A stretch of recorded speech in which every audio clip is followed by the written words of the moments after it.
Hello, hello, hello, hello. Today is Final Fantasy XIV patch day. It's 7.3. We're pretty much a little over halfway through Final Fantasy XIV Dawntrail story now. This stream should be wrapping up Dawntrail's like main story. Like the way that Final Fantasy expansions basically work is the point 0 is the big expansion name, so Dawntrail is 7.0. Endwalker was 6.0. And then following the release of the expansion, we're guaranteed like 5 major patches. And usually point 1, point 2, establish a post point 0 story. Am I doing a good job at explaining this? Essentially, it's a continuation of the story. It's the post story of it, essentially. And the true finale of the expansion is typically the point 3. Point 3. Unless they surprise us with more stuff, who knows? But I think this is going to be the end of the current story arc before they start ramping up for the next expansion. Because point 4 and point 5 typically bridge into the next expansion that we do. You know, the major villains are usually taken care of at this point, and new threats start rising up. But yeah, hello Prisma, hello Deco, happy patch day. Welcome to the stream. I forgot to get my phone set up, so just a moment. Whoa. See a little preview of myself too. Whoa. Shouldn't be surprised by that. It's like I barely play any games where I have to have the full screen open. I hate doing that for stream purposes. Where is... Hold on, I'm plugging in my phone. Ah! Hello, Dubious. Hello, hello, hello. Just gotta make sure my phone is charging. It's a shame I don't use this thing for VTubing, because this is a top-of-the-line iPhone right now, but I'm kind of worried about killing my iPhone's battery life by just using it as a VTubing tool. But I'm blocking my camera right now. Ah!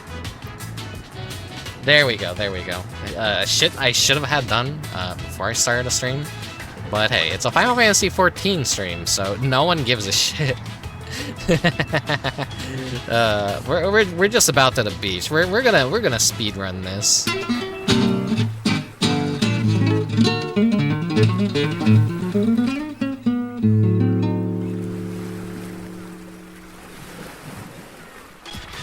There we go, there we go. We're finally here at the beach. I'm all set up. It's a beautiful dawn, and I'm about to spend it playing video games on the beach. Not just any video games too, an MMO. The games that if you don't have a life and you're not happy, you're probably gonna be an MMO player. You got nothing important going on in your life, you got time to waste playing a fucking MMO. Wow, what a loser. What a loser. Hey everyone, my name is Rickubus, and one of my games that I've been playing for years and years are Final Fantasy XIV, so I'm a huge loser. I love me my MMOs. I love wasting my precious life away playing MMOs. Joking aside, or am I joking? No, I do like Final Fantasy XIV. It hasn't been the best expansion for a lot of people, but I personally don't hate it. I'm not like too much of a reactionary. I'm not too much of a doomsayer, I want to say. There's a lot of people that are like very, very mean about things, and I believe criticisms are good to keep the game's life expectancy good. Keep the game healthy by having fair and just criticisms, and Dawntrail has had its fair things worth criticizing, I want to say. Take care of myself? Sure, let me drink some ice cold water.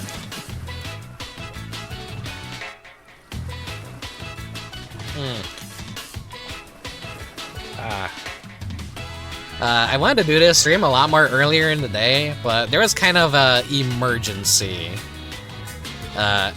Rick, what kind of emergency was there? Is everything alright? it was everything. A friend was streaming Stretch Panic for the very first time. So that was the emergency. I had to go watch it because I'm like, you know, I've been recommending Stretch Panic to them for years and shilling that game. So that was the emergency. I had to go watch them play Stretch Panic. Anyways, yeah, this stream's gonna like go on probably into the AMs maybe. We will see. It's a Final Fantasy 14 stream. These are, I want to say, usually not my most popular streams, and no one really wants to watch it because we're so far into a game's story that people are like, well, I'm not going to understand anything of what's going on. And the people that do care are like, I don't want to get spoiled. I don't want to get spoiled, because Final Fantasy 14 players and complaining about spoilers, as it goes hand in hand. It's like, does a bear shit in the woods? Does a Final Fantasy 14 player bitch about spoilers on a never-ending basis? You can say, oh, hey, there's a tree in this game. And they'll be like, oh my god, shut the fuck up.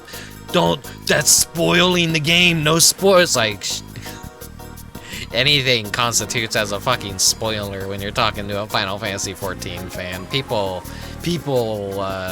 they will put your head on a pike if you dare say the name of a character who has a voice line.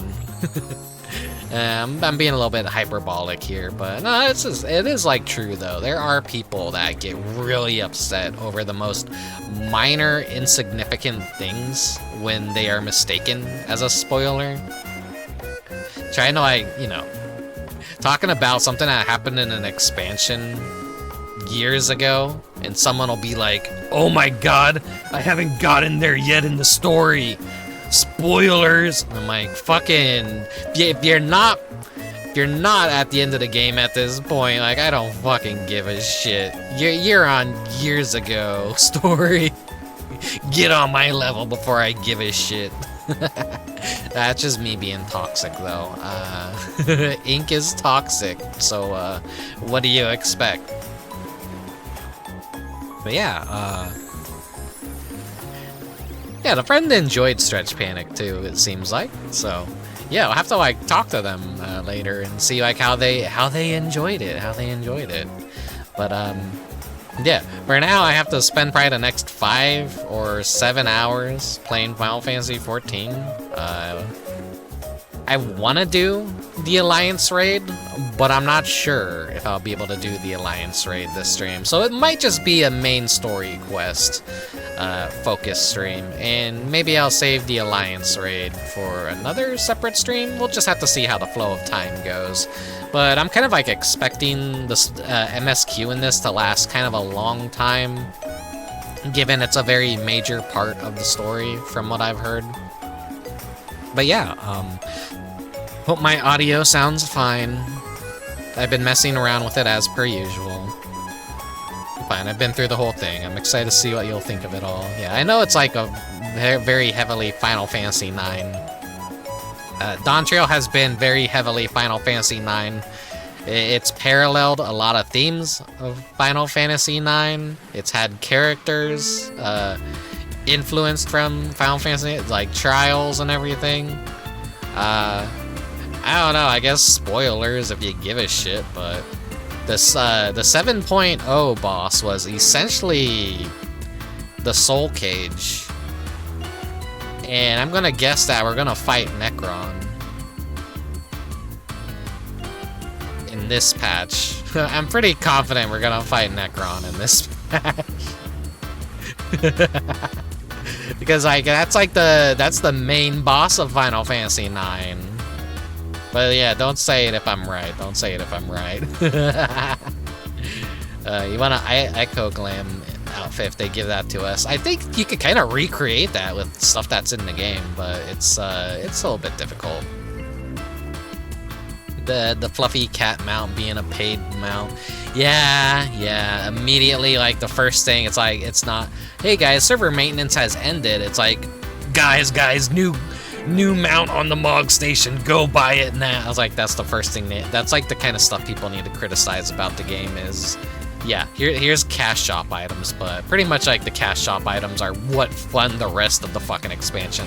Because Square Enix, from what I hear, they only fund like the 0.0, the main expansion drop, and then everything after that is pretty much, you know, funded by how well Mog Station shit sells, so that sucks, but that's a harsh reality of the kind of world we live in now. MMOs are kind of niche. Not a lot of people really care too much to play MMOs. It's just old crusty weirdos like me that like MMOs at this point, and maybe people that are just, you know, not happy with the state of the world in real life, so we've always escaped into MMOs and meta worlds and stuff like VR chat, and yeah.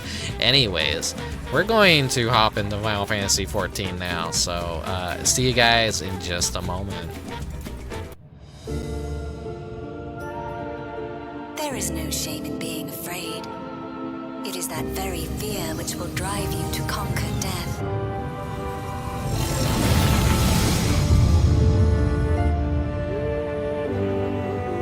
Let us set a new course for mankind. Let us preserve our existence unto perpetuity.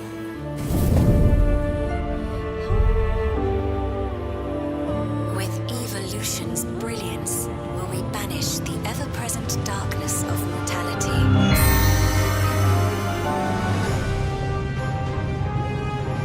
For the longest time, we've been protected by Queen Sphene and the systems put in place by our forebears. But no more. From now on, we need to learn on our own.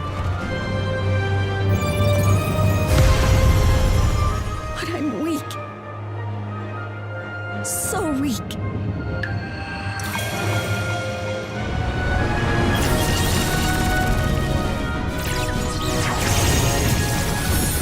For centuries, my other self bore this tiara, and with it the hopes and dreams of Alexandrians.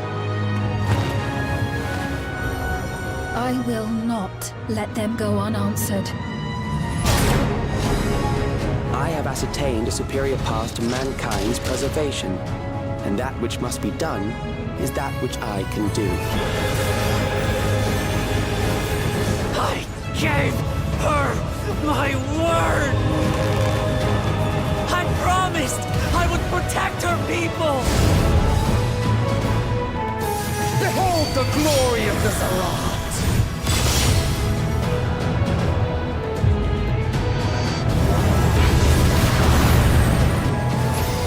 Return to the crystal from which you were born.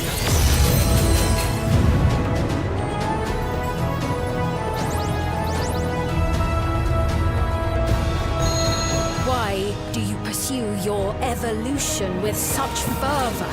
What do you hope to achieve with this eternal existence? We each have our goals. You seek to destroy your target. I seek to reclaim the key. Shall we forego the posturing and begin? I too have a vision for the future, and your plan is not a part of it. I won't let you harm another Alexandrian.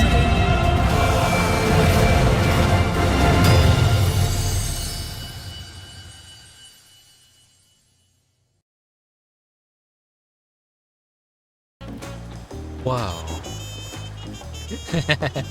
Like how I go back into the game and it's just like, it's just rainy, but that's suitable for me, you know. No nice summery beach or anything, just nothing but rain. But yeah, as per usual, I'm not gonna be locally recording this stream, so if you're a VOD watcher, I'm sorry for the shit quality that you're gonna see. It's gonna look like ass. The sad truth is the bit rate is always destroyed by this game no matter what I do. It's really hard to like make it look nice. Whoa, so we don't have anything new. I still haven't done this quest. I'm like waiting for a good seasonal holiday event where I could just like do something else on the side, like maybe to do it. Yeah, we're going to We're gonna head to Solution 9, because that's where the story continues.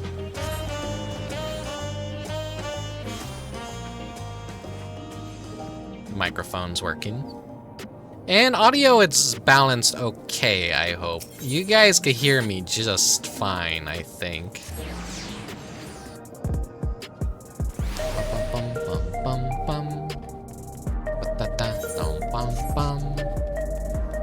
Sometimes I mess around with the audio. Let me see. It seems like everything's like balanced out in a good way.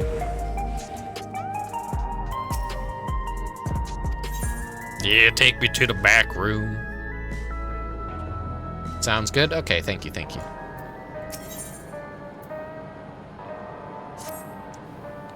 If you have a moment, Rickubus, Geode wants to take stock of the current crisis. Oblivion may be lacking the finer details in certain areas, so we'd like you to lend your perspective to the conversation.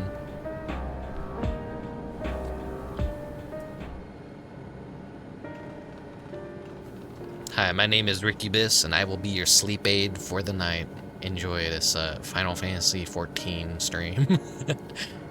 Sorry to drag you into our meeting, but we need to get a better handle on the threats Alexandria is facing right now. Not at all much has happened since the state funeral, and a clearer idea of where things stand would be beneficial for us as well. First things first, then, let's discuss the state of the machine malfunctions. Every single sector reported instances of sentries attacking citizens without provocation. And vehicles suddenly becoming unresponsive to controls.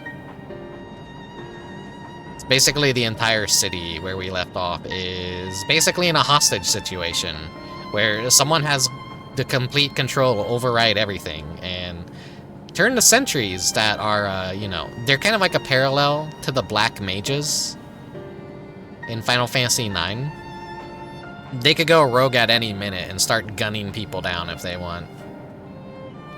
And while these malfunctions were resolved fairly quickly, they nevertheless resulted in a considerable number of injuries and deaths. But you haven't heard anything about new incidents since then, right? Right, no additional reports have been logged, as far as I know. That's the good news. The bad news is I tried to take control of the soldiers when they started hurting people, but they wouldn't listen to me, even though I have the king's authority. Once things calmed down, I was able to make them give up their weapons, but if it happens again, I don't know if they'll ignore me like before. The King of Resolve's authority is about the highest there is. Who is this man that can override it with such impunity? Calyx. He lived in the age of the Storm Surge, as I did.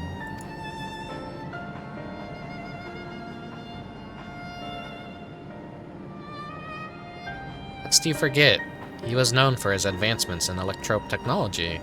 It was he who established preservation for the purpose of furthering his research. The wasting disease which afflicted him, however, was said to leave scant years left to live. He must have chosen to undergo conversion into an endless, that he might continue his efforts into the present day.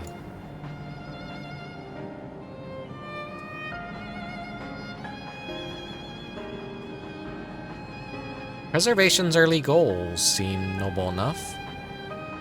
Exploring treatments for living sickness, designing Everkeep's core system, that sort of thing. Why harm the people he was ostensibly trying to help? I do not pretend to fully understand Calyx's motivations, only that he appeared incensed by what he saw as mankind's failings. He asserted the strategy of adapting our species through a generational succession was outdated. The evolution now requires us to forsake our bodies of flesh in favor of eternal preservation. We've already seen how he's employed the simulant to convince Alexandrians that endless conversion is their only hope for survival. Eternal life is assured for the 5,000 who register their neo-regulators. This is merely one of Calyx's greater plan. He wants the key to interdimensional fusion, With that relic in his possession, he will draw Aether from the reflections and expand his efforts to create Endless 1,000-fold. If we mean to foil Calyx's schemes, then our only option is to determine where he's hiding and put him down, which unfortunately is easier said than done. I've been scouring the terminal we found in the depths of the Everkeep, but I failed to uncover even the slightest trace of his activities. Give me a little more time, though. I'm sure I can sniff him out. I'll help you. While Guluja and Shale are working on that, I think I'm going to take a look around town. I want to make sure no new problem have cropped up, as well as search for any information that might lead us to Calyx. You're welcome to come along. Another malfunction could happen at any time, and I'd be glad to have some brawlers at my back. That's me, I'm the brawler. Count me in. Yeah, poor Kryl just hasn't gotten to really fucking do shit this entire expansion. Gets a new job and everything, and then like Wukalamat just swoops in like, "Hey everyone, that's some cool character development you have there. Mind if I slurp it all up?" Yep, that's one of the major complaints about why everyone fucking hates Wukalamat, me included. Raha and the others are helping Oblivion patrol the other levels of the keep, so shall we stick to the streets of Solution 9? Sounds like a plan. Thanks, you too. I appreciate the company. I have to speak with the city ambassadors about bringing in Landsguard. I want our soldiers around to protect those who are moving to Tuliol. Alphanod and Alice will joining me for the meeting, so the three of us can cover that sector as soon as we're done. If I may, I'd like to join Rickubus's group, if you'll have me. The more mouths to ask questions, the merrier, as long as you're aware of the dangers. Thank you. I'll do my best not to be a burden.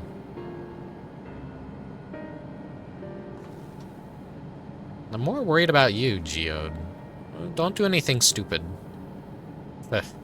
You'll change your tune once we get back to the goods on Calyx. Then the drinks are on you. Come on, let's continue this outside. What's good about this being main story quest content is I won't have to read everything. There will be important cutscenes, so I could kind of just kick back and enjoy voice acting.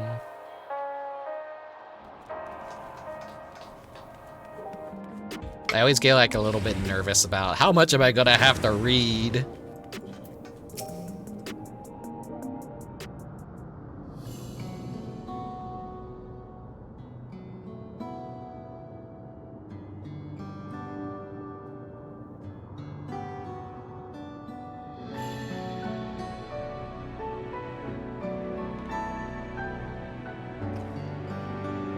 Sorry, I was off in my own little world.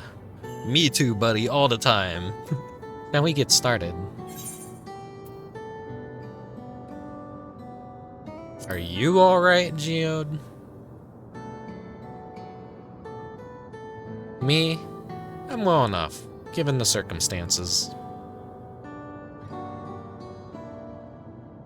It was the Queen's fondest wish that her subjects remain shielded from the horrors of death, and so they were for the longest time. Then, the moment mortality once again becomes an unavoidable fact of life, they're greeted with an outbreak of bloody violence. Many are bound to give the endless alternatives serious consideration. Indeed, and I do not blame them for that. It is only natural that such thoughts should come to mind. What I cannot forgive is the way Calyx wields fear and misery to manipulate people into making that choice. No one, not Calyx, nor anyone else should dictate how we cope with the specter of death. As one who lived as an Alexandrian, I wish to put the choice for this country's future back into the hands of its citizens. And you think we can handle that responsibility after everything you've seen of us? It is what I've seen that has convinced me you can. I awoke 4 centuries later to find our people living and laughing beneath Alexandria's banner. Though surprised and bewildered, I was overjoyed to see it so. You all deserve to be happy.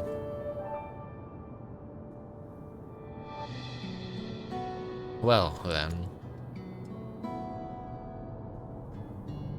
We'd best not let you down.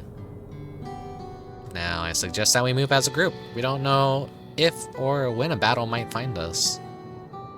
Oh, I believe someone came prepared for such an eventuality. Is that the grimoire you retrieved from the old castle? Yes, my parents gifted it to me when I was a child. They were adamant that I should learn to protect the things important to me. I was fortunate enough to have a tutor in the arcane arts, so I lay claim to some small measure of skill. If that's the case, it might be better if we split into 2 groups after all. It would certainly be more efficient for information gathering. I guess that makes sense.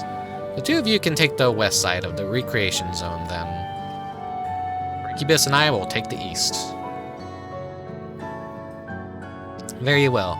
We shall end our patrol in the plaza just past Trueview and await you there.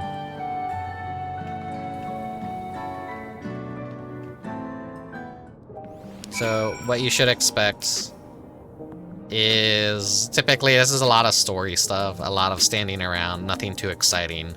But during the last half of this patch, that's when like everything's gonna ramp up and we're gonna get the dungeon and trial and everything, I'm pretty sure. It's gonna be a pretty big deal. Hopefully you guys are still awake if you're interested. Let's do the rounds then. We'll see what's what and chat to the people we meet along the way. Pay special attention to anyone who looks overwhelmed or overly excited. Hopefully that will earn us a tidbit or 2 we didn't know before. Yeah, it's teaching me how to like drag this guy around and talk to people.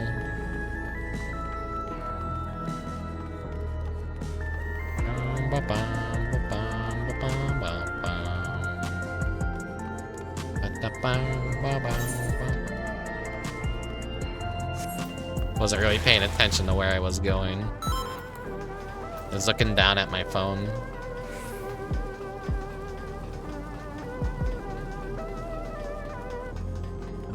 It's a pretty warm day, so my poor PC is kind of warming up a bit. We're probably gonna hear the fans. What has me in such a fine mood, you ask? Well, I've just registered my new regulator. I was leery of becoming nothing but memories at first, but now I've gone through with the registration. I've never felt more at ease. Also, once it was done, the regulator displayed the current numbers of 5,000 slots available. Over 3,800 have already been filled. So if you're still hesitant, you've not much time to make your mind up. Mark my words, friend. When there's only a few slots left, it's gonna get very ugly. So yeah, they have these little regulators on their head, and if they die, it basically uses a soul up and revives them so they can't die. That's kind of like a big thing about what's driving a lot of people nuts in this. It's a parallel to Final Fantasy IX's plot, kind of, where other people from another world are kind of like invading a world and replacing the people that currently exist, because those souls have to come from somewhere. So, you know, this is the whole major villain thing is, oh, well, we're gonna like basically consume all the souls in your world, your universe, your shard, and become eternal. But it's like, it's not true endless, it's not true eternal. Are the sentries or air wheelers safe to be around now? I just know it's gonna happen again, and maybe next time I'll be the one who dies in a horrible accident. I need a neo-regulator. Becoming endless is the only way. Even Queen Sphene said so.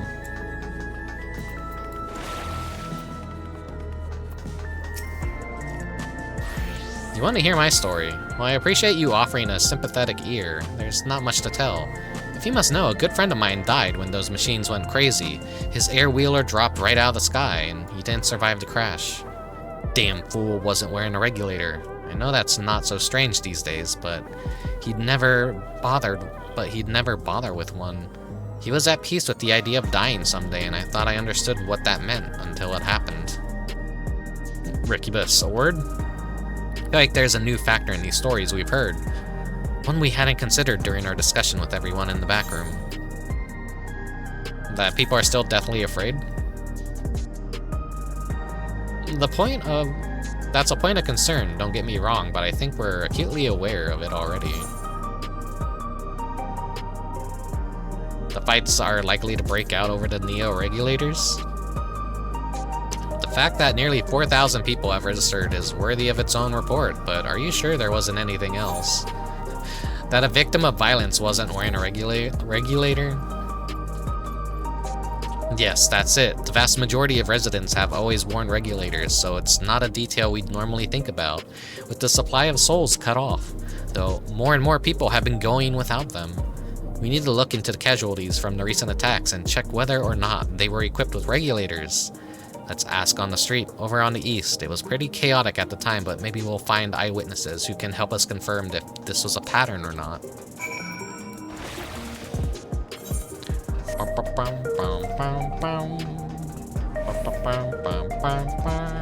These little like shiny patches are just kind of like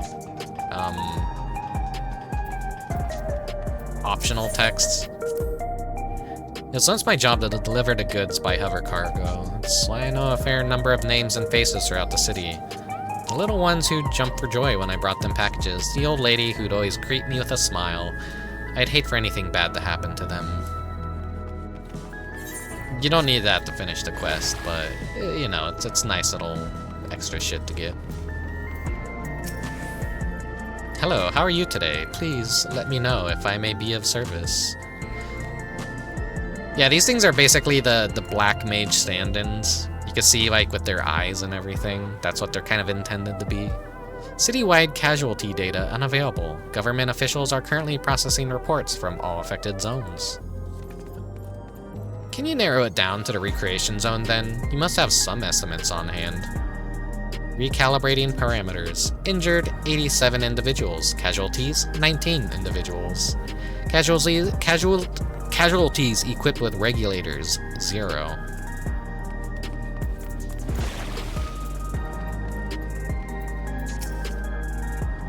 You wish to know if the people who died in the machine rampage were wearing regulators? I'm sorry, but I was assigned to clearing away debris. I didn't see any of the deceased. No bodies were present by the time I arrived, so I assume the ushers had already done their work. I do remember there being patches of white dust scattered about that were quite a chore to clean up, but nothing else worthy of mention. Rickubus, I think it's time we rejoin Cryle and Sphene.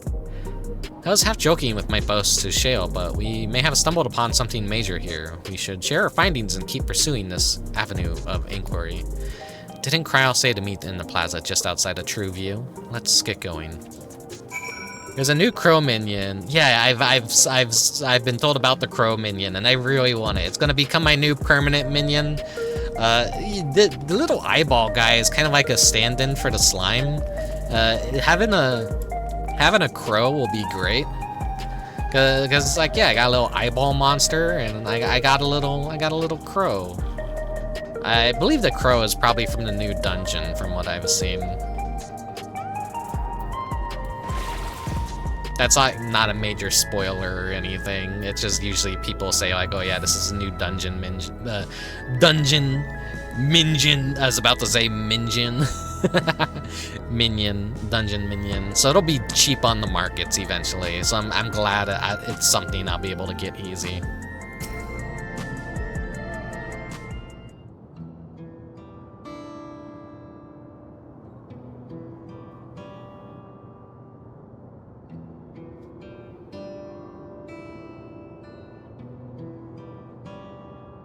So essentially, you're saying that the people who were killed by malfunctioning machines weren't wearing regulators?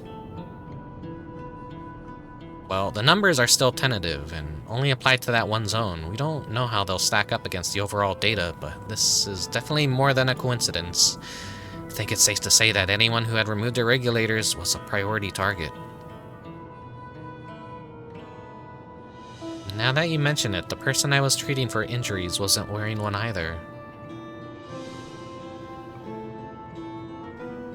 Why? Why are they being targeted over everyone else? Because they're not endless. Duh. Based solely on the lack of Neo-Regulator, we cannot judge if a person has no desire to become an Endless, or if they simply failed to acquire one of the limited devices. It's the stir fear. But those who wear no regulator at all, they have clearly rejected the old systems of using souls to revive themselves. Put another way, they have chosen to live their lives in the knowledge that death is an inevitability. That's always scary to think about, just, I'm gonna die one day. The chances that such resolute people would wish to become endless after are far lower, I would imagine. And so Calyx has chosen those least likely to accept his vision as victims to stoke fear and panic. But there's no need to kill anyone. With the way things were, the people were already fearful enough. He could have found 5,000 willing citizens without all this madness. You make a good point. Perhaps this sowing of terror is in service to another scheme, where he had some other need for the lives he's taken.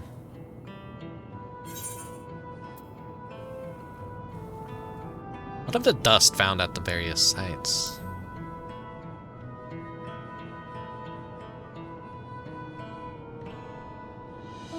Right.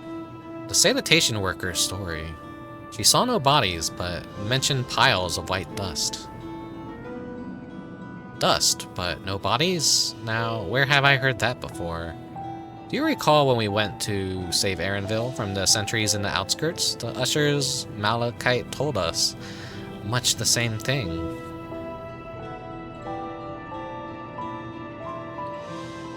When I arrived, I found no body, only a pile of dust, which the wind quickly scattered. Confused, I questioned the residents, but no one knew what had become of it.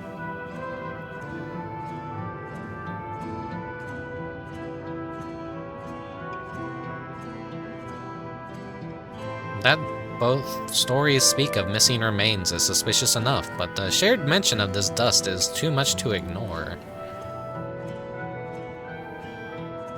In that case, we should confirm if this substance was present at the other sites and attempt to ascertain its nature. Following this thread may lead us not only to the explanation for the missing bodies, but also the intent behind Calyx's murderous actions. Hello, Ematron.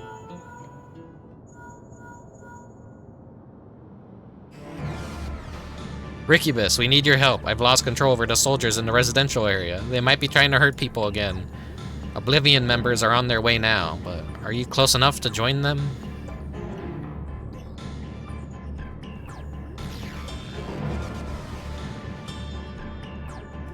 Damn it, our new investigation will have to wait. Let's go.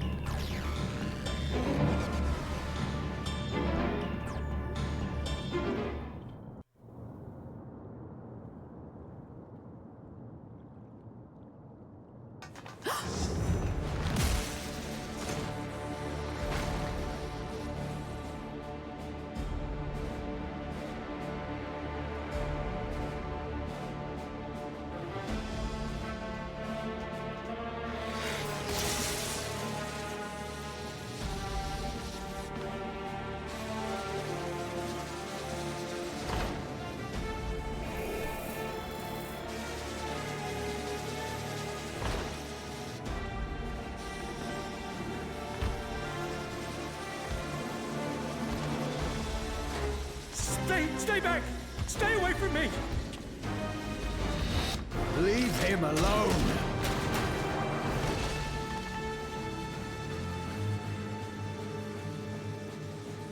No regulator.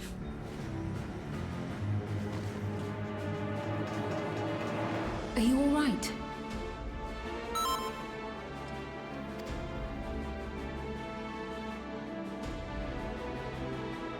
What happened here?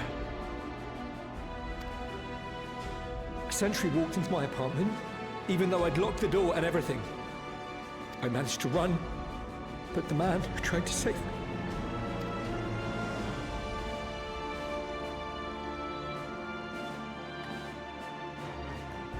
No weapons. which is to be expected, considering all the sentries were meant to be disarmed. Yet it was ordered to attack all the same, even if that meant using its bare hands.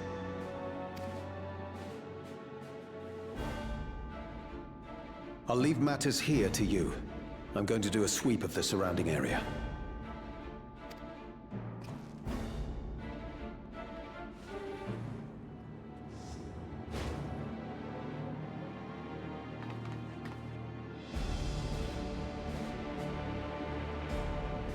Do you know anyone else in this sector who no longer wears a regulator?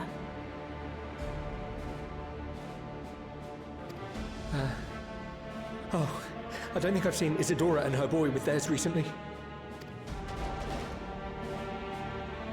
The electricity cancer boy. Go to them, quickly!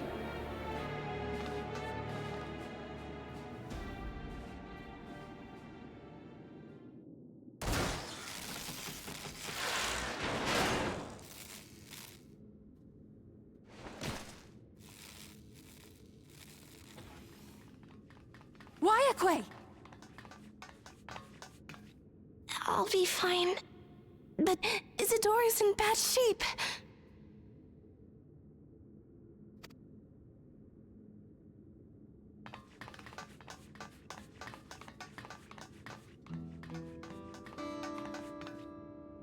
Mother! Oh no. Please! Isadora!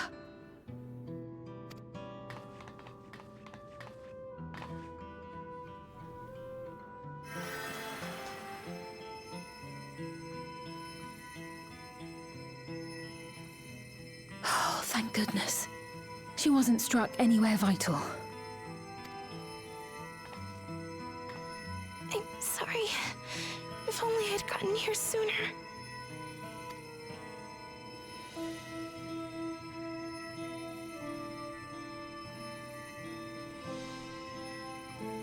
Everything will be all right. I promise to make your mother better.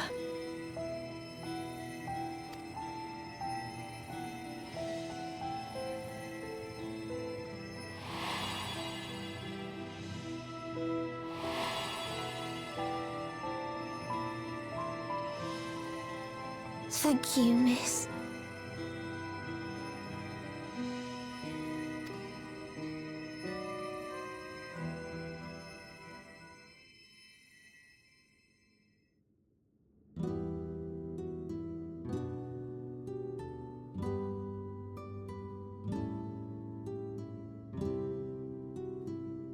Will she sleep like that forever? No, not forever. She'll wake soon, I'm sure of it. That's good to hear. Thank you for saving her.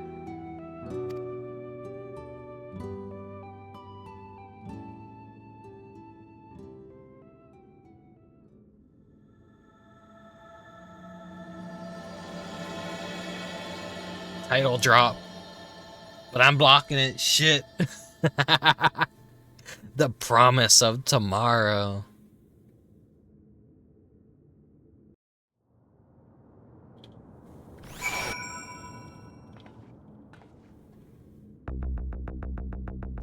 Here, let me like check on something real quick.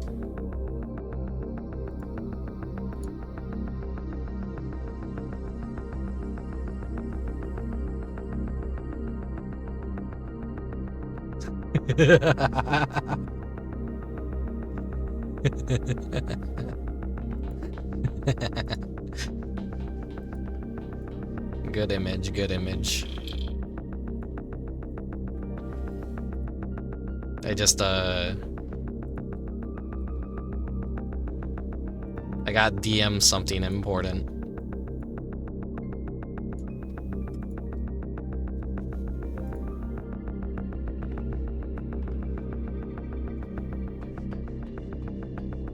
I go knuckle deep on my sauces. I can still see the nugget. It's simply not sauced enough.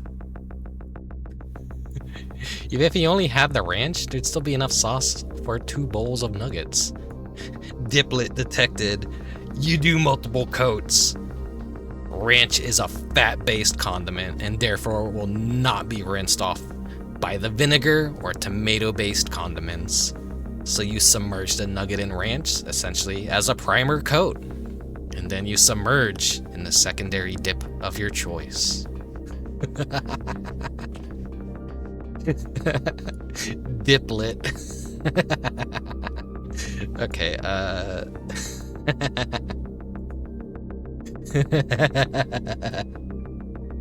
okay, let me like scoot just a little bit over. Let's see. A little bit down too. I feel like I'm like maybe a little bit misaligned. Okay, there we go.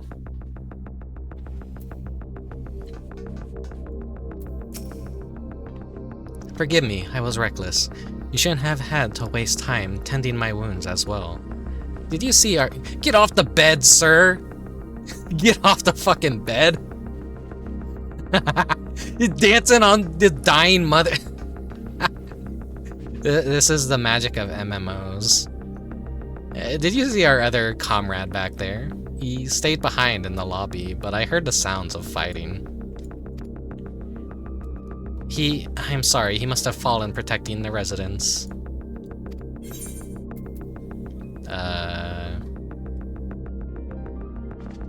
Just give me the money. Our comrade, you think he may have been struck down? If he is wounded or worse, I should go to him. Wait, please, it isn't safe, and you still need rest. Would you stay with Milos and watch over Isadora for me? We will tend to your friend. I thank you. Be careful yourself.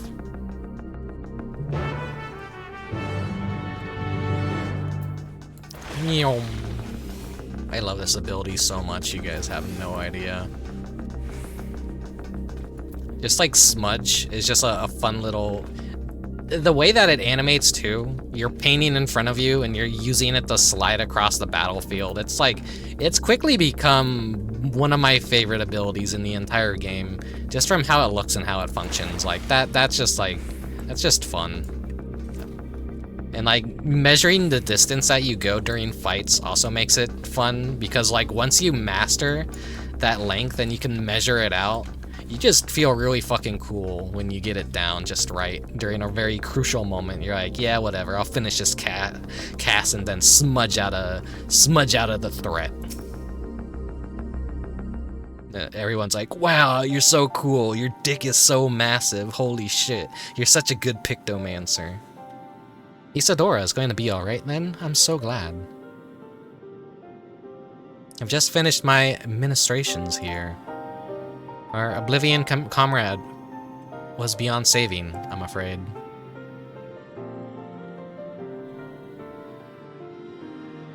Yeah, he's dead. That brave soul, he gave his life to save another. He died protecting me. I don't understand why any of this is happening. That sentry was behaving normally like any other, then all of a sudden it tried to kill me. Weapons or no, Calyx commanded them to commit murder.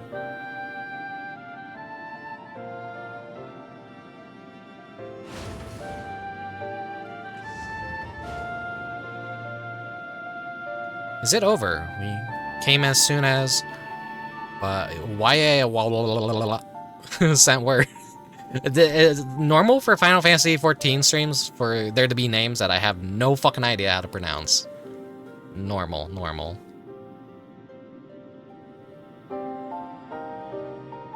I'm sorry. By the time we arrived, it was already too late. Then Geode could be in trouble too. Once we have this radius locked down, we need to find him. But why? Has something happened? Possibly. We're not sure what, but he stopped responding to our communications. We need to prioritize securing the residential sector, though, at least until we regain control over the sentries. Then we should search for Geode. Ooh. This new song. I like it. I agree, since most Oblivion members have sworn off regulators, if our theory holds true, then they could be prime targets for the next attack. Please do what you can to shepherd the residents to safety, but avoid the sentries at all costs. Our thanks. Here, take these communicators.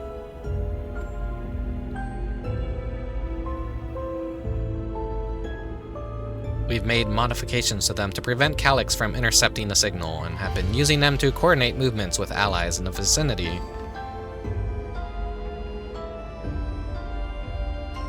Wayakwe has one too, so I'll ask her to keep hailing Geode. Good luck and stay safe. Geode said he would sweep the surrounding area, so he shouldn't have ventured too far. Let's get going.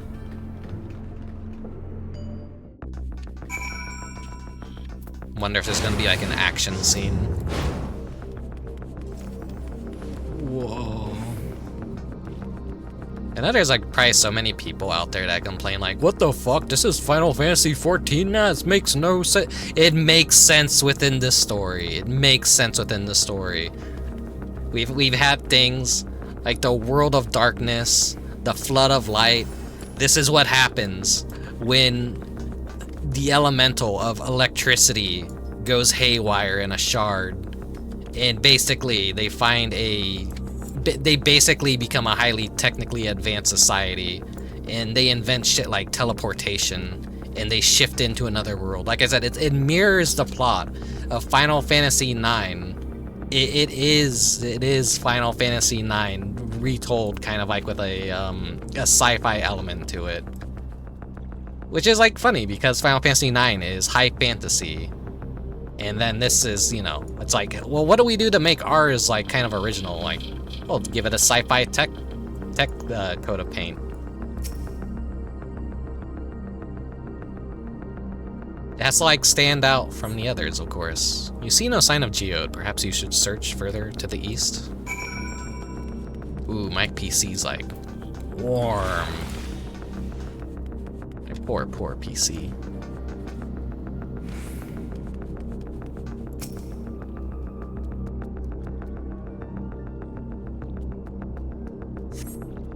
You see no signs of Geode. Voice cackles from the forefront. Geode, answer me. There's no response. Continue to the east.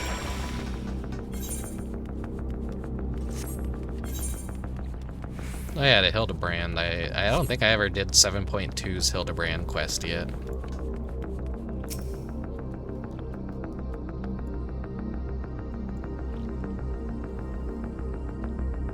You can always tell where a quest is gonna happen because you'll just see a bunch of player characters surrounding it. You see no sign of Geode. The neighboring residential radius would be the next logical place to look. It's like, oh yeah, there's definitely a cutscene there.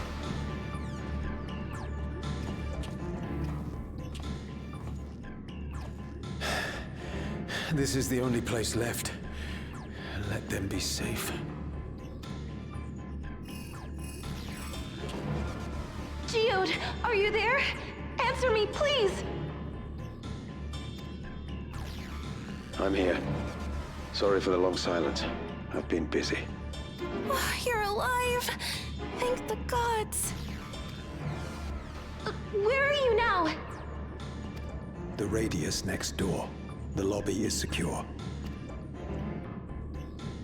I'll scout the second floor. Then I'll join it.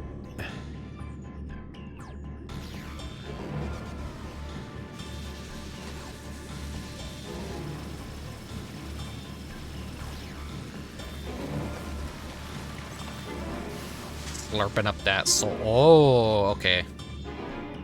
That's what happens. Dust. Dust? What are you talking about? What's happening? They're not just collecting souls. They're draining the bodies of corporeal ether. The dust that we saw was all that was left of the victims. They must have modified the soul cells.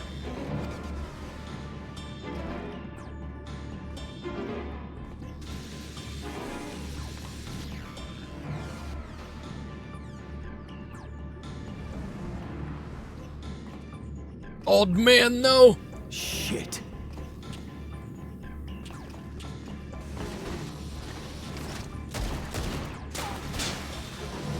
Hell yeah. Shoddy to the face.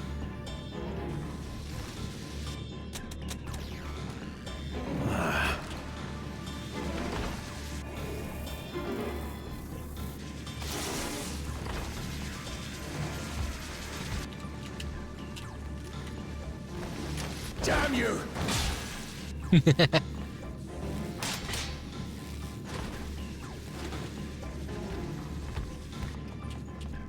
You can't be here!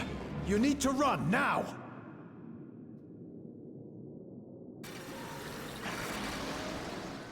Oh, fuck.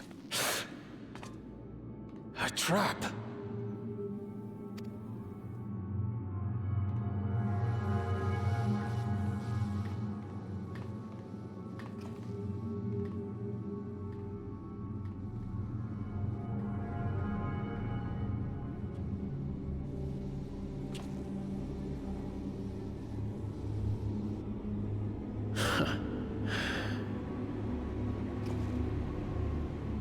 Take care of the others, eh?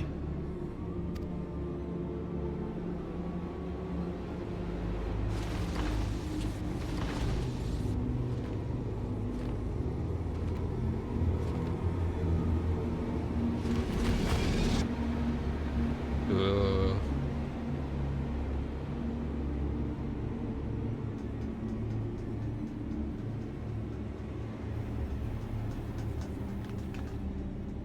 Do we get a real No sign named of him so character far. death? This way, maybe?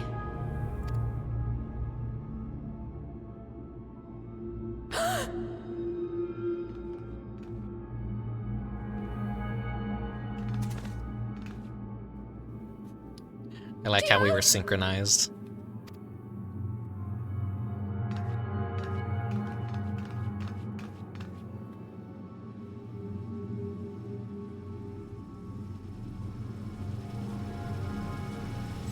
Oh, fuck.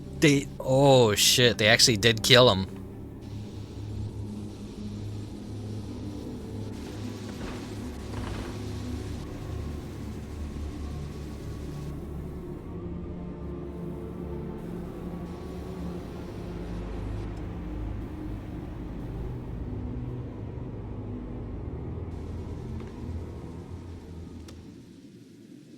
A shame. I had hoped to leave here with at least one more cell's worth of ether.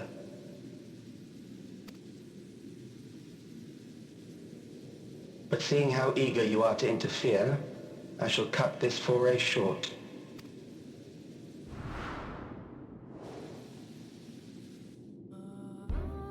Calyx. What could you possibly stand to gain from these atrocities? Ether sufficient to generate 5,000 endless. How would you acquire it? How would I? Until I have the key, the reflections are closed to me. Thus do I make do with the sources at hand. 7% of Alexandria's current population will yield the energy to convert 5,000 into endless. Our bodies are fated to decay sooner or later. These ones refuse the gift of eternal life, so what difference does it make if I return them to ether now?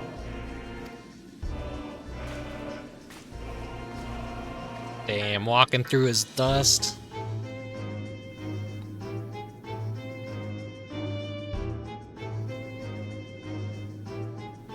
I will not waste time and resources on meaningless conflict. This unit cannot offer you worthwhile resistance.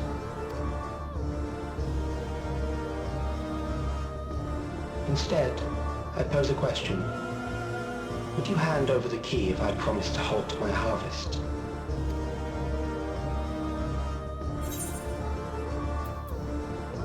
I will halt your harvest by defeating you.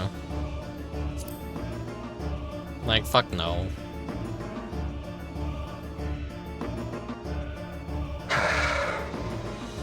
It was foolish of me to even ask.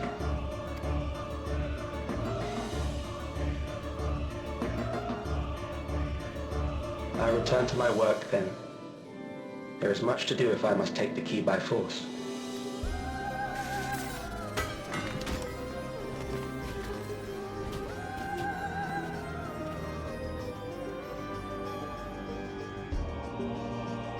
What is being reflected in my glasses?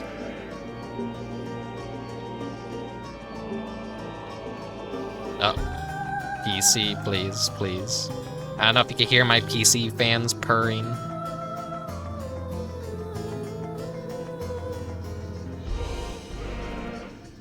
At this point, I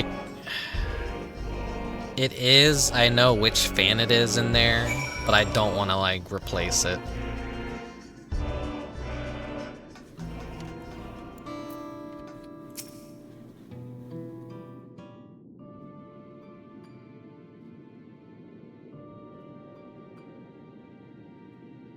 Rest in peace, Geode. This pile of dust, these ashes, and the soul cell he left behind. Was that his twisted way of returning Geode to us? Damn you, Calyx. Damn you and your careless cruelty. He was our friend.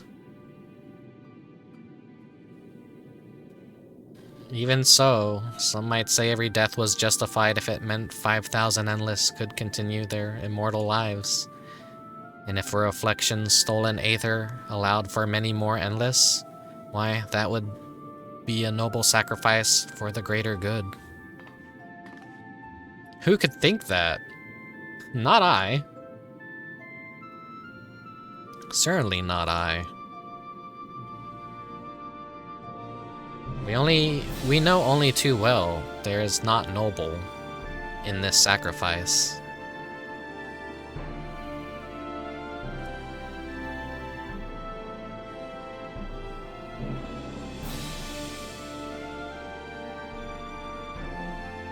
We have to stop him. We have to find Calyx and put an end to this madness as soon as possible. And under no circumstances can we let the key fall into his possession, Rickubus. It falls to us. We will thwart his plans here in Alexandria before he can terrorize innocents in reflections elsewhere.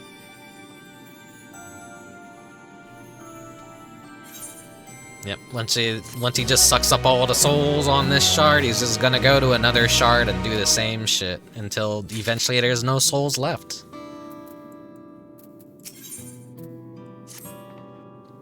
We should return to the back room. Sheo and the others need to know what happened.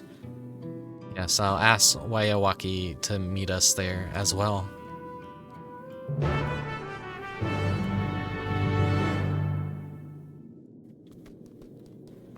Is the game gonna be nice and just take me to the back room immediately? I guess it is. This is gonna be a voiced cutscene. Everyone's here.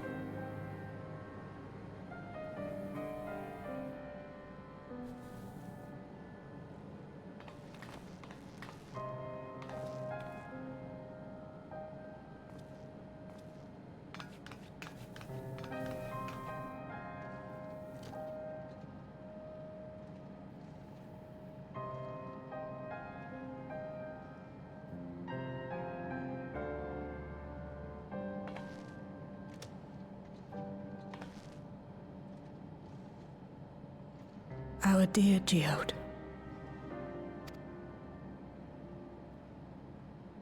The soldiers.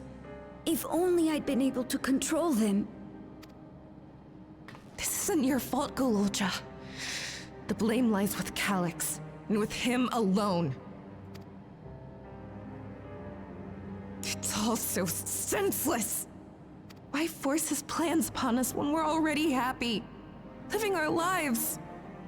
What does he even think life is? I'll never forgive Calyx for doing this. Don't worry, I'm gonna kill Or him. myself for being powerless to stop him. Wait, where are you going? To clear my head. Don't worry, I won't do anything stupid.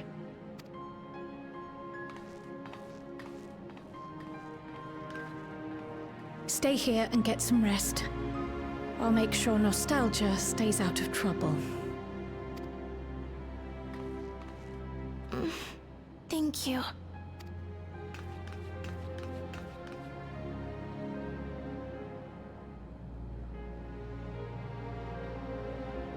Things would have been far worse if you and Geode hadn't rushed in there.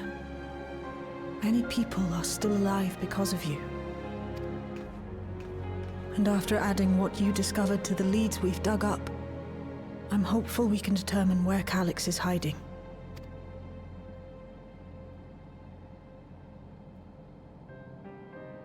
But not right now.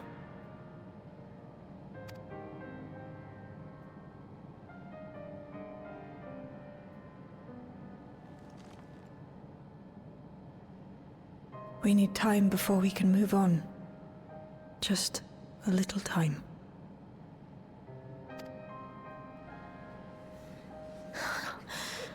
Oh, Geode.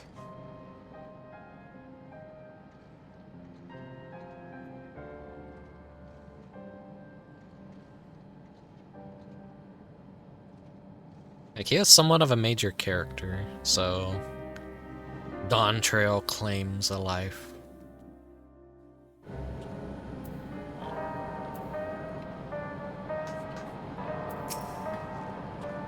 Another comrade gone. Some days it's almost more than I can bear. Geode he was an older brother to Nostalgia and me. Shale knew him longer though, and has surely taken it the hardest. And that on top of what happened to Cahosia. Can't remember how to pronounce her name. Do you think you could check on her? See how she's doing? She's like to put on a brave face. If it's me or my sister. By the way, this song never stops being smooth. It's a remix of a Final Fantasy IX song, which I always forget it by title, but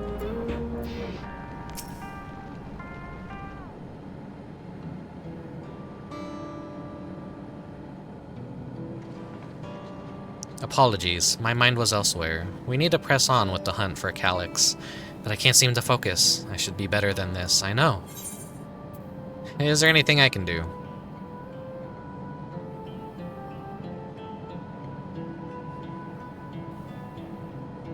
You can't help yourself, can you? Still, I appreciate the concern. Cahosia used to say the best thing to do with grief was to let it all out. So I think I'll take myself over to the Earthern Sky and say my goodbyes to Geode. Why don't you come along? I could use someone to blubber to if you've a shoulder to spare. Right then, let's get out of Everkeep for a bit.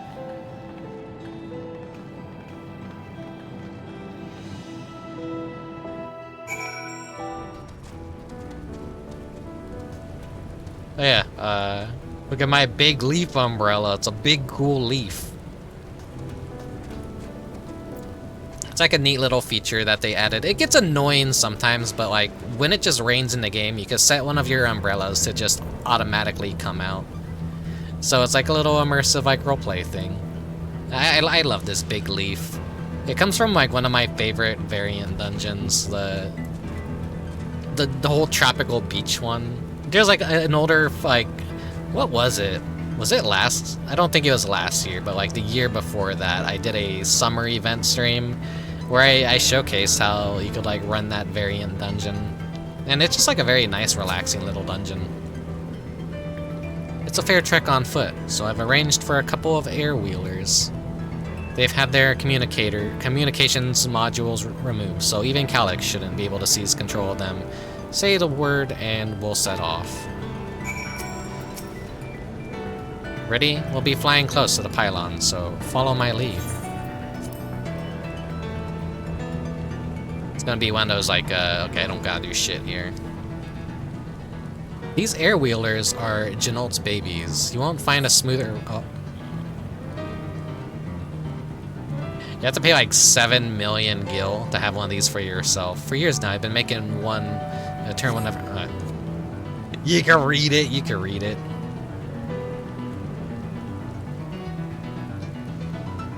It's like one of those nice little money sink mount. God damn it. Sometimes Geo would come along too if we end up racing. And we'd end up racing. It's like, yeah, it's just a money sink mount that you could get. Does that surprise you? Our friendship always had competitive edge.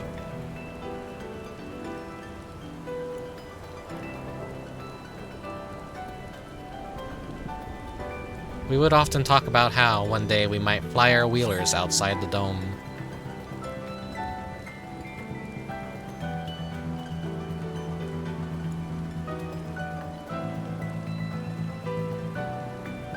So when they teleported their big fucking city into our reflection, they brought their giant electrical storm with them too, so they kind of like phased and combined into our shard and caused a whole bunch of time fuckery to happen as well. Almost there. Be sure the ground is clear before you touch down.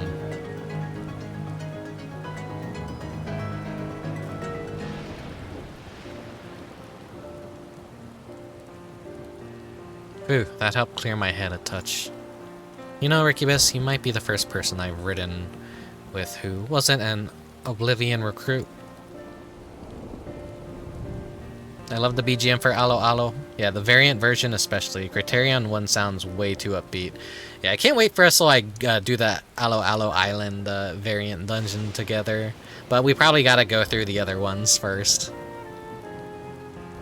As far as I remember, at least, the memories from my regulator days aren't exactly reliable. Come on, let's head inside. Hopefully the way will be clear of pests today. Like, what was a day for us was 30 years for these people that were caught in the crossfire of the dimension merge that happened as a result of teleporting Solution 9 to our shard. Which is like how the villain, fuck, what was his name? Purple Lizard Bastard. He was stuck here for like 30 years. But it was just a day in our time. Everyone caught in like age like 30 years, and the plot is like kind of fucked up.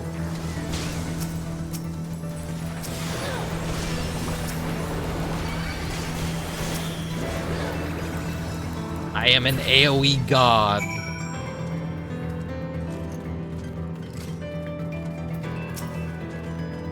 Thanks. We can usually avoid such encounters, but sometimes they wander in and block the only path. Not that it slowed you down at all. I've seen you fight up close before, and the surveillance feed clearly didn't do it justice. Ahem. Hopefully that keeps the route clear for a while, shall we?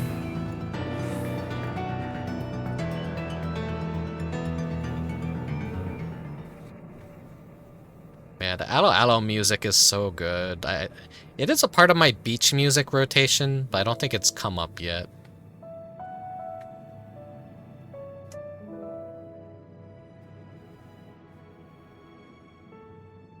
Whenever we lost a comrade, the three of us would come back here to reminisce. Me, Geode, and Kafkiwa. Aww.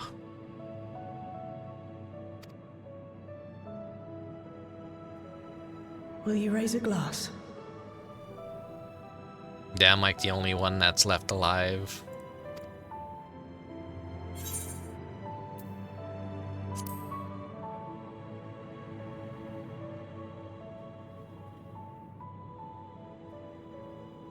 Oh. Yeah, I think I'd probably like. I'm not much of a drinker. What are the two of you doing here? Like, I don't really drink at all, but if someone close to me probably died, I probably would just drink a little. I had a feeling you'd show up. Would you like to join us?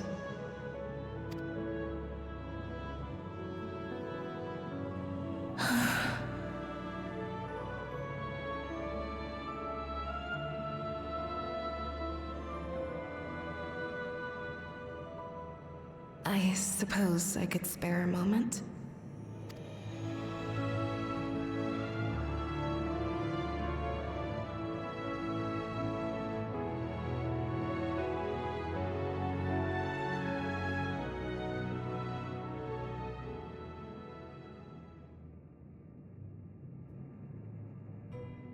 They tell us Oblivion's founders disappeared some decades ago under mysterious circumstances. And it was Kafkiwa who revived our organization. You and Geode helped her with that, didn't you? Tell us more about it. You're keen to know too, right? What they were like back then. The mad things they got up to. That sort of thing.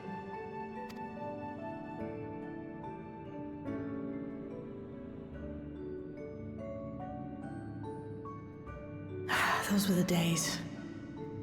It was actually right before the Reformation that I met Geode. I still wore a regulator then. I had recently lost someone close to me. And also quit a long stint as an adapter to work at a bar of all places. It paid me to sit with patrons and keep them company.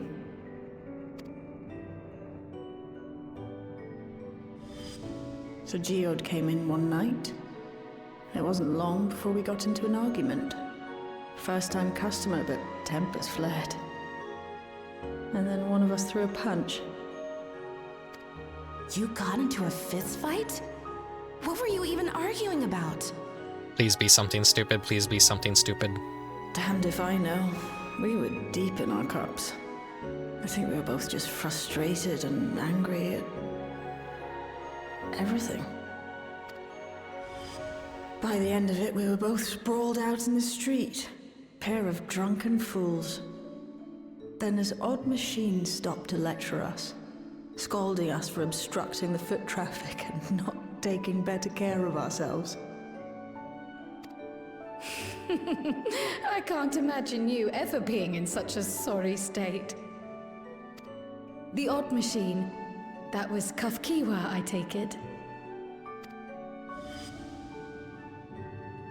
That it was. Once she was done upbraiding us for our unseemly behavior, she launched into a recruitment pitch. Kafkiwa explained that she wanted to protect the outside world from Zoralja's invasion, to keep him from bringing ruin to the place her beloved son lived. And if we were so intent on self-destruction, then perhaps we might consider risking our hides for a just cause. It was a lot to take in. I hadn't given much thought to what lay beyond the barrier, and learning that Kafkiwa herself was already dead was enough to make my head spin. But Geode and I were intrigued by her ideas, and wanted to see this future of hers come to pass.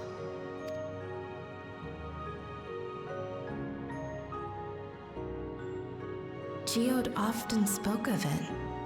He told me that meeting Kafkiwa was what first taught him the value of remembering people. Like he was sharing a holy revelation. Oh, but back then you hadn't yet taken on Oblivion's name, had you? Is that so? I just assumed. It hadn't been Kafkiwa's intention to carry on Oblivion's legacy, nor adopt the cause your parents championed. Not initially, at least. She wasn't even aware such an organized resistance existed. She did, however, suspect the presence of other dissidents, those who objected to resurrecting the memories of the dead in defiance of the natural order. In the hopes of identifying like-minded comrades, we began searching the core system for traces of unauthorized access. And that's how we found it. An anomalous sector in the back of the Neon Stein. According to Melancholy, the door to that mystery had remained firmly shut since she took over the business. The back room. The back room. We forced our way in, only to discover that the hideout had long been abandoned. Although the occupants were gone, the equipment they'd left behind contained records of a group calling itself Oblivion. After reading through their exploits and their vision for the future, we made the decision to carry on their work. Thus were my parents' and Kafkiwa's hopes bound together. And carried onward by Shale and Geode. We could never have made it this far on our own, of course. Not without the strength of arms you and your friends provided. Smile.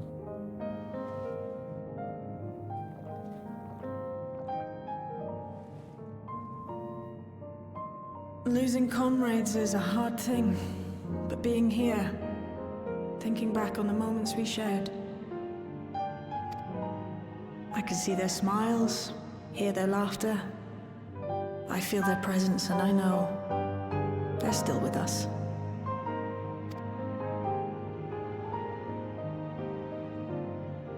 But these memories of mine are for me alone. Reminders of why I chose to do this. And why I'll stay the course.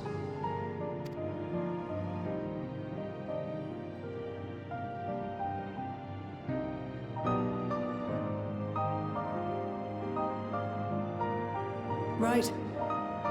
Time we got back to work. Thank you, everyone. No, it's me who should be thanking you.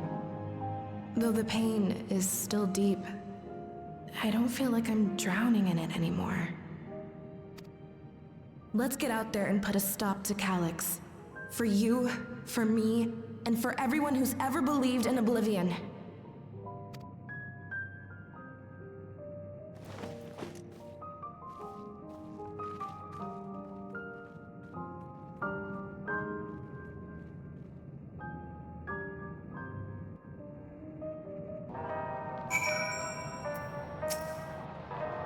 I appreciate you helping me through this, and not only the grief, you helped me see that my comrades mean even more to me than I realized, which only fuels my determination.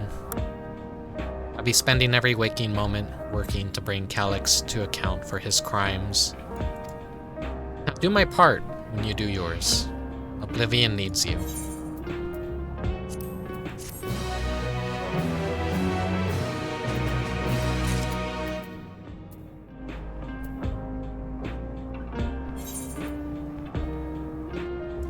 I forget, where do I turn off tooltips? Control settings, it's, display names. There's always, like, things I forget to turn off.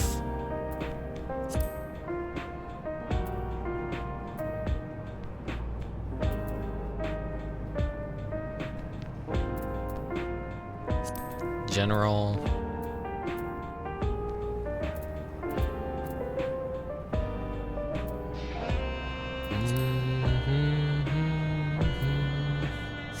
Enjoy the music.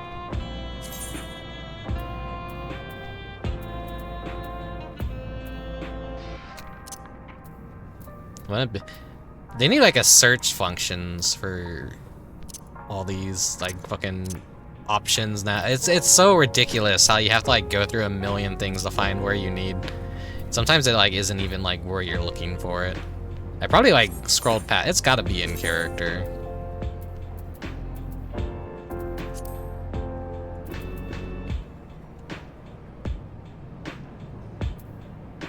You can see all my different settings that I have on and off.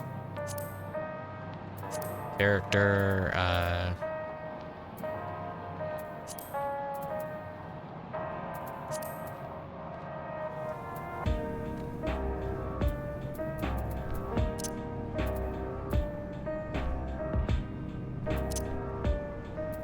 maybe UI? Display flying text.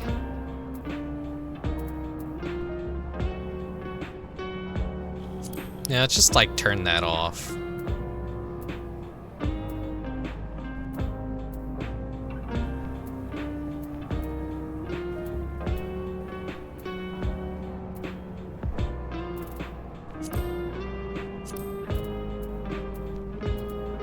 Display item help. Action help, turn that off. There we go. That doesn't like have my window popping up anymore. Anything I could do to like get as much text off the screen to help with the bit rate for the game so that it like doesn't get destroyed is usually like good to do. Like whenever I'm like doing Final Fantasy XIV streams, I'm like, okay, this is the things that are like making the video quality go to shit. Let's just turn that off. Like I don't need my flying text. I don't need to see that I'm doing numbers, honestly. The numbers mean nothing. As long as I'm doing my rotation, the numbers are fine, I'm sure. Like when like RPGs just have gigantic numbers, it fucking means nothing to me anymore. I like RPGs that have small numbers. That's like when it actually feels like you're actually doing something. It's time I went back to locating Calyx's lair. I have a new strategy in mind, but it remains to be seen if it will aid in narrowing down the possibilities. I'll ask Crow for help. I want to re-examine the data, starting with that of her parents. After all, they were the first to break away from the preservation and establish an organized resistance with Oblivion. There must be something in there that can point us in the right direction. What are your plans, Rickubus? Oh, getting a call. Rickubus, is that you? Apologies for calling suddenly. I've been making the rounds in the outskirts, and I cannot help but feel as though something is amiss. Might I ask you to join me? Your perspective would be most appreciated. I can wait until you finish attending to Shale, of course. It seems your plans have been decided for you. Go on. I have others to speak with before I return to the back room. There's like a dynamic camera, I think, that like when I'm talking to people, it will focus on them, but I kind of like manually like twisting my camera around myself. I hate when I lose too much control of things, honestly.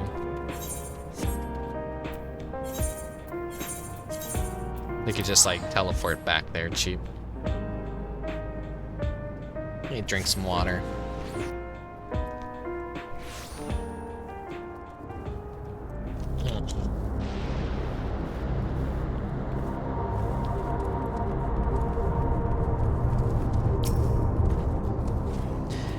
Rickubus, thank you for coming. As I mentioned, I would benefit from your worldly experience. Perhaps it is my imagination, but the townspeople appear to be acting oddly. That is, even considering the current state of affairs. As I am yet unfamiliar with the outskirts, I thought you might be better equipped to judge if their behavior is unusual or not. Would you speak with them and see what you think? Though I hope to be proven wrong, I fear something is not right here. Hey, here's my Chocobo. I forgot he summoned. I named him Poon Poon.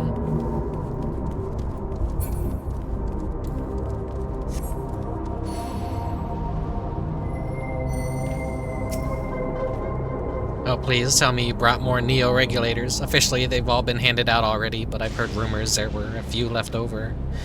Surely the government still has some, or perhaps Queen Sphene? I may not look it, but I was a hunter once. Back then, I hardly gave death a second thought, but now I know the truth. It's all I can think about. There has to be a way to hold on. There has to. Paranoia is spreading.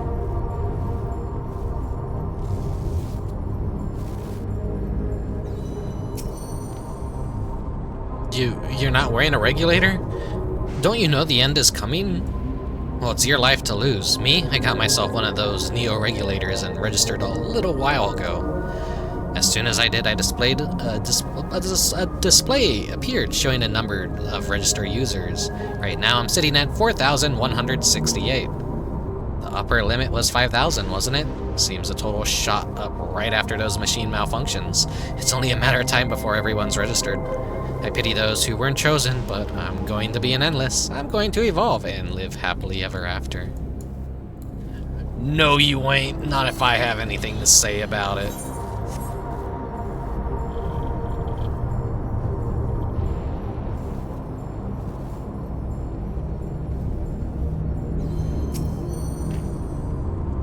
Greetings. I remember when you visited with Queen Sphene. Come to check on the well-being, have you? Well, I can say that things are rather stressful out here as well. Without knowing if or when our machinery might turn murderous, the specter of death is ever present. People are terrified, and the clamor for the Neo-regulators has reached a fever pitch. I personally was fortunate to have claimed a new device early on and have long since completed the registration. Death has no hold over me now. Now I must begin my prayers. The darkness draws closer, grows deeper, and we must cast it out. They're going insane death cultist on us now.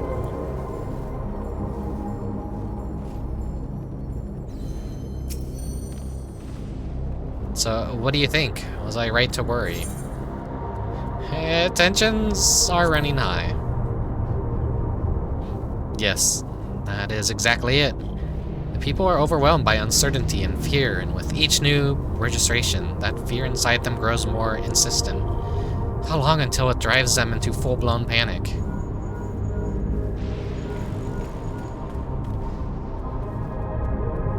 Rickubus, can you come to resolution? We have a problem. I'm already here with Lamati and Alphanod.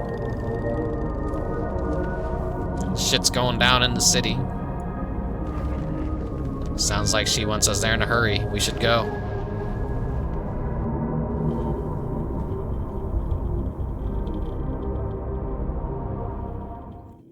Yeah, it's taking me into Solution 9 because my PC does not like this.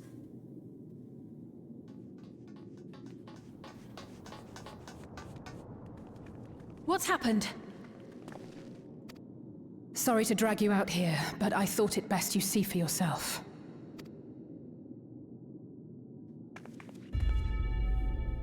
Death is your constant companion. Though you toil with diligence, death may come ere your reward is bestowed. Though your grand works be poised for completion, death may come ere you wake the following morn. Though you enjoy a life of peace and good fortune, death needs but one instant to claim you. Your bodies are weak. Your heart, your brain, every fragile organ rolls the dice from moment to moment. Sheer chance deciding if they function or fail.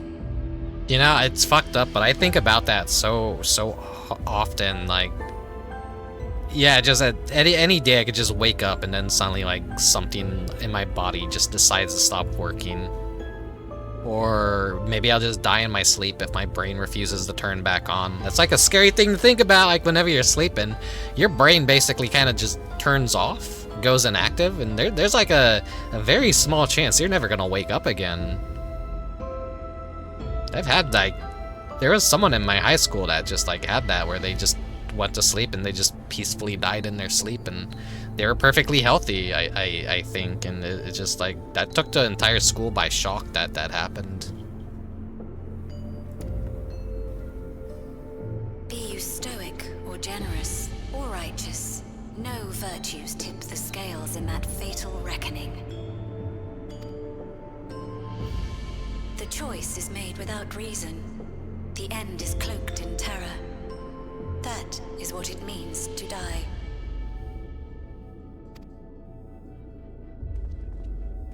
The announcement began after we finished our meeting with Gossen. As for its source, well...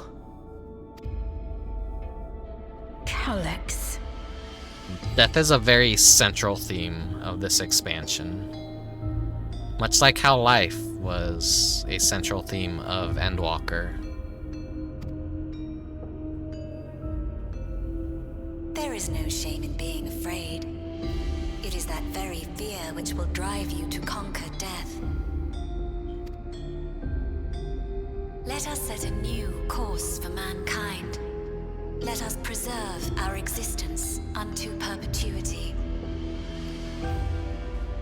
Hope for it, wish for it, pray for it. We will become endless. With evolution's brilliance, will we banish the ever-present darkness of mortality. Change isn't easy. No one ever wants to take the first step. But this is the right path for us. What other way could there be? I'm gonna do it. I'm going to register. Vtuber. You couldn't have come at a better time. Please, you have to let us move to Tuliolal. It's too dangerous to stay here. Who knows when the next century will turn on us? Even if we wanted to become endless, there are no more neo-regulators to be had. Fleeing is our only option.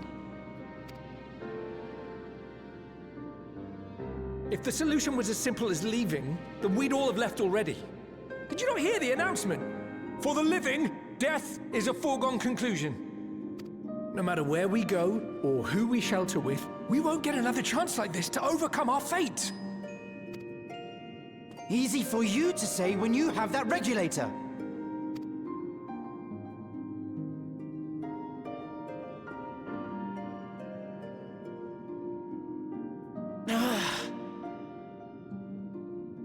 The Landsguard are on their way as we speak, and arrangements have been made to see that you all will be safely evacuated. Tulichola will aid you in whatever way we can. So please, remain calm.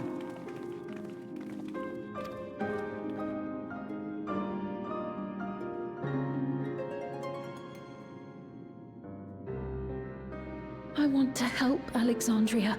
I want to save its people. But what can I do?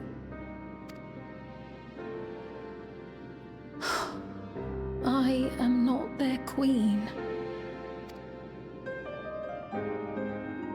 By the way, she's the parallel to Garnet, in case none of you out there have made the connection yet.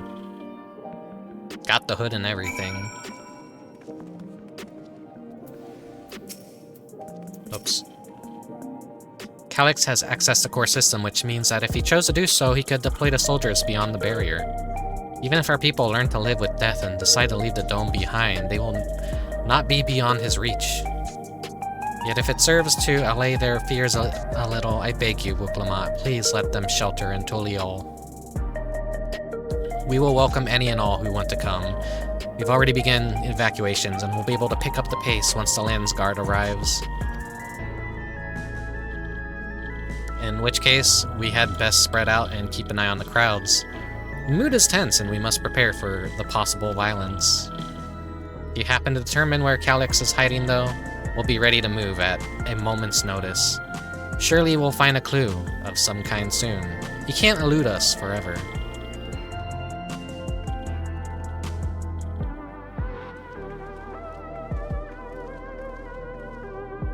My poor, poor PC. Oh my god. Violence and fear. This is not the future she envisioned for her nation.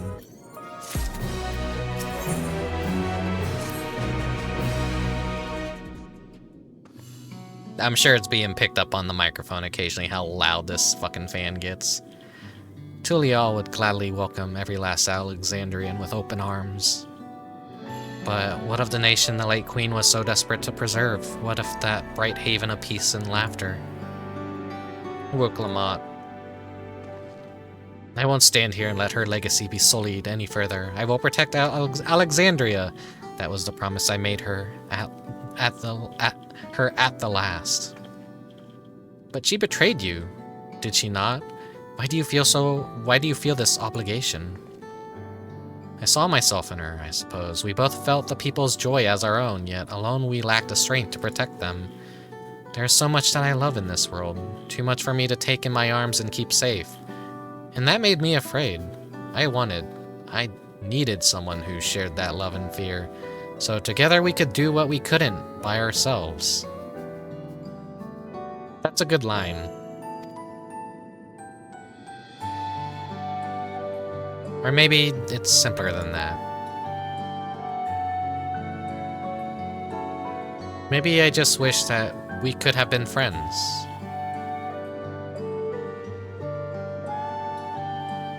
So when she turned to me in her final hour, desperate to safeguard Alexandria's future, I swore that I would see it done. In the end, I think you both found the friend you needed. I would be yours as well, Celine. Whenever you fall or struggle to rise, I'll come running to the rescue. And you do the same for me.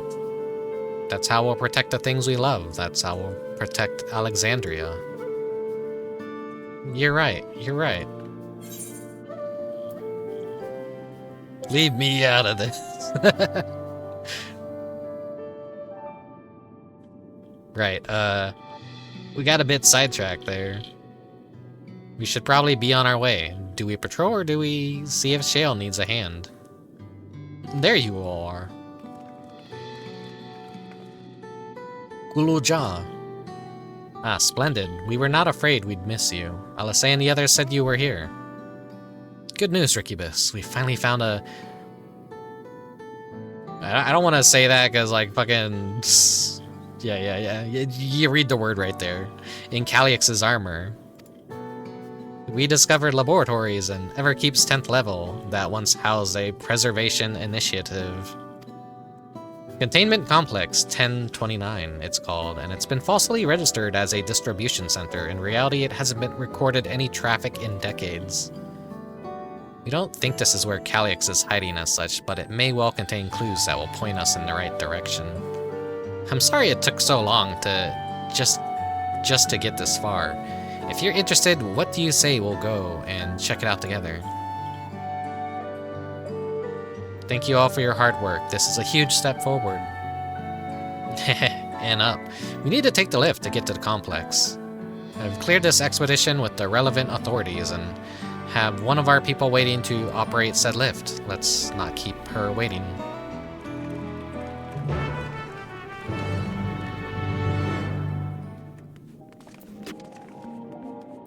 If it hasn't become obvious yet, if you're new to watching any of the Final Fantasy XIV streams, this is a visual novel blended into an MMO, essentially. A lot of progression is like main story stuff. You don't see a whole lot of like action, you don't see a whole lot of fighting. There's the occasional stuff, but usually it happens when there is a dungeon and a trial. That's like the, you know, it's not like, oh, go collect 10 boar asses and then we will see what happens next. No, it's like story beat, and then the good shit happens, which some people might like, some people might not like. If you're invested in the story, it's a nice experience. If you're not invested in the story, then you're probably gonna fucking hate it, in all honesty. There's a lot of people that always criticize Final Fantasy XIV for being so boring.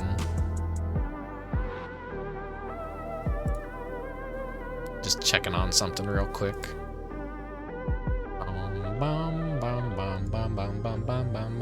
Yeah, okay. Everything's good, everything's good. Maybe I should like close out Chrome. That's open, so that's definitely like not helping my PC, I think. So, okay, there we go.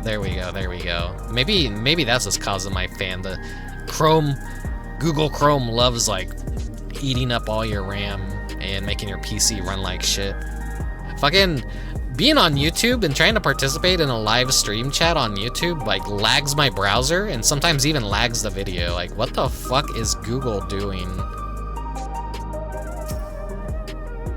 Ready to head on up? Next stop, the 10th level. My PC isn't a bad PC either. It's just fucking Google sucks ass at optimizing their shit.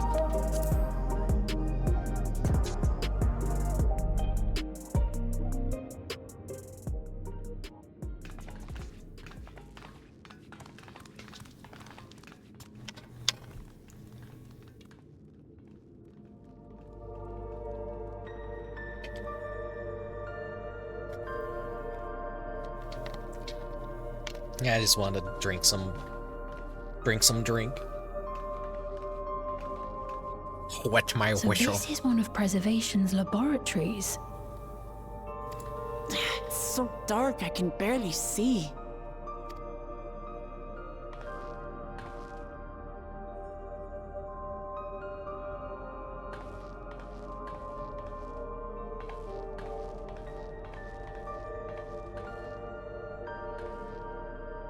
Just a moment. If I can reroute the power to the circuit.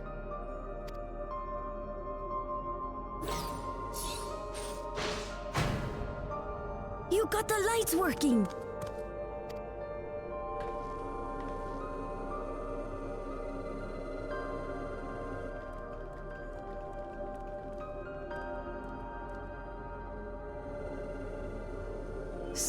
how stale the air is. This room hasn't been in use for many years. It was thanks to Kryl and Galulja that we managed to locate this place.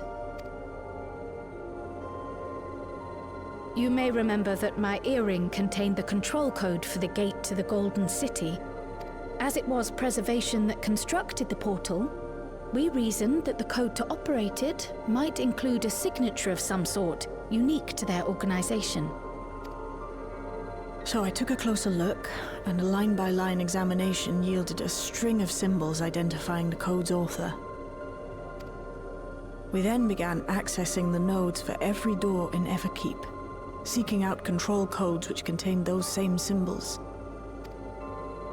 After a grueling search, we finally discovered our prize behind door number 1860, the entrance to the facility in which we now stand. I'd probably still be at it if Galulja hadn't been around to assist me. I took breaks, but Shale never stopped working. Not even once.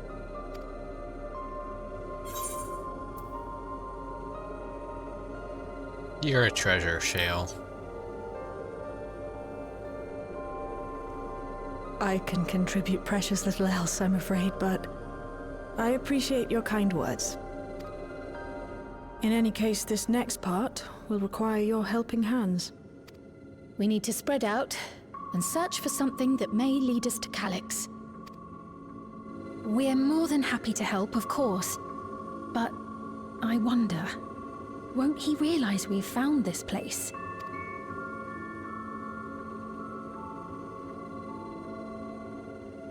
It's highly likely, and personally I hope he does.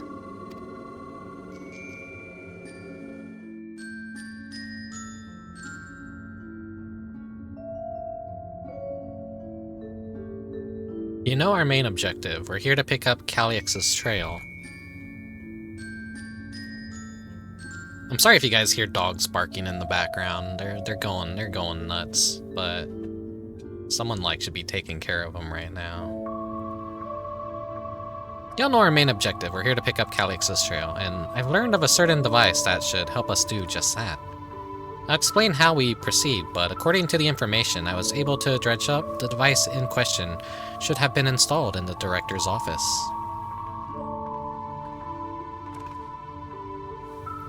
Now, as for where that might be, yes, this map matches my data. This room we're in is the Researchers' Commons, located in the western side of the complex. The director's office is northeast of there. Here. So we should cut across a circular chamber in the middle, yes? Yes, we should, but unfortunately for us, the interior door is locked. We'll need a security key with the appropriate clearance to open it. Judging by the mechanism, it'll probably be a card of some kind. Can't you know, work some electro magic? I'll try my best, but this type of lock is well before my time. It may take a while to crack it. And in case I can't, you might want to look around and see if anyone left a security card behind. Considering the state of the place, it does seem like they abandoned it in some haste. I shouldn't be surprised if we found one. Very well, let's get to searching, shall we?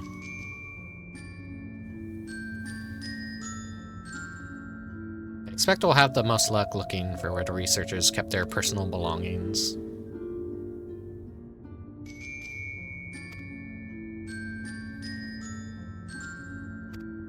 It's telling me hints will appear in specific colors. A few documents sit in an untidy stack atop the desk. You find no security cards hidden among them.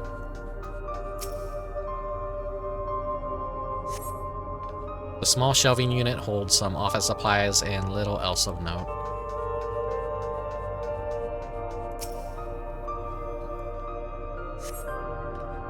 You scan the bin's interiors, hoping to find some card-shaped rubbish, but it appears to be empty. Nothing in there, then. I'm not even sure where people keep their personal belongings in this day and age.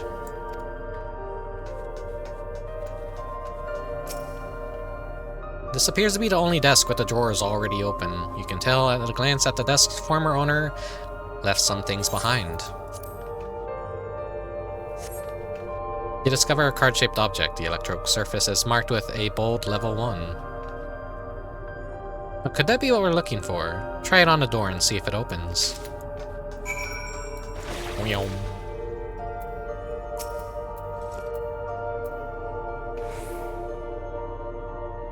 You hold the card-shaped object up to the scanner.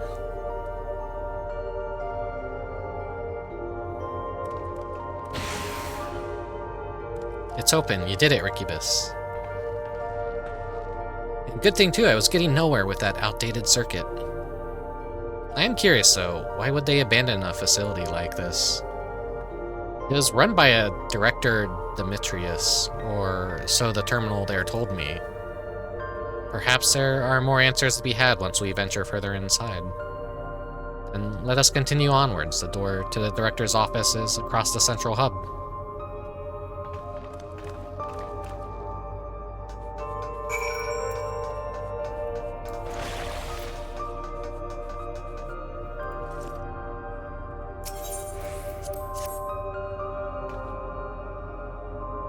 You hold a level 1 security card up, but the scanner beeps in disapproval. No good, maybe we need a different card. Yes, the scanner is demanding a level 3 security clearance to open the lock. As much as the delay chafes me, we'll just have to comb through the nearby rooms and hope we stumble upon the card we need. Let us start our search in the Proto Lab. That door is already open, at least. We'll find a way through together, Shale. I'm sure of it.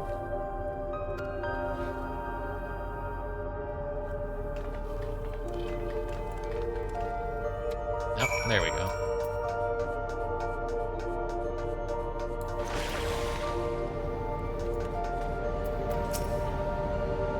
The way this room is set up, the canister inserted into the large device looks to be a soul cell. Could this be where they conducted their experiments to create the Endless? But we could probably spend days investigating this complex. Finding a way into the director's office must take precedence. Speaking of which, Ghoul Old Jaw mentioned a locker over in the corner that he couldn't open. Perhaps you could take a look.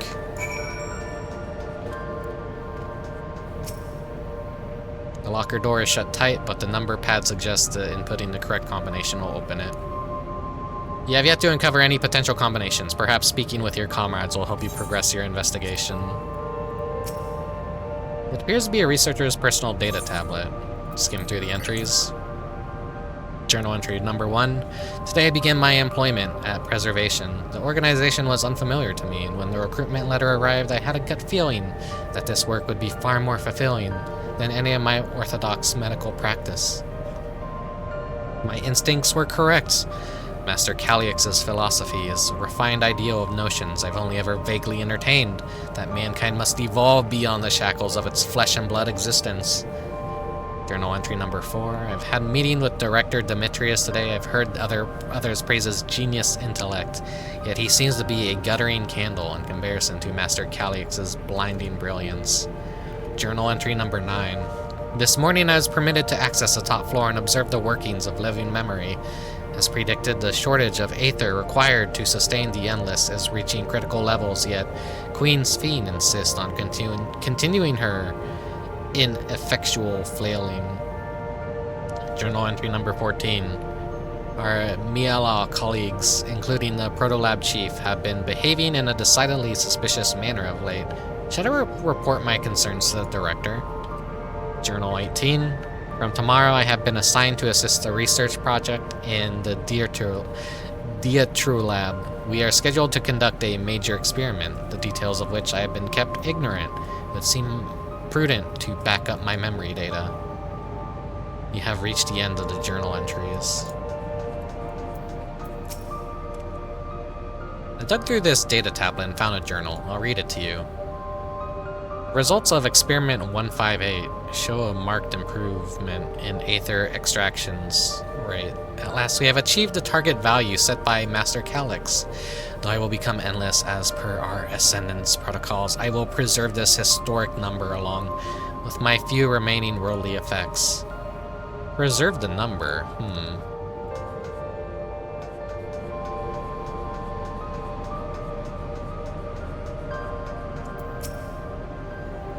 These notes seem to be about the research they did here. Let's take a look. Experiment 148. Submitting inference candidate 201930 to be considered for efficiency procedure review. Experiment 158. Maximum number value of 11509 recorded. Comparatively study to be included in the report. Alrighty then. On a number experiment 163, new proposal produced a result of 9834. Decreased value verified. I have no idea what any of that means. I may as well make sense of it later on. Since I got my phone right here, I could just do this. Whoa, whoa. 11509. I could like be cool and write it down in a notepad, but I have my phone right there in a very convenient chat.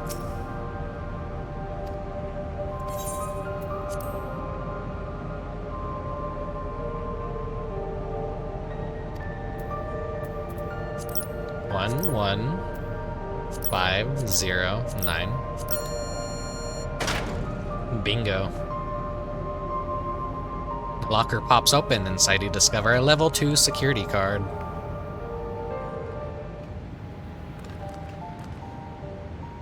Rickubus, you got the locker open. You found another security card. Oh, but does that say level 2? We need a level 3, didn't we? Yes, but it should still open more doors for us to explore. You did well, Rickubus.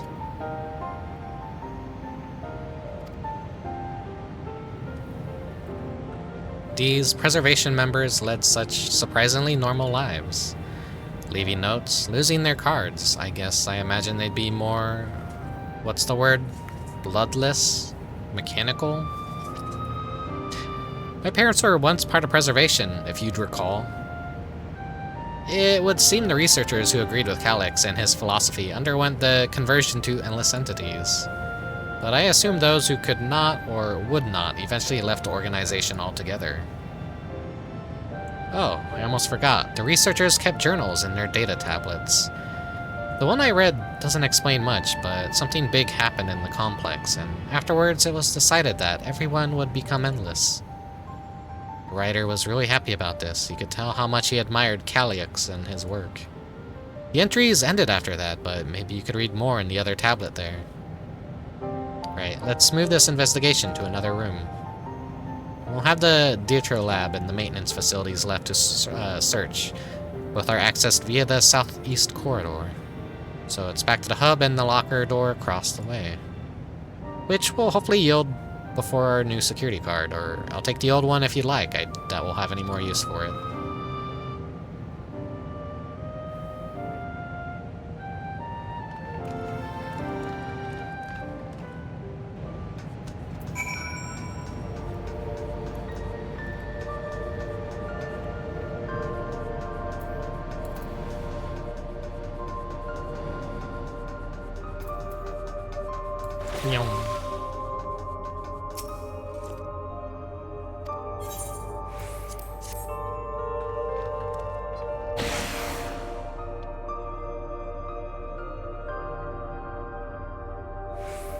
Yes, it opened. So where should we go first? The Dawntrail lab or the facilities?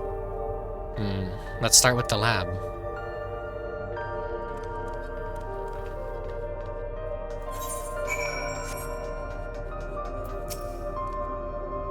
Shale, there doesn't seem to be any power here. No, none at all. It's possible the energy supply for this room is on separate conduit, which means there should be a contingency for opening the door. Look here. There's a sign above the card scanner. In case of emergency, backup power can be rerouted from facilities. The facilities room is down the other branch of this corridor. Let's see about getting the power restored to the Dawntrail lab, shall we?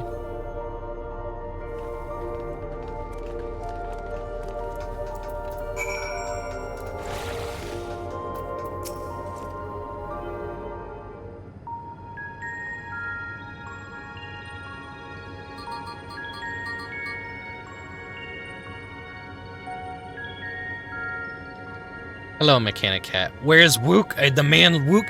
You have missed Wook. Like, every time you fucking tune into the fucking Final Fantasy XIV streams, like, Wook has already happened. There will be more Wook, don't worry, but, like, yeah, you've already missed some of her screen time already.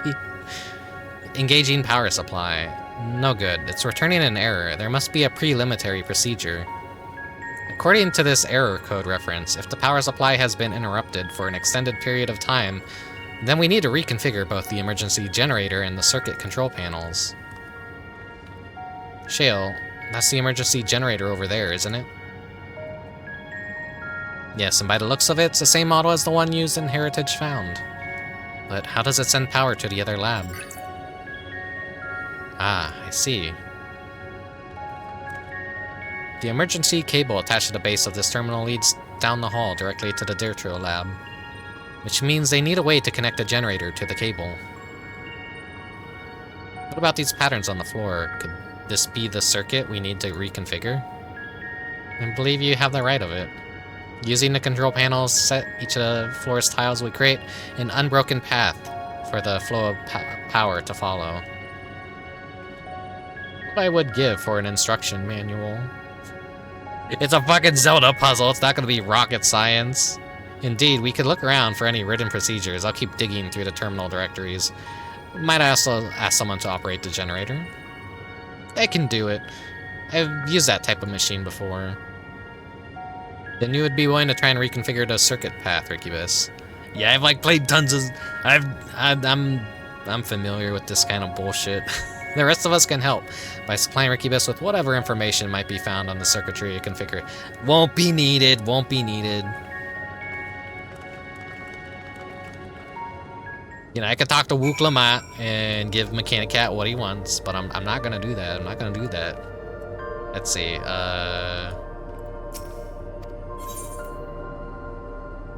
Okay. Diamond.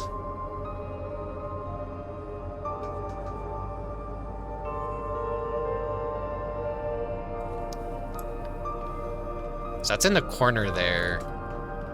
You can see, like, this is, like, perfectly centered. Square.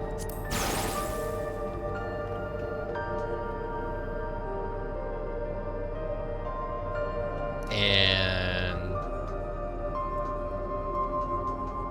what if I put the triangle here?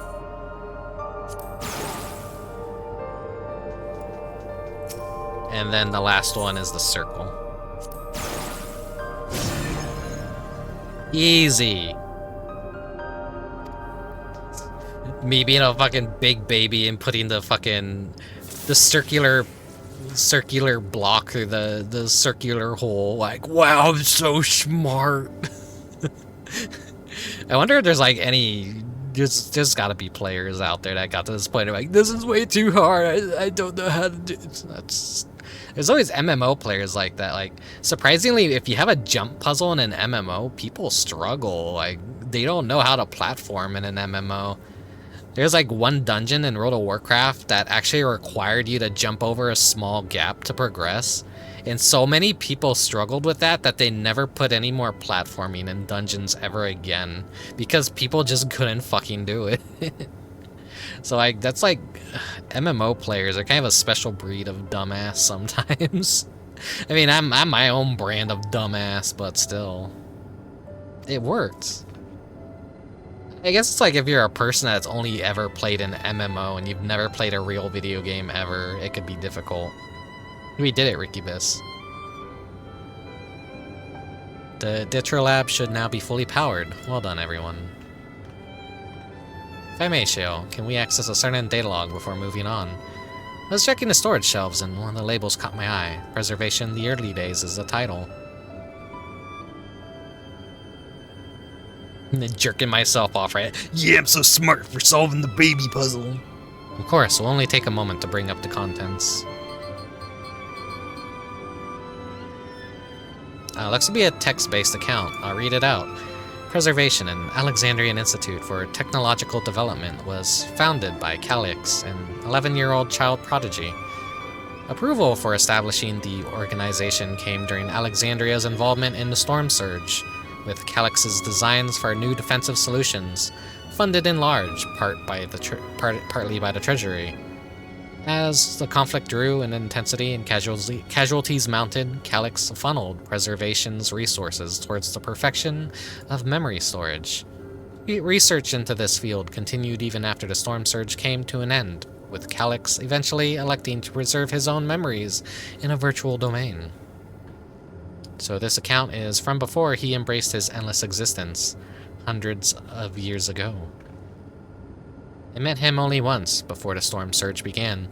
I was attending my father, who was then reigning king of Alexandria.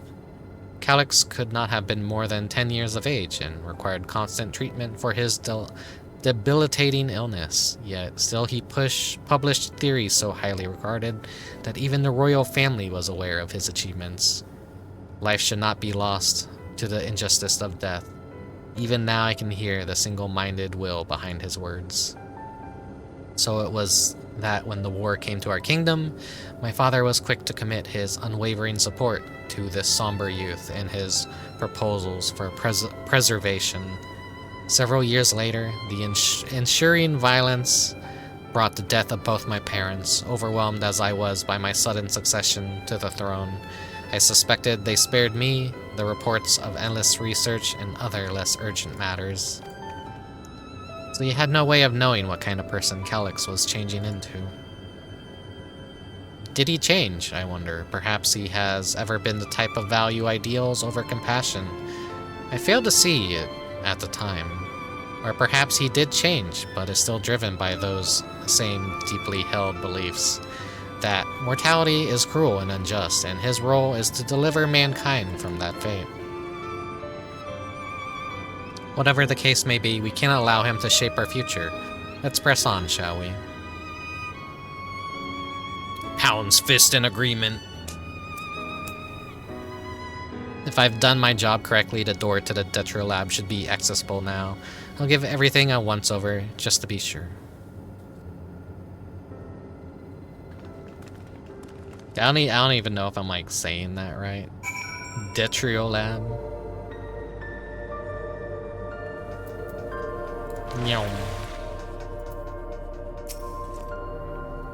The energy current seems stable enough. Still, you should let me handle this one. The security card, if you please. Oh, and quick prayer that a shorted wire doesn't burn me from the inside out.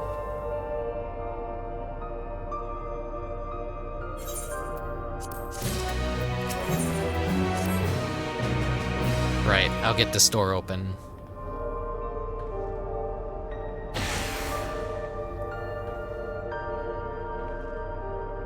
Ooh, smooth as silk. Let's head inside and see what awaits.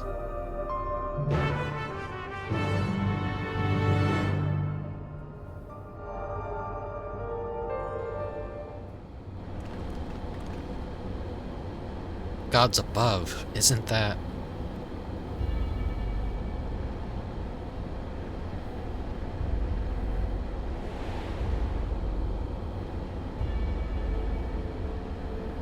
the MacGuffin. Key to interdimensional fusion? It looks to be a schematic on the monitor. And they've used it to make another key, but it isn't... But isn't it missing the shard inside like the one Rickubus has? Ah, we may have been laboring under a misconception. The key was originally a Vana'diel relic. Once this treasure came into its possession, Preservation began working to harness the power to cross dimensions. Aside from the crystal, we came to see all the vessel components were constructed here, so what might that tell us? This is just a device they made to control it. That would be the logical conclusion, yes. It is as my parents explained. The key remained shrouded in mystery. Preservation augmented it with the electrope, but never grasped the technology's underlying principles. To this day, not a single person understands the mechanics of interdimensional fusion. Not who imbued the key with its power, not when they did so, nor why. Now it makes sense. Calyx can track the key because its vessel is made by preservation. I believe there's so much we may learn in this room. On our next visit, I will have to enlist Yashola's assistance for a thorough investigation. I too am curious about a great many things, but pinning down Calyx's whereabouts is our priority. Hopefully there is a security card here that grants access to the director's office. The research conducted in this lab appears to have been highly confidential in nature.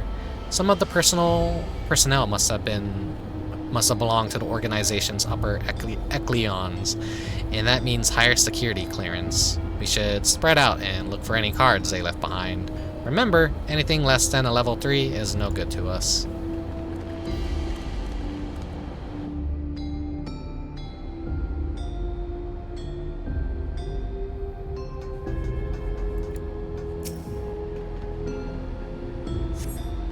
This lone storage crate is filled with document binders and other miscellaneous objects, none of which are security cards. The sturdy-looking shelving just holds a storage crate and sealed barrels, no sign of any security cards. Well, it's probably always in a drawer, because fucking why not? Aha!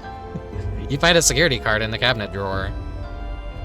Oh, did you just find a security card? Well, that's a stroke of luck. I mean, it's the only fucking thing lighting up in here. Not really luck. Let's have Shale examine it to be sure. There you go. Well, if it isn't exactly what we needed, nice work, Rickubus.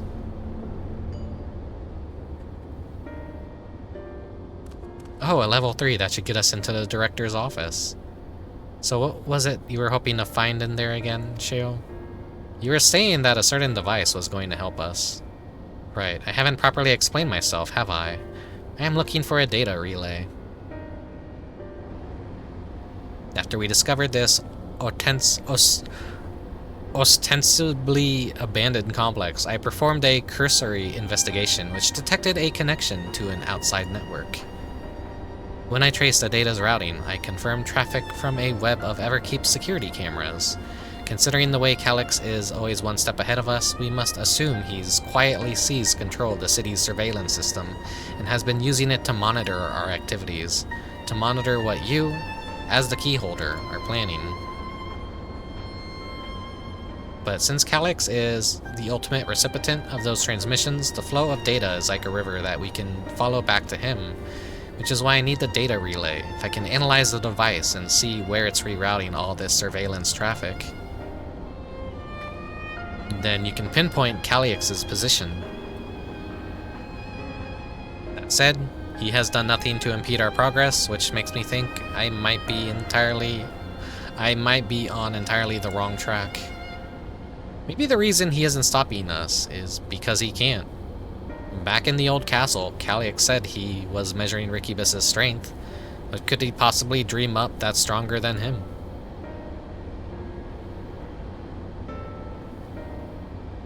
Speaking of cameras, there was another thing I meant to mention. I found evidence that someone deliberately disabled a surveillance feed in this room. The most recent recording was also crudely deleted. I was able to restore the data though, if you'd like to see it. They forgot to empty the recycle bin. I'll start the show then.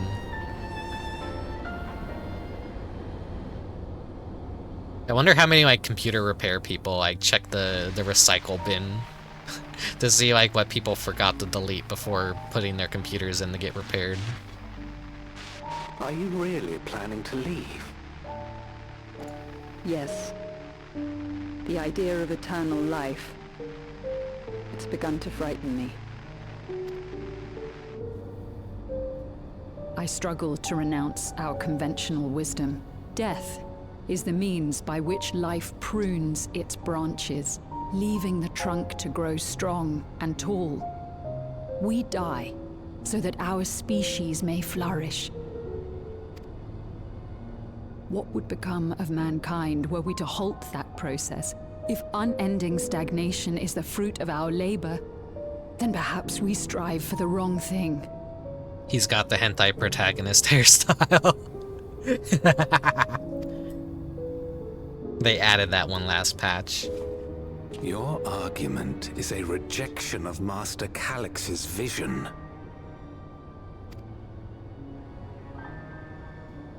I suppose it is. Perhaps such dread would not plague me, were I capable of sharing his perspective on the subject. But I cannot. He and I are too different, in too many ways. I lack his extraordinary genius. I had no illness threatening to cut my life short, no singularity of will to cut away all distractions and focus solely upon research.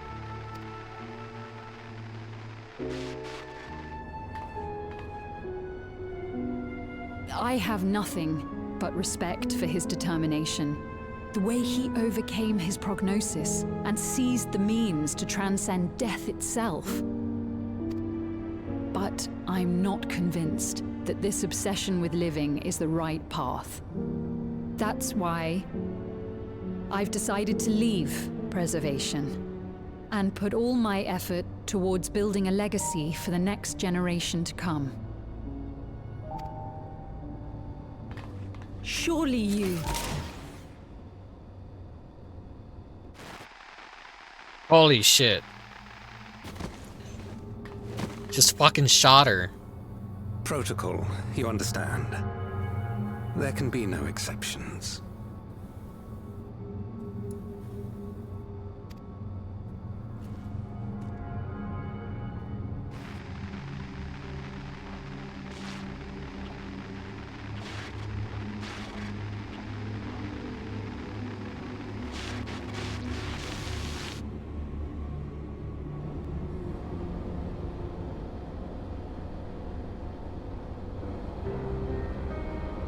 He only wanted to leave and he executed her. I checked the image against the personal data, and the man who pulled the trigger was Director Demetrius himself. Everything I could find on him pointed to a deep infatuation with Master Calix. The cameras in this room have been out of operation ever since that incident. Given that record was erased, I can only assume he was trying to conceal his grisly deed from the other researchers. I'm not surprised given how my parents described their defection from the Institute.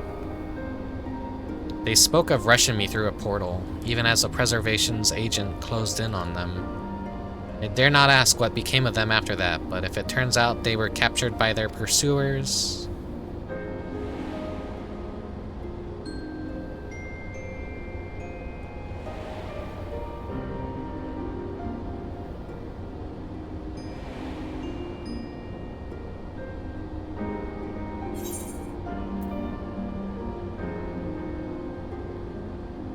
I'm sure they managed to escape.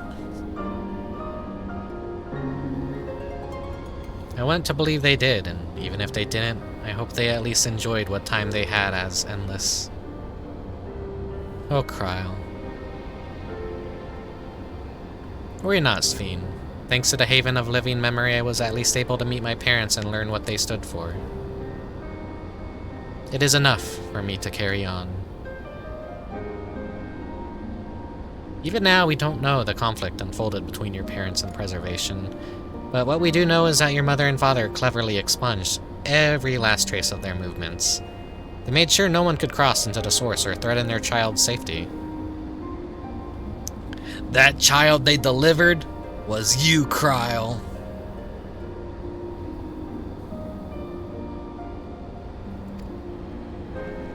To the director's office. I forgot to read that line. I mean, that Living Memory was such a beautiful and like also depressing last final area of the expansion. That was like really one of the coolest things that they ever did in the game. On like the best final zone in a game, in my honest opinion. Scanning device. It waits silently for a security card with appropriate clearance.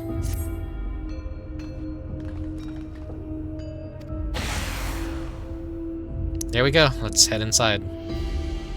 Now to find a data relay, and don't be shy everyone. Speak up if anything odd catches your eye. Rickubus, come with me, I might have need of that security card.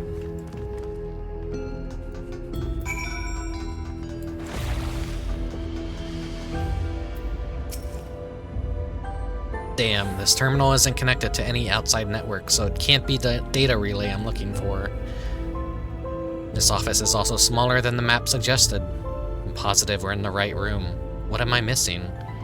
Sorry, Rickubus, could I ask you and the others to search the office for any clues to this infuriating puzzle?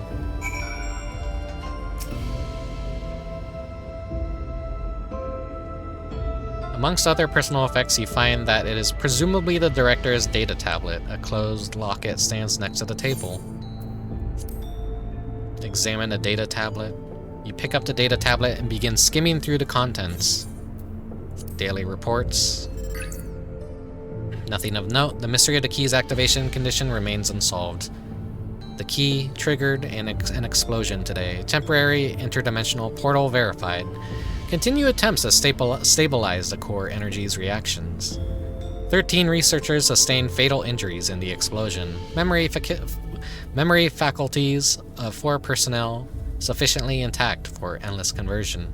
Remaining 9 designated for ethereal reclamation processing. Nothing of note. Rejected resignations of 2 Milia researchers. Major incident. Details in full report. Those 2 inept Milia broke with preservation and upsended the key, though the fugitives have since been caught and eliminated.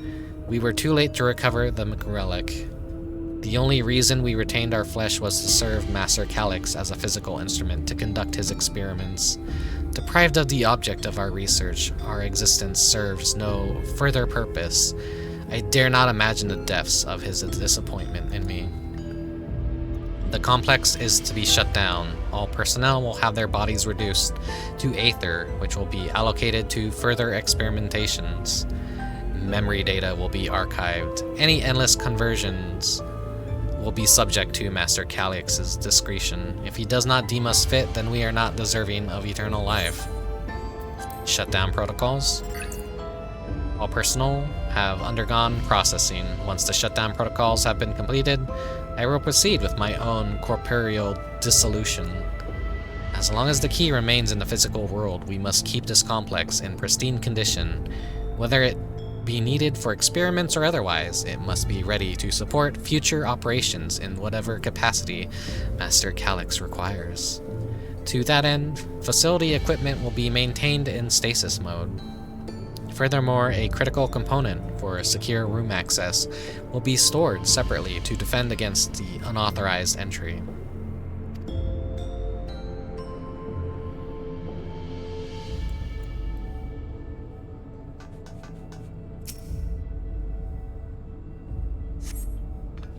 Having lain dormant for years, the now active coffee maker has already entered a self-cleaning cycle. It appears to have no other purpose beyond brewing coffee, though it remains to be seen when it will be able to do so once more.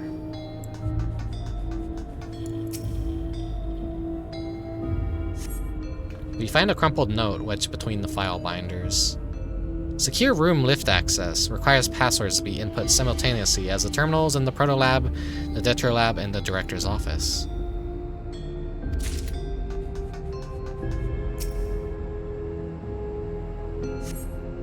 A collection of soul cells has once belonged to the Director. They appear to be empty.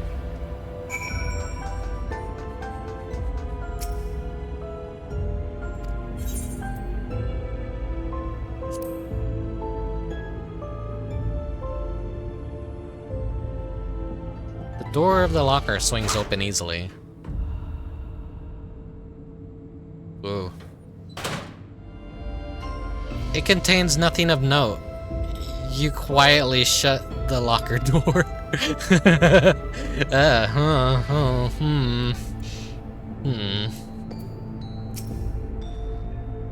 Have you found something?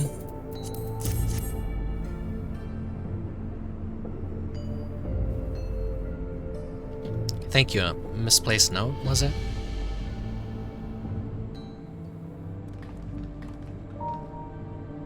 With instructions for accessing a secure room, no less, seems we need to enter a password on 3 different terminals at the same time.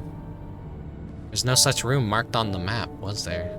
No, precautionary measure, no doubt, and if passwords are involved, I expect the access lift itself is concealed too. Sealed by Electrope, you mean? Ah, could it be that wall? I thought it seemed odd when I walked past. I remember what Cahusia used to say. Shale, never trust an Electrope surface.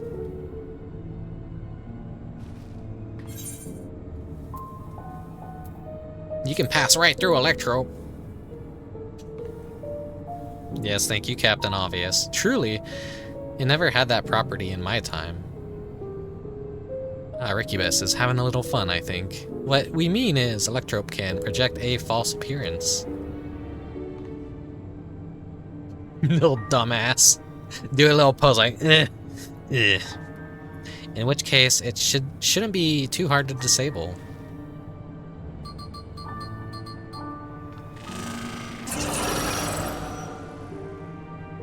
Another door. I've managed to deactivate the projection, but the lock is another story. Didn't that note lay out the password protocol? I say we go ahead and try it. I agree. 2 people should prepare the lab terminals for input, while the rest of us look for passwords here in the office. I'll take the proto lab. Then I'll take the Ditro lab. Actually, it might be better if you stayed, Sphene. Your knowledge of Alexandria and its people could be needed here. Yes, you're right. If the passwords are hiding behind clues, that may be something I can help with. I can help too. I've lived my whole life in Alexandria, after all. I will take the Ditro lab duty then. We can keep in touch via communicator to match our timing. Rickubus, you shall have the honor of entering the office password. Once we've determined what we need to input, take your place at this terminal. I'll stand by to guide Wuklamat and Cryo through the process. You know, there was that display plate over there, the one with the gems. I thought since it was made of Electrope, it might have some other purpose. But I couldn't find any switches or buttons to make it do anything. Maybe you could figure it out. Geez, it's missing a gem.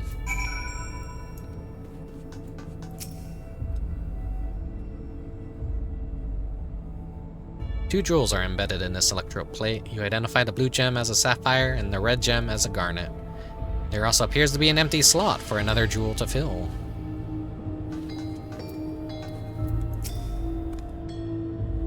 I kept searching the drawers with books and found a cube puzzle made of Electrope. It's probably just a toy, but maybe. Solve the puzzle. You got it.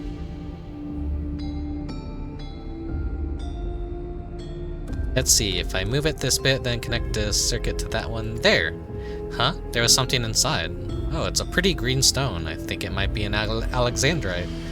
They say these gems were so treasured in the past that they named the kingdom after them. Here, you should hold on to this one, just in case.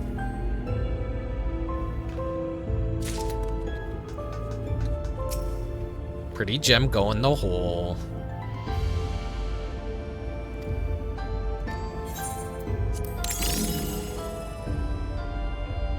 The gemstones fit snugly into place. Almost immediately afterwards, the glowing lines of the diagram appear on display, accompanied by a short phrase. Decorative pattern? You consider the display before you. On the second thought, perhaps the shapes are chosen. Oh. A floor plan of this complex. As you continue studying the display, you realize that these shapes correspond to the rooms of the complex in which you now stand. This may be related to the passwords you were looking for. The slot contains a sapphire in place of the floor that corresponds to the proto lab. Garnet, the Detro lab. The Alexandrite, which is the director's office. The glowing word appears to be handwritten. Yes, I knew that jewel would come in handy. Let's see. Heed the stones. This must be about the special meanings Alexandrians have for gems. It's an old belief, I think, where each gem means something different. I bet if you asked Sphene, she could tell us more about it. After all, even her name comes from a gemstone.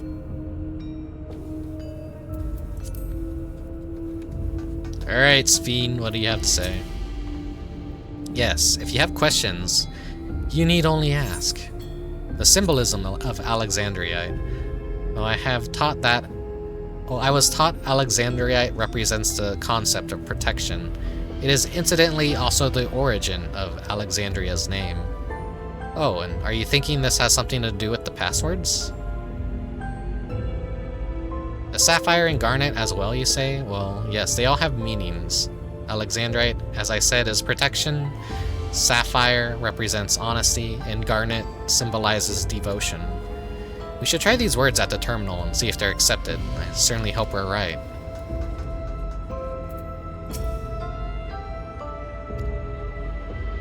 We're all set to go. Wukelamat and Kryle are just waiting on their passwords. Let's start with Wukelamat in the Proto Lab. What word should we enter? What was the Proto Lab again? Proto Lab is... okay. Honesty. Detrolab, devotion. And lastly, what will we input for the director's office, which we're in here, that would be the protection. Alright, we have all three passwords ready. Now enter them into the system at the same time.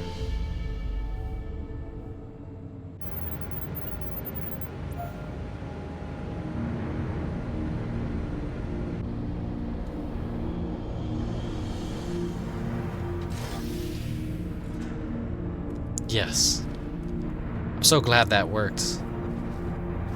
The secure room is the only place we've yet to search. In the data relay, if anywhere, it has to be there. We'll venture in as soon as Wukelamat and Kryle rejoin us. You know, in the main story quest for Dawntrail, like, near the end, there's like a puzzle area. And people really fucking either loved that or hated that. Because they couldn't just progress at the story. They had to use their brains and like understand context clues and stuff. It's actually like interesting to see them use like this whole puzzle segment has like been a little more involved rather than just watch cutscene and watch cutscene. Like you have to like figure shit out, or at least like get some clues. And you know, it's still like baby puzzles and stuff, but. Oh, thank you, Mechanic Cat. Let me drink some water. Let me drink some water.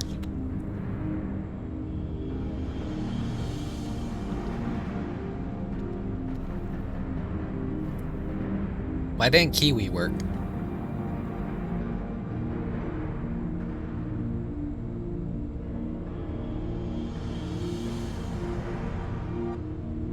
Oh man, my ass is sore. Ugh. I'm stretching.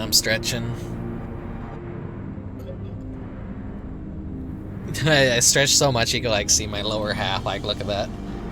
Ugh.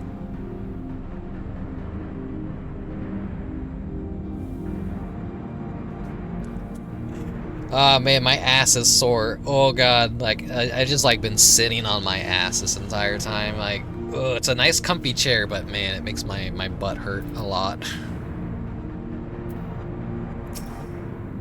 Alright everyone, time to board the lift and see what awaits us.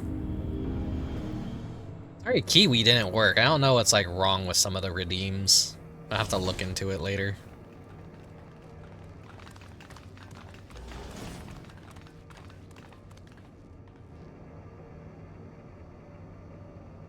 This terminal doesn't look special to me, but this is definitely what we're after? It is. But whether or not it will suffice for our purposes is another question.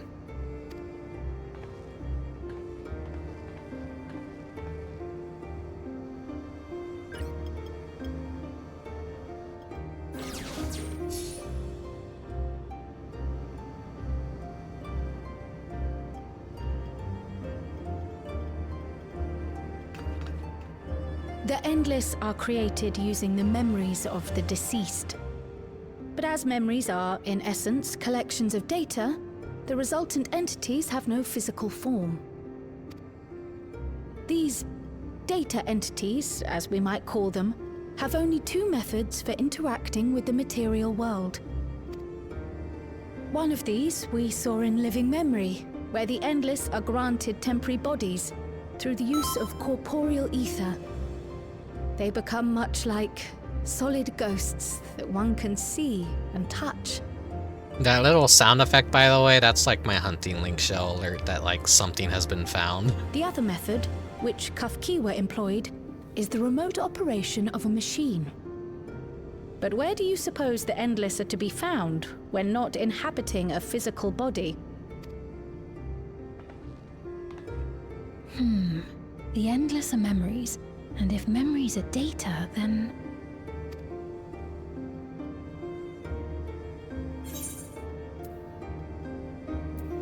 In a world formed of data? Living memory? Yes, we suspect they reside in a virtual domain, one contained entirely within an electrope-based machine. We've seen such a realm before, after all. Oh, you mean like the Alexandria made from the Endless Fiend's memories? It all seems so real. So this virtual domain, it would also be housed within the Meso terminal. But how? I thought we shut down all the terminals in living memory. You did. And Kafkiwa's program performed just as she intended. The Meso terminal itself was deactivated, as evidenced by the failure of the device which was keeping Spheen's body in stasis. Be that as it may, we face a master of electrope engineering. That he managed to partition and protect a sector harboring his own memories is well within the bounds of possibility. Let us say that the Meso terminal does indeed contain a second domain, and that Calyx himself resides there. This city, on the other hand, exists here in the source. That being the case, I thought perhaps we could prevent his remote interference by closing the gate to the Golden City, and thus severing the connection between worlds. Except I tried to close it once already when I visited Living Memory. The process required administrative authorization, a restriction I assumed at the time had been imposed by the Queen.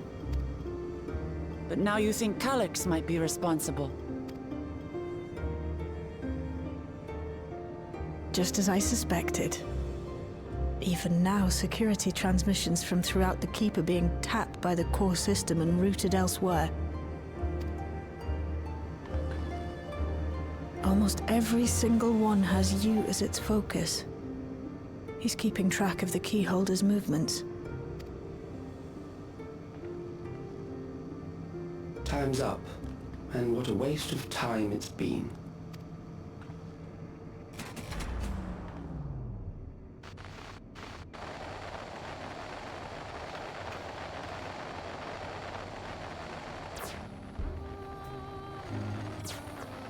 Hoping to find me by tracing security data?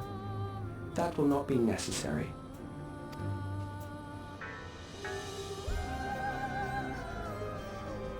Through a not inconsiderable effort, I've taken your measure and prepared a force sufficient to subdue you.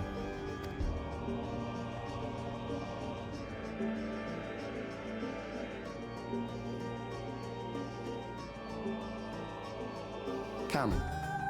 I invite you to the upper reaches of the Meso terminal. The storage device which holds my memories is there. Break the memory bank and victory is yours. I, in turn, will seek to wrest the key from you with any and every means at my disposal. And if we refuse this invitation? I will wait and continue to convert Alexandrians into Endless.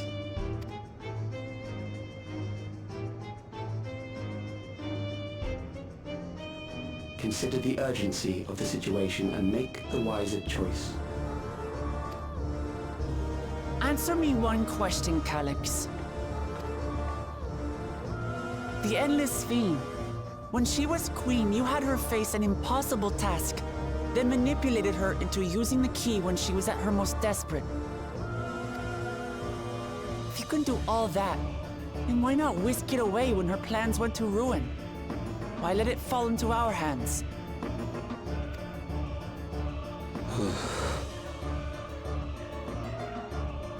You pour salt in the wound. That disaster was a miscalculation on my part.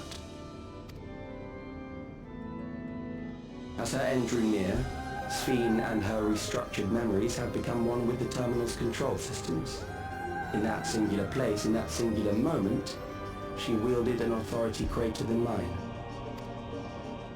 Thus she was able to shield you, the neighboring sovereign to whom she entrusted her nation's future, and the hero to whom she entrusted that priceless key.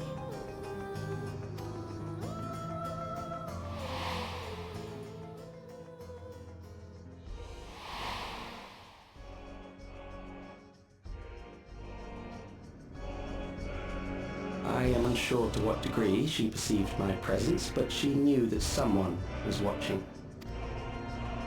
Does that satisfy your curiosity?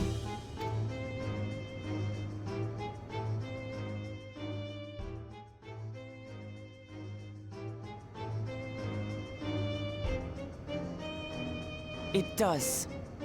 And I'm satisfied that you will take nothing more from this nation.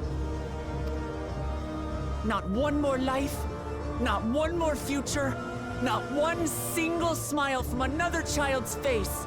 You hear me?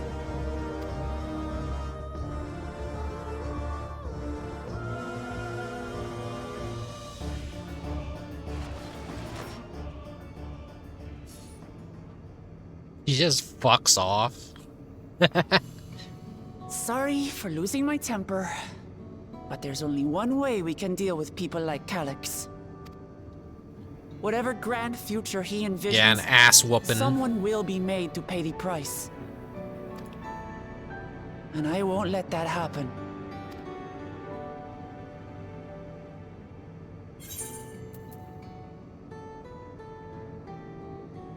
He's wrong if he thinks he's taken our measure. We have the anime plot armor.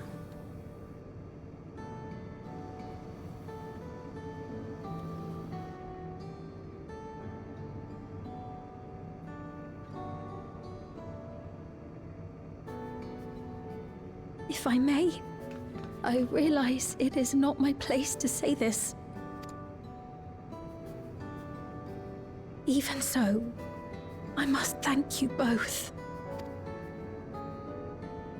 On behalf of my other self, allow me to say how grateful I am to have you as our champions.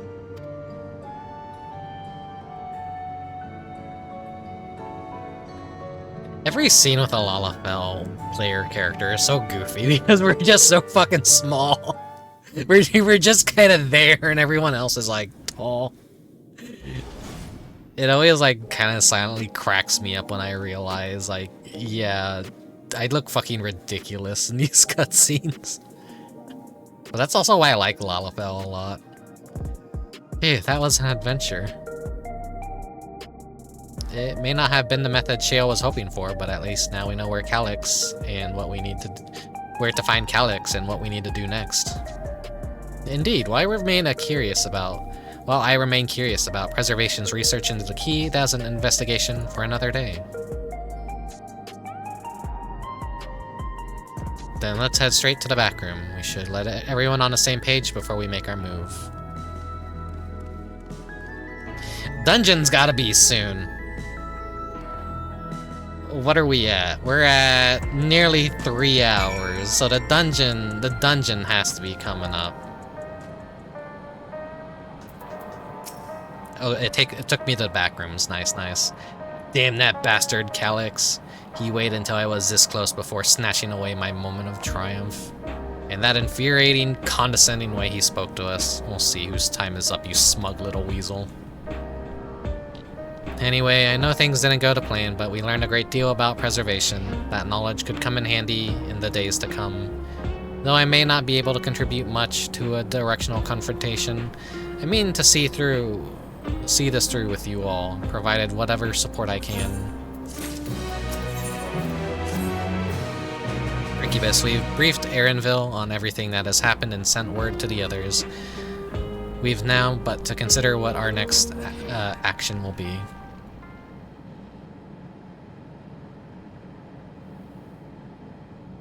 Typically, new main story quest is like, what, 4 to 5 hours, unless like you speed read through everything, but because I'm reading everything out loud, it's like taking me a little bit longer. The streamer debuff, after all. Calyx has offered you the opportunity to confront him directly. And though it feels much like striding face-to-face into an ambush, we have little choice. If we are to destroy the memories he supposedly has stored in the upper reaches of the Meso terminal, then that is where we must go. While I'm still upset at being deprived of my moment, I nevertheless did my due diligence. I can confirm that the relay was found.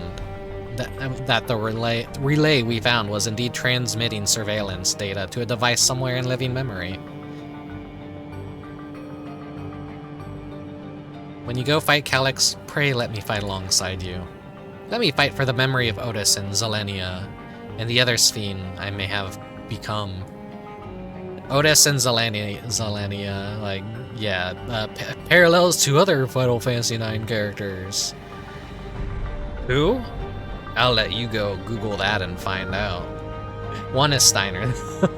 The other is like, so kind of like, I guess, fresh spoilers, I guess, maybe, I don't know. Most importantly, for my beloved kingdom and a joyful tomorrow. If things take a grim turn, I'll keep you safe.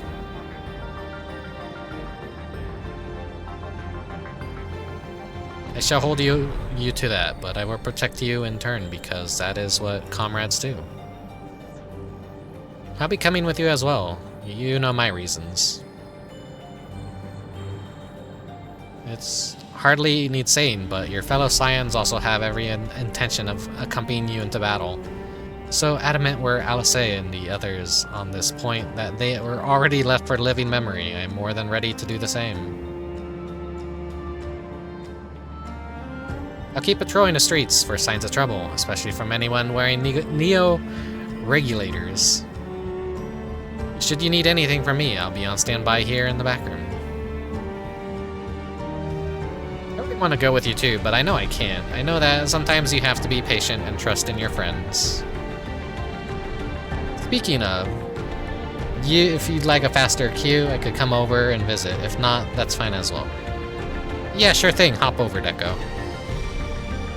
Oh, Rickubus, Crow and I think we should talk to Gossen before we leave for living memory. Under Calyx's direction, Preservation has helped shape Alexandria's society for centuries. Taking him down will have serious consequences, and we need to warn the officials in charge about what we intend. You probably can't get over here, though, because it's patch day. All the servers are probably extremely congested.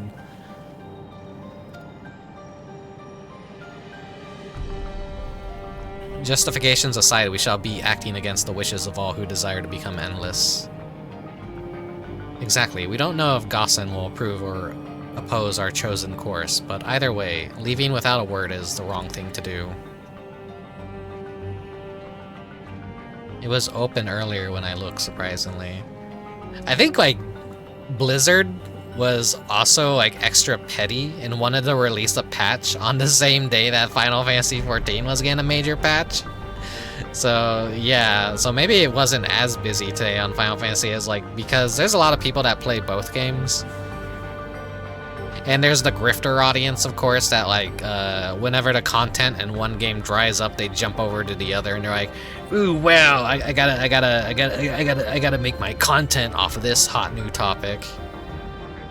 Right now, everyone was shitting on WoW for a while, and like, wow, Final Fantasy XIV so amazing. And now everyone's shitting on Final Fantasy XIV and going back to WoW and going, oh my god, WoW is so amazing. Like, fucking people just don't fucking care about anything. They have no pride. They have, like, fucking no allegiances whatsoever. I mean, having allegiances is kind of just dumb, but still. It's kind of like, huh. You guys are so against Blizzard and shitting on it, and then suddenly you go back to licking their boots like nothing ever happened at all. Like, wow. I say this as a longtime person who supported Blizzard in their games and World of Warcraft. Like, fucking, I ripped that band-aid off and I haven't looked back. Like, you know, fuck Blizzard, fuck World of Warcraft. Wasted many of my years of my life on their games, and you know, they're just a shit company now. I don't agree with anything that they do. I wanna see Blizzard die. I wanna see their studios shut down. I'm a Final Fantasy XIV boy now. And that's for the better, because yeah, while the game doesn't have that much content, it doesn't require me to devote my life to play it. I could kind of easily drop it and do whatever the hell I want to do, you know, which is do other streaming stuff, do art, pursue other side hobbies. It's got nicer pacing. I don't want a fucking MMO that requires me to play it 24/7 just to like fucking fight against an ever-raising ceiling, you know? Sometimes I just want good story content, which fucking World of Warcraft never had. You had to be like a lore nerd to enjoy World of Warcraft's story, and like in recent expansions, it's like that's the only time they ever actually started fucking caring about a cohesive story at all. Anyway, sorry for going on a tangent. Come, we shall be on our way. Resolution first, yes? Be safe, everyone. We'll see you when it's over.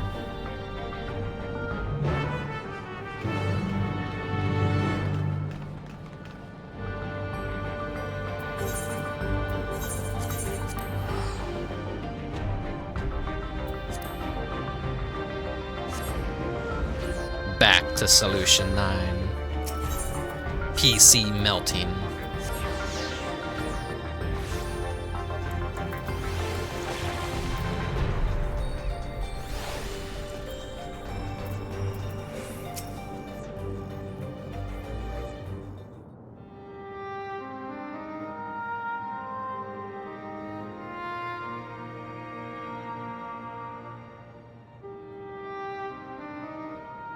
I see. A difficult situation. In the absence of an official sovereign, I agree that it is not Preservation's place to dictate the future of our nation. However, I also cannot simply take a side and declare my support for your efforts to defeat Calyx.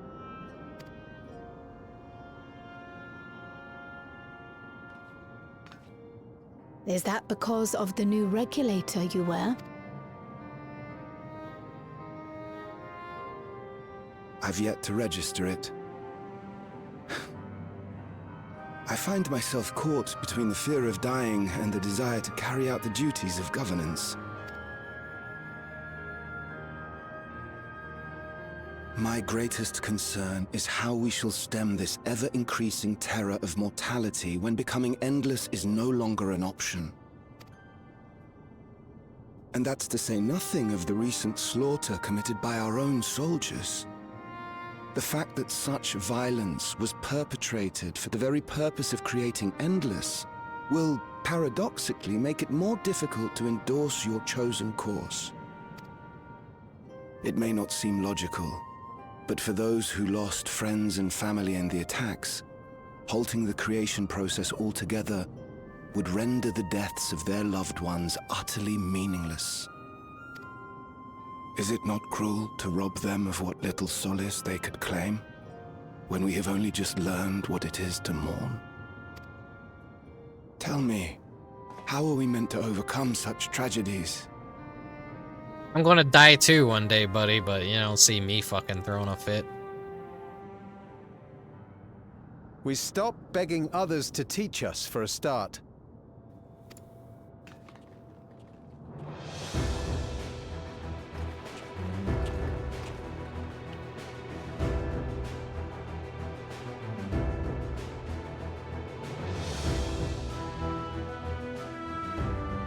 For the longest time, we've been protected by Queen Sphene and the systems put in place by our forebears. Sound redeem's working. Hello, Mama. The hardships and responsibilities of life were distant things, and we felt entitled to our comforts. Even as we barely noticed those who risked everything to keep us sheltered. Splort. But no more. From now on, we need to learn on our own.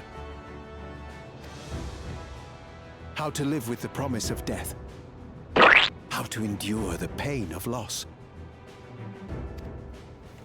She found the sport button. Things, but we may learn to survive them. The people beyond the barrier, even the Alexandrians of old, they've all had to live with these fears. There's no reason we can't do it too. What are you all doing here? Malachite called us in, and the Oblivion members briefed us on the current crisis. You don't stand idly by while your house burns down. My PC fan just spooked me. It's getting loud. We came together and thought about how we could help. Solution 9 is cool, but it Long always story fucking short, like pisses my we PC decided off. to join the fight alongside Oblivion. I say fight, but we're well aware of how little use we'd be in actual combat. It's how cool the city is, though, that it just like fucking causes the computer to throw on the a other fit. hand. Now that we might be qualified to do something about. We'll talk to our neighbors and do our best to quell their fears. Convince them to make the most of this life and enjoy all it has to offer. Laughing your ass off at these Final Fantasy XIV NPCs wearing tech wear. Yeah, it's like been a huge inspiration for Perhaps that will help to ease your burden. a lot of the current gear. Like, oh, we need a cyberpunk, like, look at, like, just give them tech wear. It certainly will. Even if a few are assuaged by your words, it will make things easier. Final Fantasy XIV and, like, the devs are always, like, looking at real-life fashion and how to, like, implement it into the game, but also give it a kind of, like, an in-universe kind of flair, kind of. There's a lot of people that are, like, on the fence. They want Final Fantasy to be high fantasy. But, like, the truth is about Final Fantasy is it's always been sci-fi mixed with fantasy. It hasn't always been just pure high fantasy, and it hasn't always been pure sci-fi. It's a mishmash of magic and machine. So, like, I don't really tend to get, like, too pissed off, like, about clashing themes. I think people that basically just expect Final Fantasy to be, like, 4 guys lined up fighting monsters in a forest somewhere all the time, and they completely ignore things like Final Fantasy VII, where it's like, yeah, no, there's like technology everywhere. Final Fantasy VI, fucking, you got ones that are more fantasy, and you got ones that are more sci-fi. So it's always just a clash of the two elements. Sorry to get sidetracked again.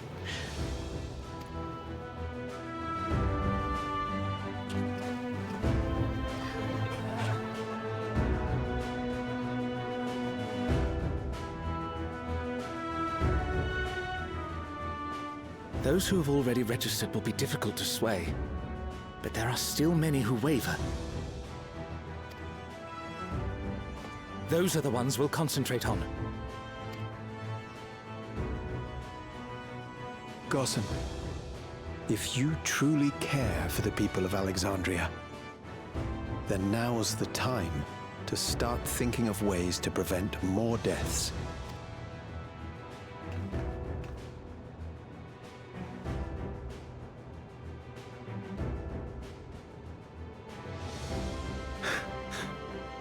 Were I to become endless at the expense of my countrymen's lives, I would regret it for the rest of my existence.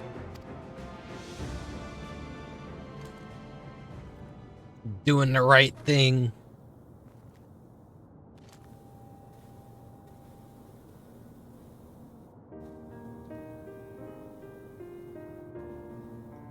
Forgive my weakness. When the people have lost their way, it falls to the government to support and guide them. Alexandria can rise above this sorrow and find its way forward once more. Is that not so, Your Majesty? Indeed it is.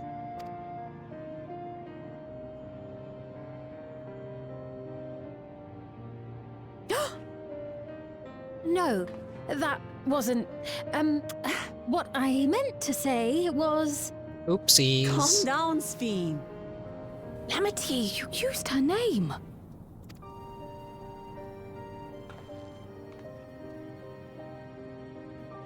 My little dumbass everyone knows you two idiots. The perfect resemblance to our beloved Queen Sveen has not escaped our notice. Yet we also understand that you are not her. Having to live in secret, unable to share who you really are, that must have been hard on you.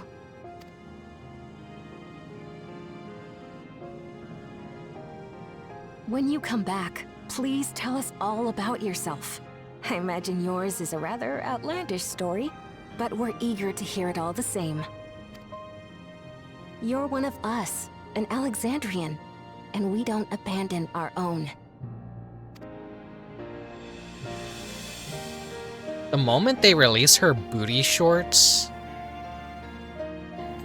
it's gonna be like a fucking print money button. So many people are just like gonna go to the Mog station and buy her booty shorts. Get the Sphene outfit. $20. I promise to return. And when I do, I look forward to speaking with you all.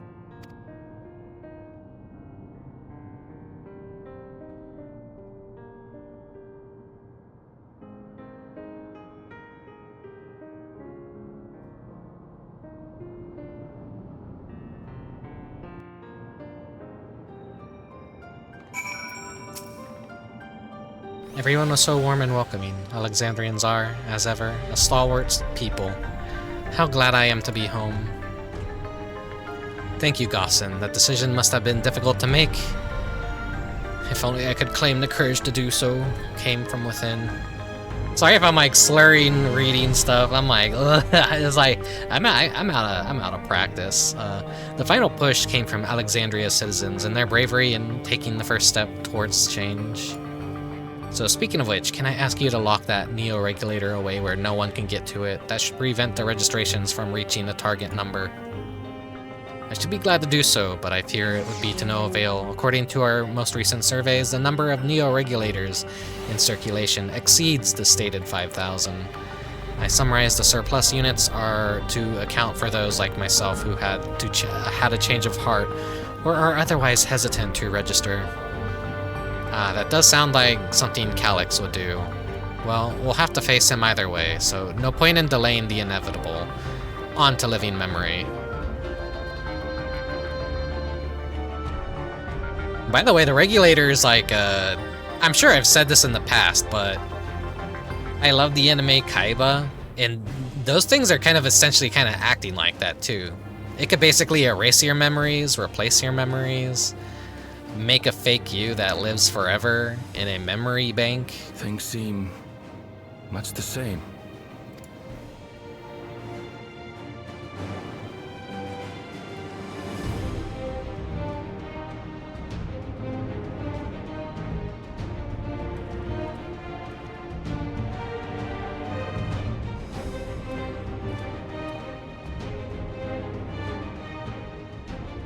So listen.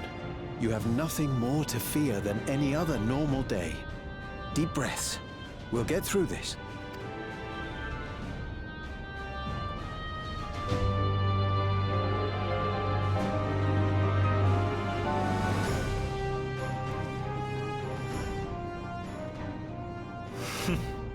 You'd be telling them much the same if you were here. I suppose it falls to me now.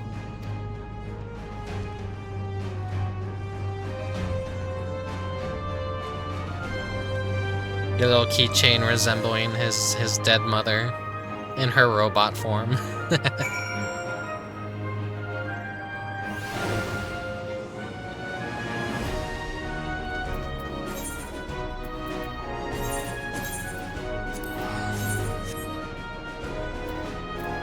Okay.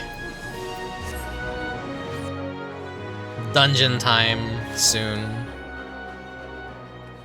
By the way, yeah, I'll just do something really fucking stupid. Where is it? Where is it? New Game Plus, New Game Plus. I don't think they've, like, patched this out yet. No, they haven't. This is why I really love this final zone so much. Because it's like this beautiful paradise. And the world map is laid out like Final Fantasy IX's overworld map. Like everything, I believe, lines up to how that world map would be. You have a volcano area, you have the gardens and the tree, you have the Canal Town and the Yesterland, like Alexandria over there. It's just this fucking beautiful paradise. And it's like all golden, but you know, once you shut everything down,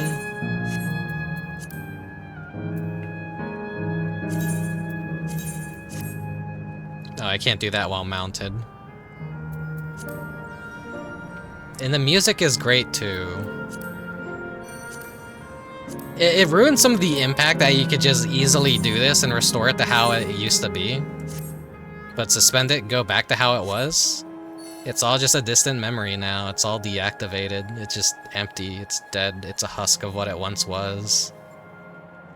It's like a very poetic and like, it's just a really good moment of Dawntrail. People are gonna like shit on the expansion, but I think this final zone was just really, really fucking good with its storytelling. And it's basically just all centered around death and learning to like let go and grief and stuff. Oh, they're at the gate. I got like kind of distracted talking about this, but like also like in a poetic way. While everything else is like dead and lifeless, all the plants are still alive. And over here, you just have the giant garden. All the flowers still persisted through it.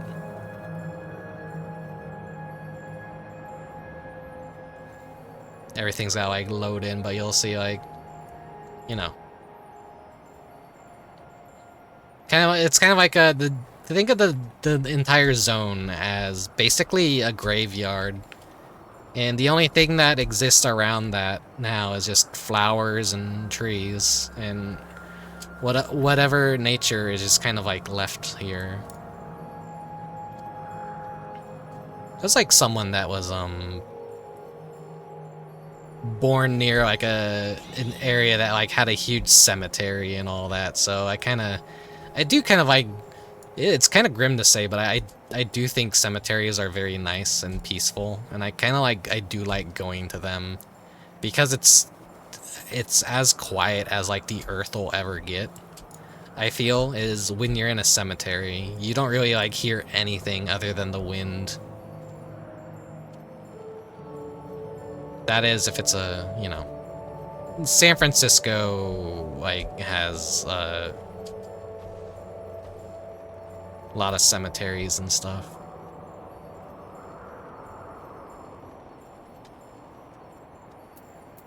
Okay, goth kid. Okay. I don't look like a goth, but on the inside I am goth. I do kind of miss the music not fading out and in. That's like another like part of it that is just poetically beautiful. It fading out and in is just like, it's like a memory and everything. The memory goes away and then the memory comes back. It's kind of like a nostalgic song in a way. Nostalgic invoking song of memories. And streamer, where's my slime sound? Did it not play? I think the sound redeems are like breaking. Here, I'll do a... Let me...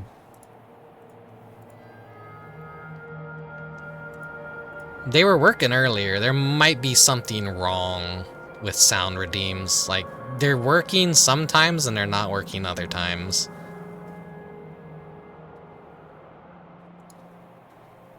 Here, let me...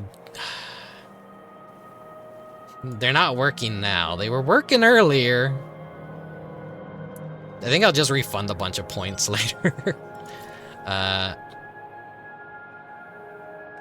don't have the slime sound effect on hand, but I'll give you something better. I'll give you something better. Yes, funky!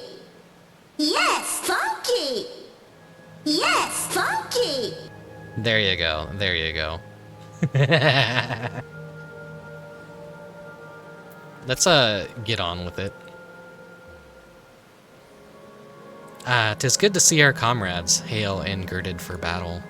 As for us, we've been ahead to inspect the lay of the land. There were no changes of note, aside from with the Meso terminal itself. Why, what's happened to the Meso terminal? The wall has receded to provide a convenient entrance into the structure's interior. There is no such ingress when last we were here, so we must assume that Calyx had since manipulated the terminal's electrope, as all to facilitate his most gracious invitation to the upper levels. An invitation I am eager to accept. For the sake of all who love Alexandria, I will not yield nor leave them to despair. Give me the crit. I believe everyone determined to be here is present and accounted for. Shall we make our way to the terminal? By the way, Deco, did you manage to make it over safely? We wouldn't wish to keep our insistent host waiting.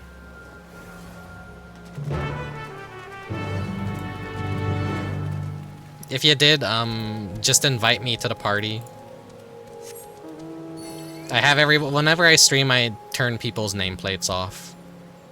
You're on my server? Okay, let me unlock it, and then... Or you can, like, invite me now, too. And I'll just accept the party invite.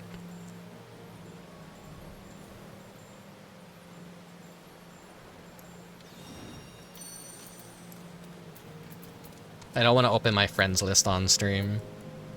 Because it's like, you know, whenever you're streaming Final Fantasy XIV, it's at least polite to, like, not show other people's names or whatever. I mean, a lot of people don't adhere to these rules, and I break the rules pretty often, too. But, like, I try and, like, kind of keep it down, you know? Oh, you're by the entrance of the dungeon? Okay.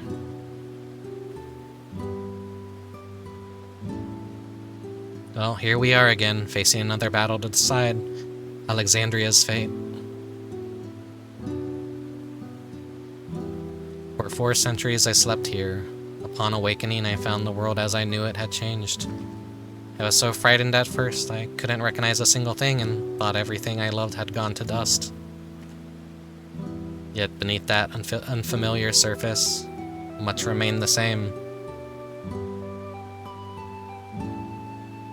For that, I give thanks to Otis and Zelenia and their royal knights who lay their lives on line to defend our way of life.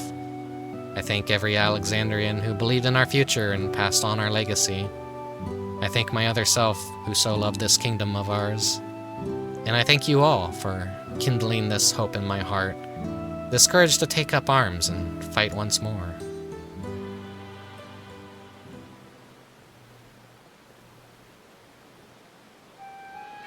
So let us make our stand together and fight for what we hold dear.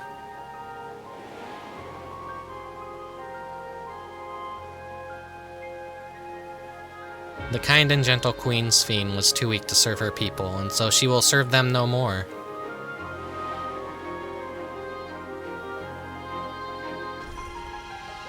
Freed from conscience, I shall become a ruler that can protect Alexandria, a devourer of worlds.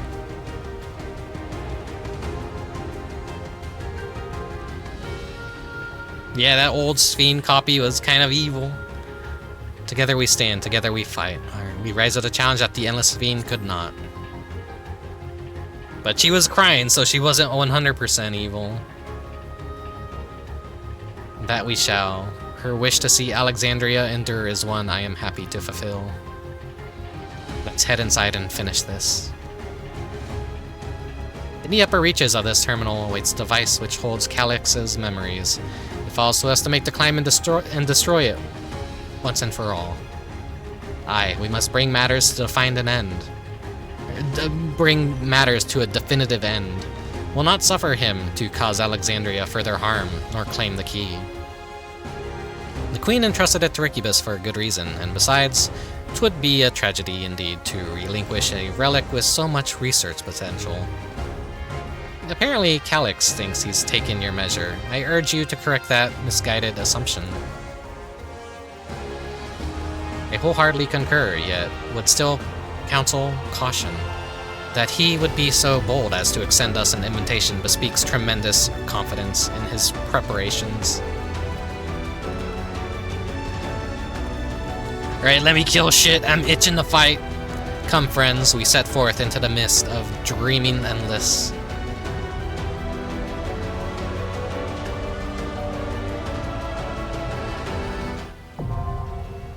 It's so nice that it's actually raining right now, too.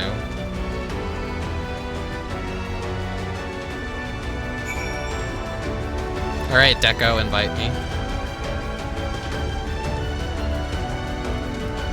Wherever you is, there you are. Cue us up. Let's go. Or... yeah, there we go. Ready, check.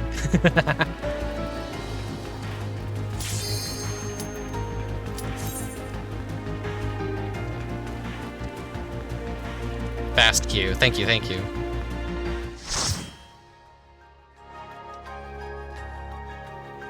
Oh no, I'm gonna do the fluoride stare.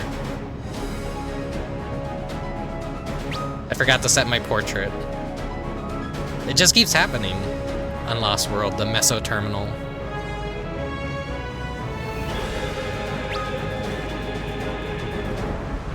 There's gonna be a lot of Final Fantasy IX references in this dungeon. It doesn't look like there's gonna be, but there will be. Yeah, instant queue feels nice.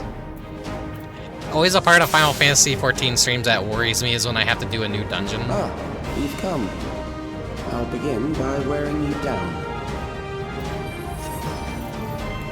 Oh yeah, Pictomancer's just got a shit ton of nerfs this patch, so... oh, I'm sad.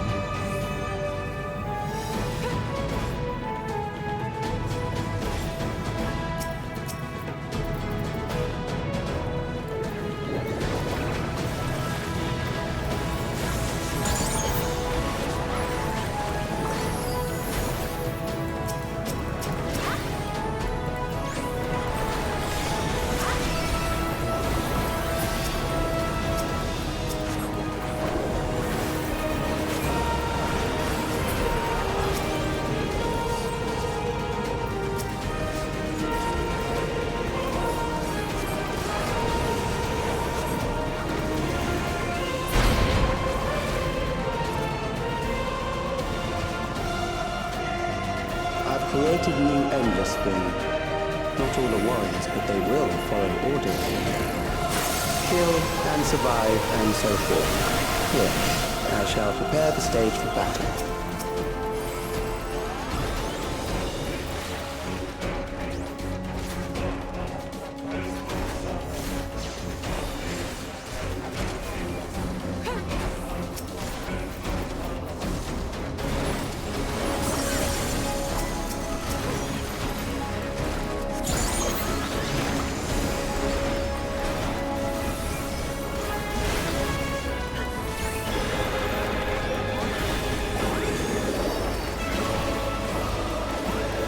And Pictomancers are kind of a reference to Aiko from Final Fantasy IX because our ultimate little summon is kind of a little thing of Medine.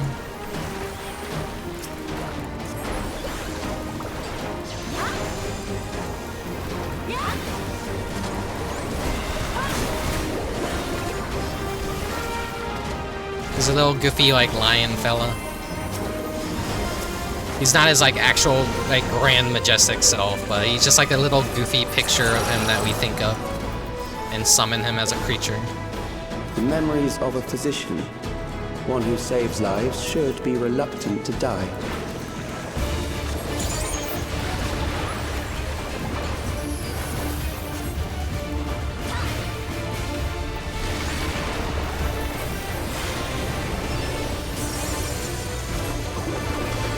Activating dispensers. Wait.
love my hammer.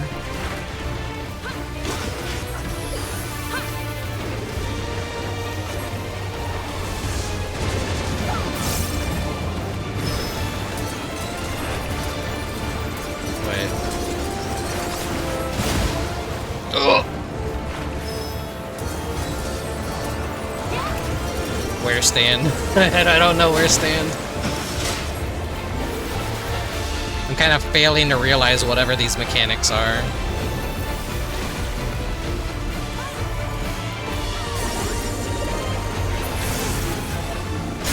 Oh, you've overburdened the system. No matter, it served its purpose.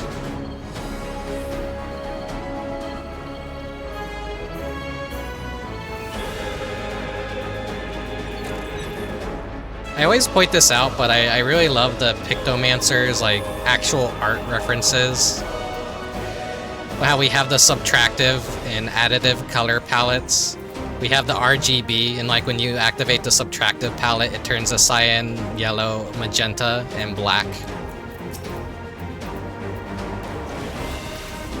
RGB gives us holy and white, and the subtractive palette gives us comet and black.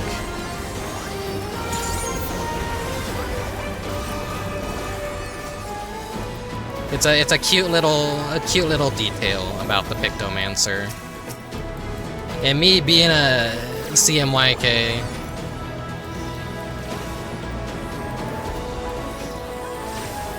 Incubus. It's a detail that I like. Sorry, my brain like spaced out for a second. Rick, you're small. Yeah, I'm a Lalafell. I like being small. Fight me.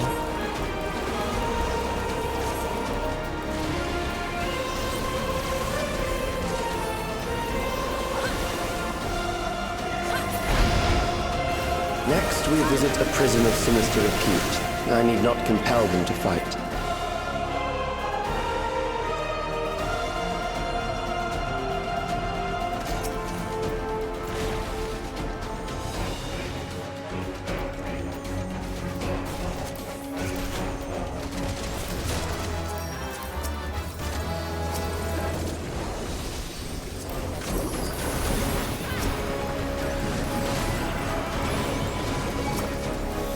Yeah, hello BBmon. Welcome to the stream.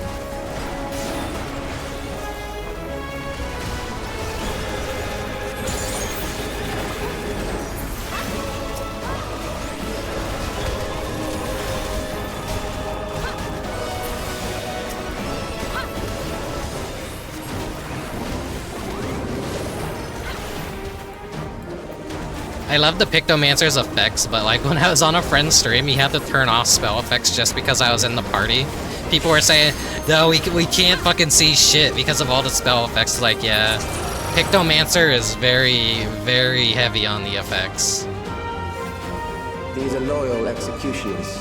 They shall deal appropriately with criminals. Your sentence is death. How long can you defy it? Do we fight these guys like... Yeah, we have to like one-on-one each of them, I guess.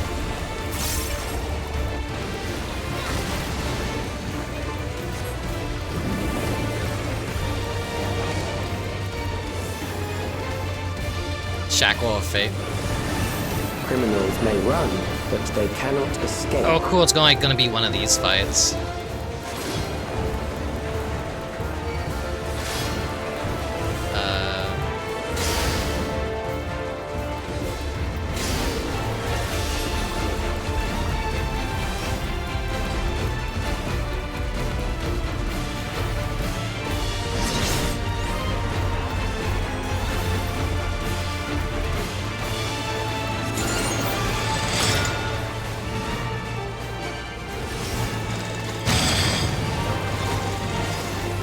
This is a really cool boss fight.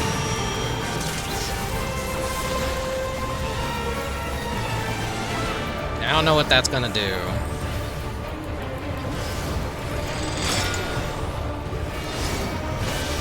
Oh, wait. I just now realized.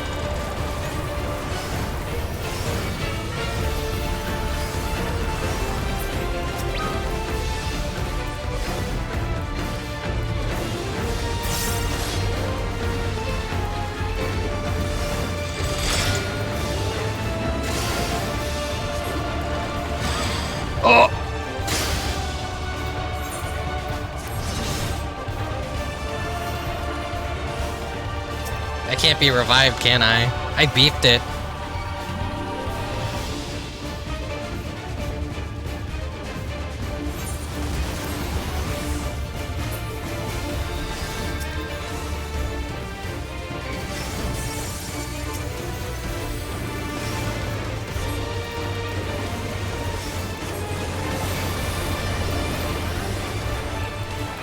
It's nice to know it's a little bit forgiving. I'm like worried it was gonna be one of those fights where it's like, alright, you fucked up. Now you're not able to.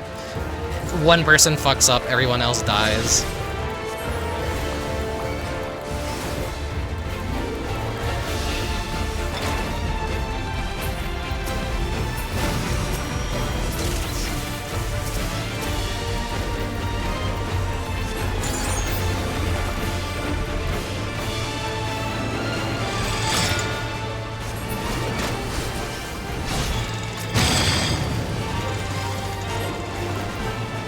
I guess I was restoring his health and I didn't realize there's another target because I was so like preoccupied with everything going on.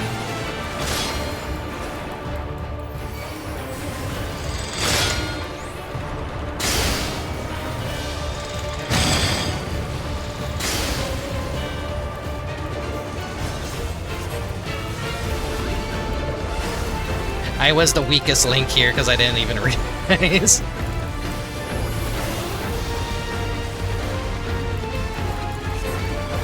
Everyone's free of theirs, though. They could come help me out. Beginning to tire? Good. I bid you continue on.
Memories from an age rife with death. The desperation will serve well.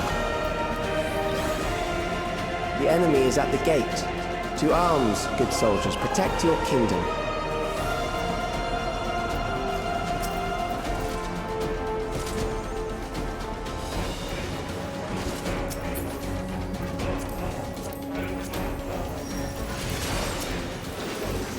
Final Fantasy IX fans, bet you're gonna recognize this.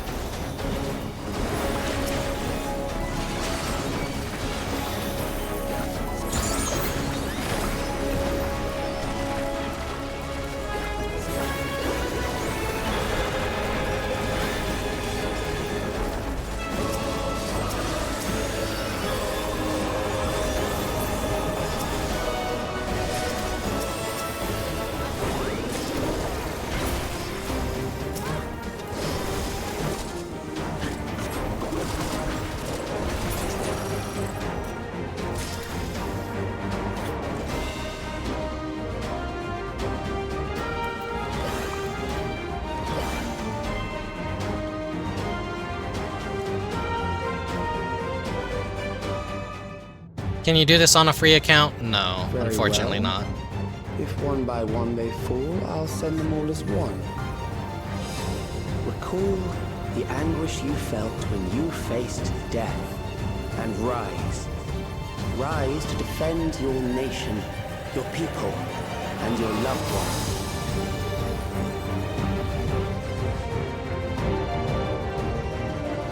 the immortal remains. Rise and meet the foe before you.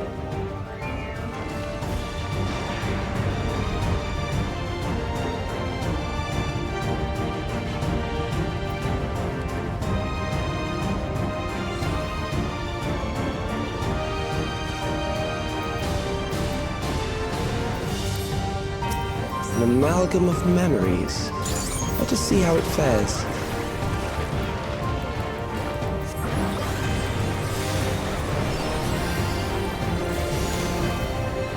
It is the midst of the storm surge.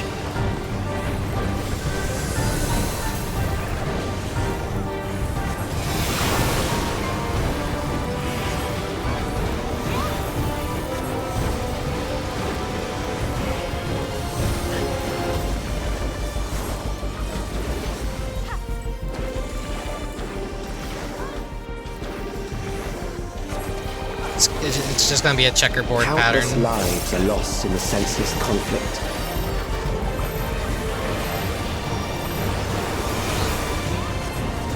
War swells in scope and intensity.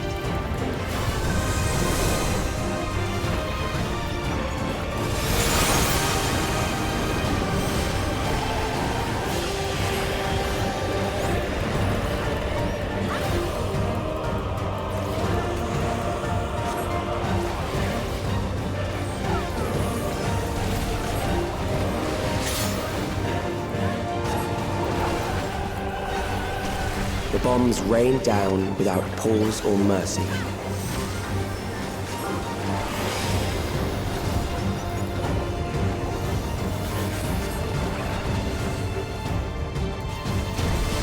Oh.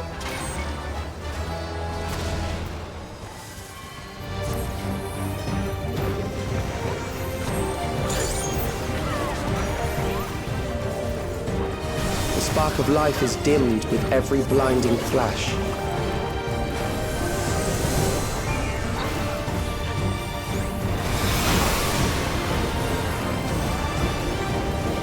Ah, damn it. I forgot to use one of my stacks before I did that.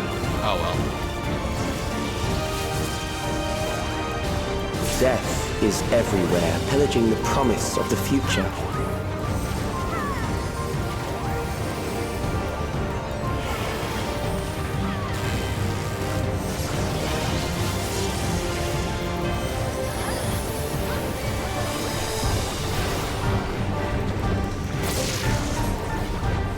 Tank down, tank down.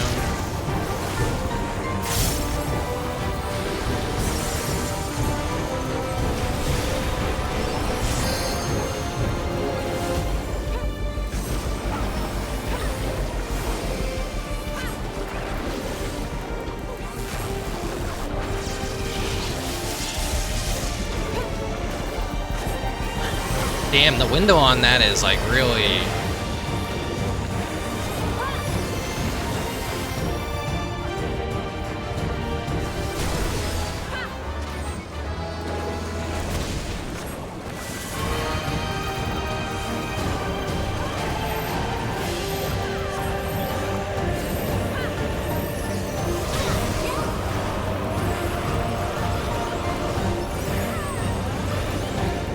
Oh, get away, get away.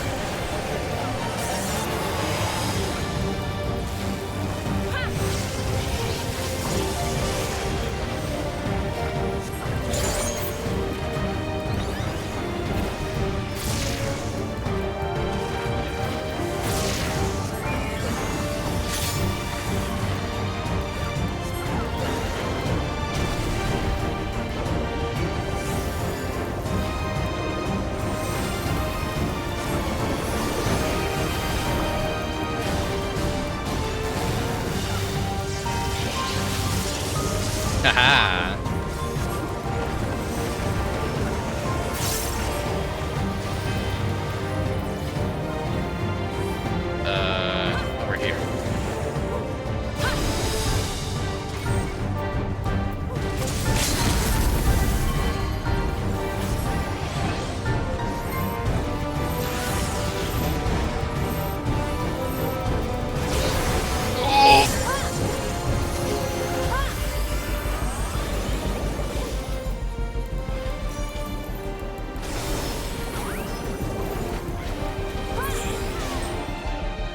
Oh. Easy dungeon. We did it. We did it.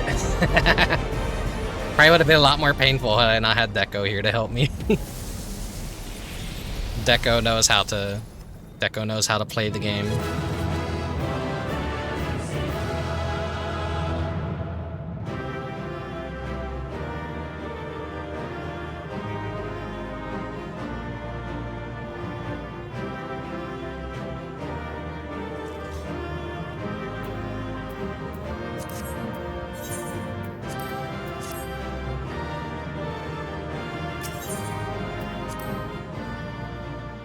You don't know half of the mechanics either, really. I mean, there's the waffle pattern, and then there's just like the giant line pattern, and then the smash that pushes you, and you just gotta make sure you stay away from the giant crowds. The Endless he sent against us. They were from the time of the storm surge, before I was placed into stasis.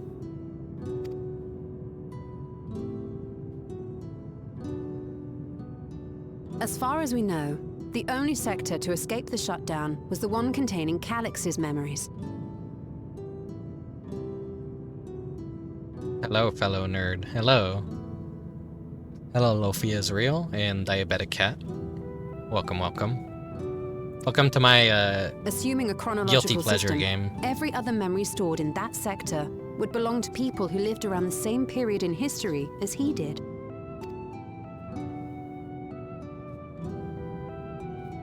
Calix, how long have you pursued this madness?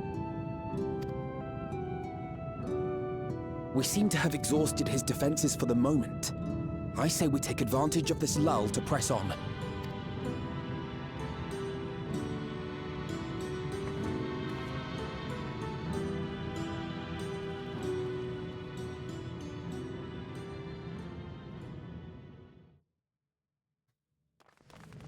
Get, you're waiting for a friend to play on a WoW server. I'm sorry.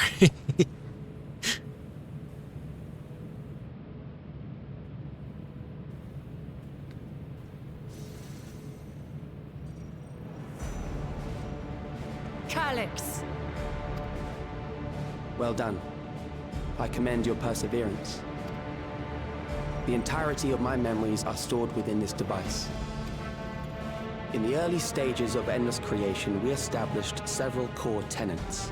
One is a prohibition on memory duplication. Despite the inherent risks, I agree and abide by this. Memories are the essence of the self and should not be diluted. We each have our goals. You seek to destroy your target. I seek to reclaim the key. Dark Souls 2 isn't a bad game.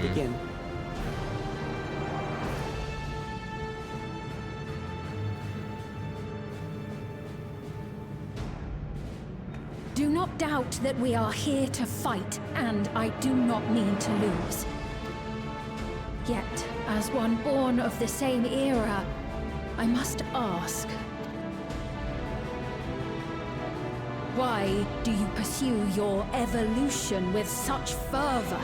What do you hope to achieve with this eternal existence? Your question is meaningless. I have ascertained a superior path to mankind's preservation, and that which must be done is that which I can do. What other reason do I require? Surely you have seen it. Traditional survival strategies are at odds with an increasingly complex society, leading to a breakdown of order.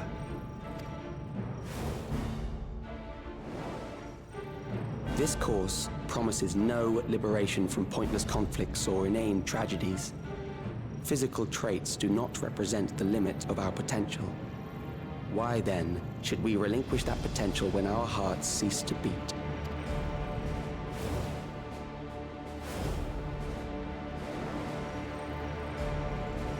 I realized it was past time that we corrected our heading. Nothing more.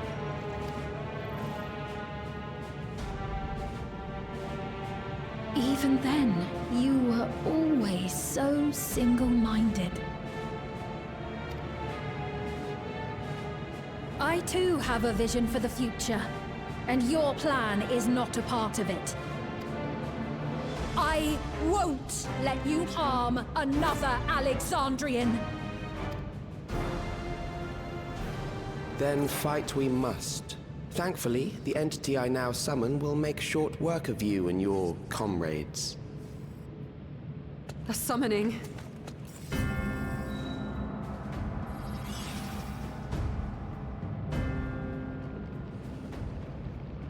What now? Necron. What was that? A chill? No, something else. I feel so cold. So weak.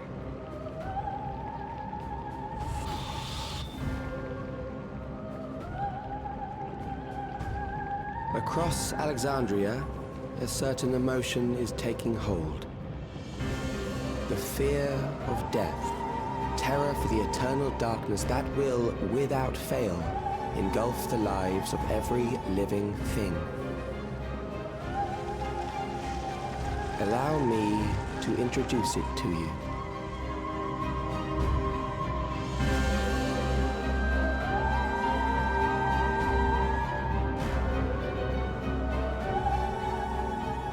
I got it! I got one! Oh. 4,999! That's how many people he said they were up to! I made it just in time. Now to register.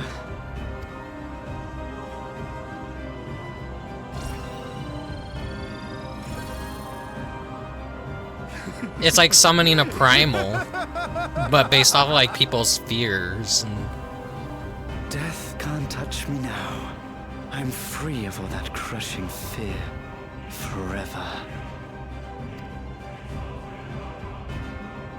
Congratulations to all who have acquired a Neo-Regulator. We have reached our total of 5,000 registered users. The day of deliverance you were promised will soon be upon us. I'll give it back! I don't want to die. I don't want to die.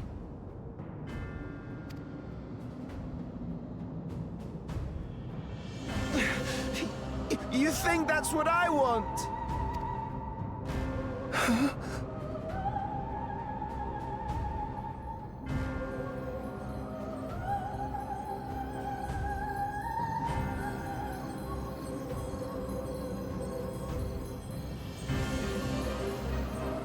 Remember now.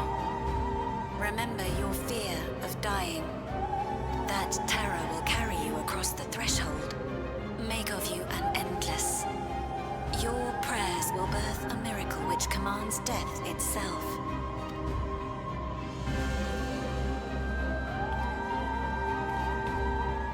What in the...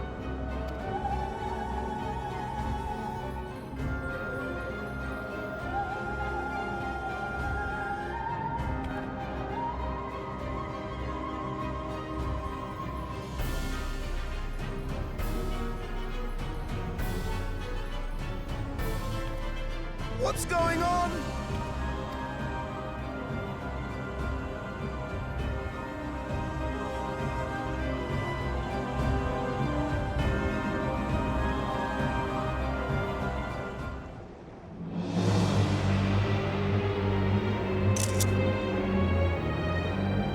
Oh, hell yeah.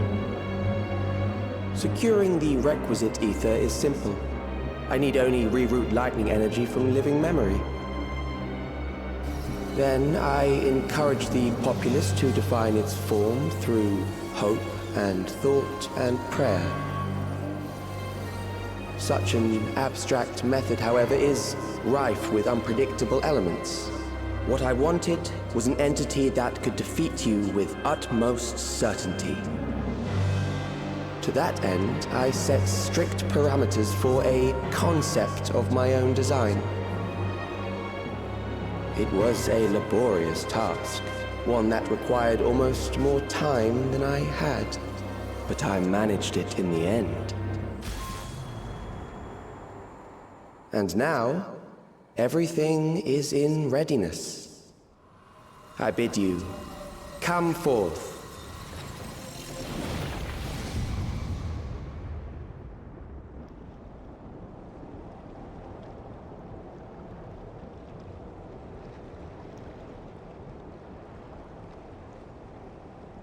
Yep, there it is.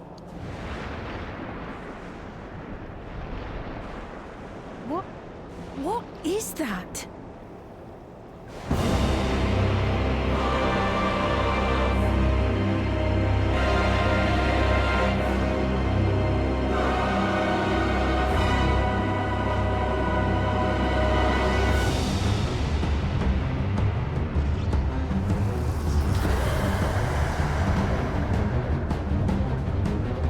This looks fucking cool. A primal summoning, and one defined by a concept, no less. How did he learn such techniques?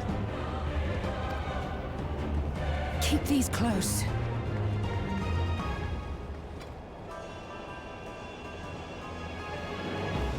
Oh yeah, from Endwalker. Those protect us from the extreme tempering and like darkness. Through the prayers of the desperate and the hopeful. The talismans will protect your minds from being enthralled.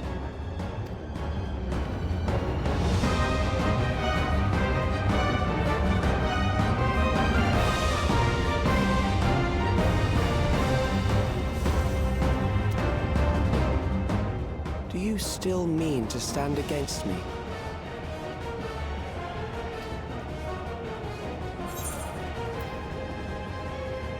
You have much to answer for.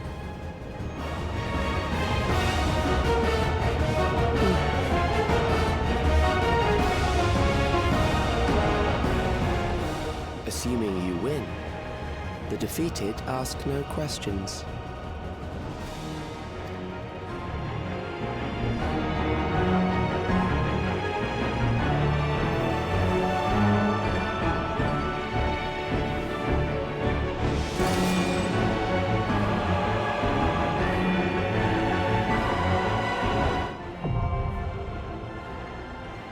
Yeah, the arena is based off of the final boss of Final Fantasy IX.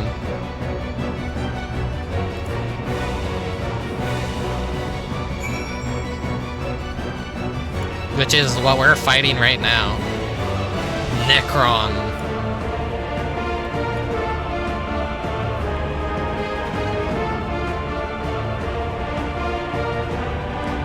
Wait.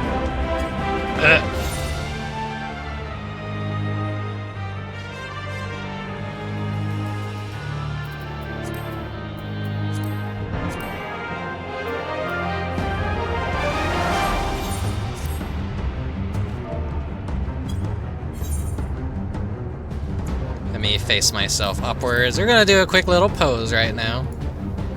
G-pose session. Let's see, enable depth of field.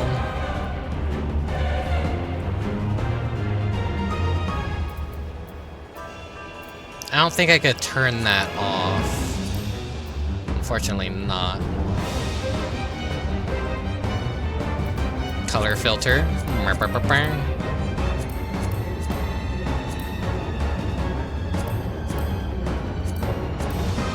I'm feeling like maybe bright on.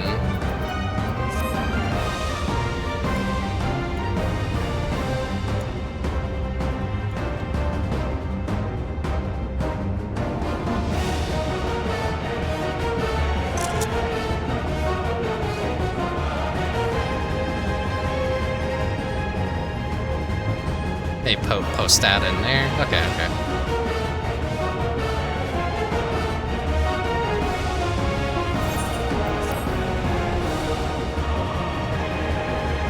Alright, Deco. You could queue us up.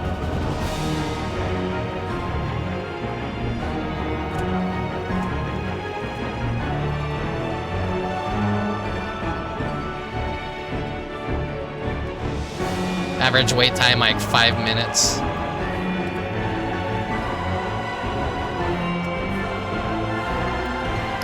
Hopefully it's not too late at night where people aren't queuing up for it, but I'm pretty sure there's still gotta be some people reaching it.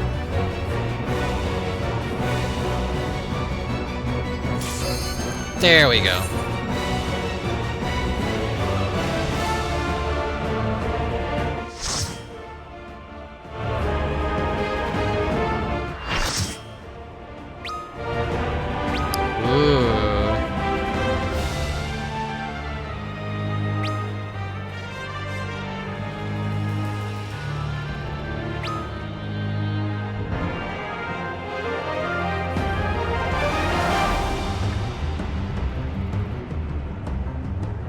Those who obstruct evolution shall suffer the rotting fate of all flesh.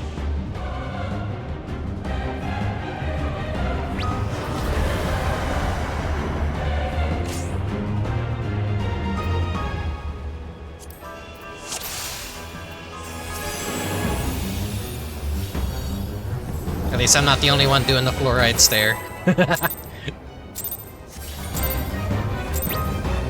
You are bound by the limits of flesh. It will betray you.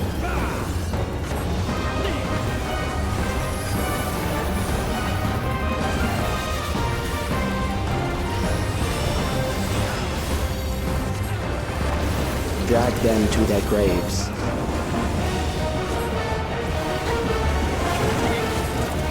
Cool.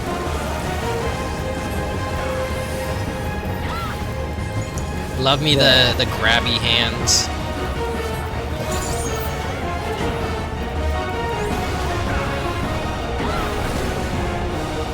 Okay, I see.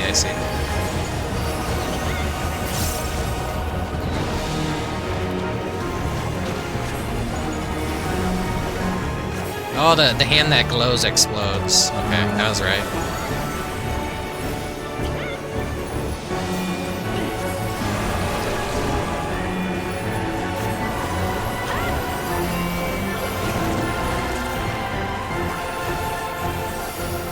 Do you not see? Death is upon you.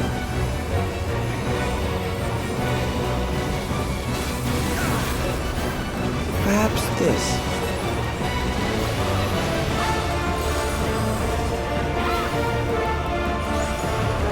Hey, what the fuck is this gonna be? Kill them. I don't know what that means. Okay.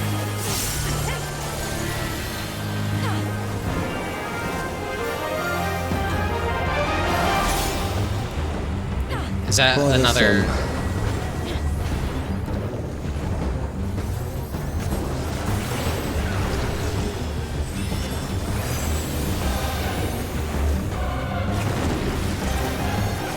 Kill them.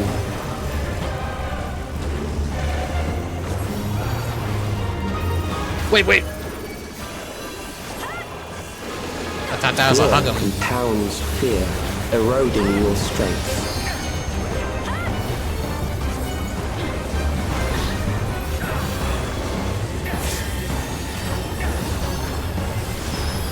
Oh god.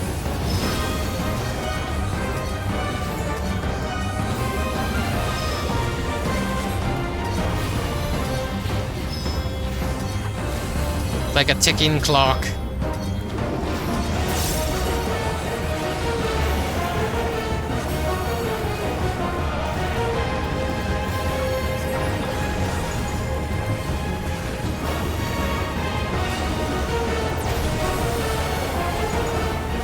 I will reduce you to ether.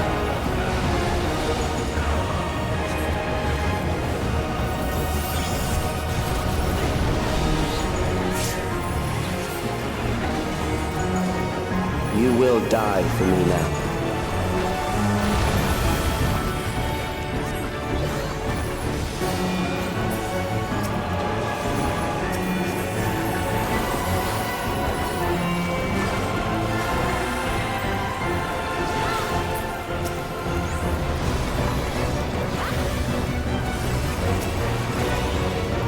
I'm forgetting so much of my rotation just trying to like take in the fight and learn what the fuck to do.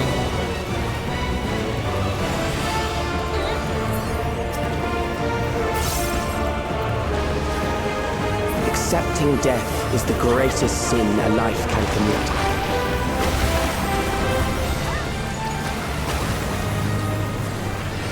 The endless darkness engulfs you.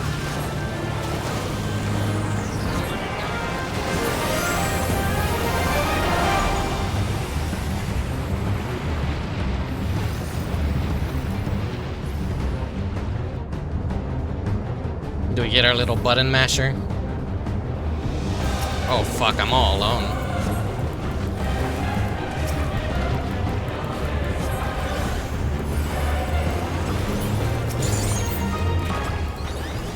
You are not alone. You know how it goes.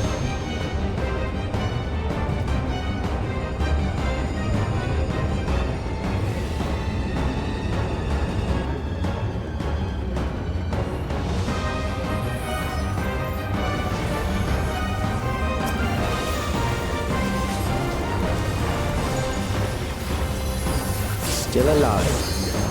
But there are ways to change that.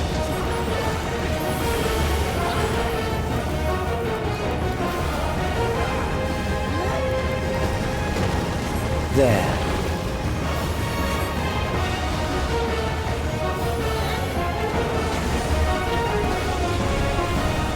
Those who do not resist death deserve it.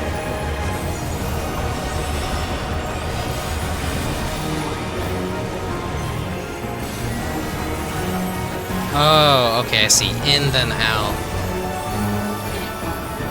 Then out. Then in. No. In, then out. I am prepared for you. I already lost track. Kill them. Oh, he's flipping the priority. Holy shit. No. I'm shielding for this one.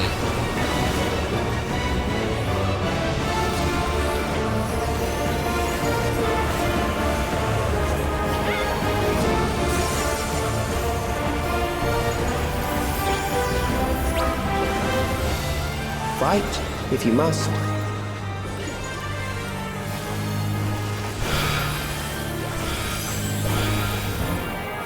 Guys.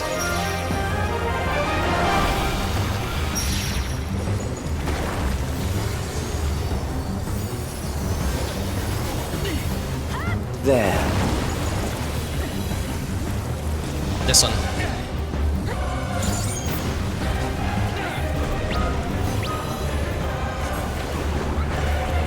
You struggle in vain.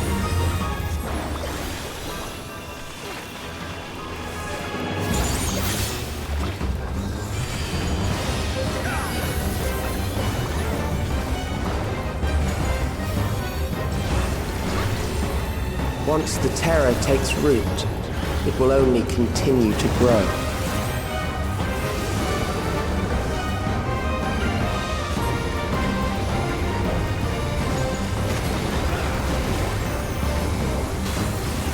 Kill them. In.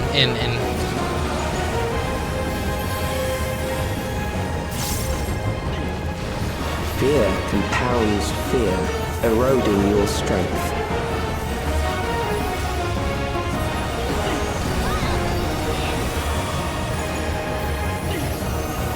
This shit again. Oh.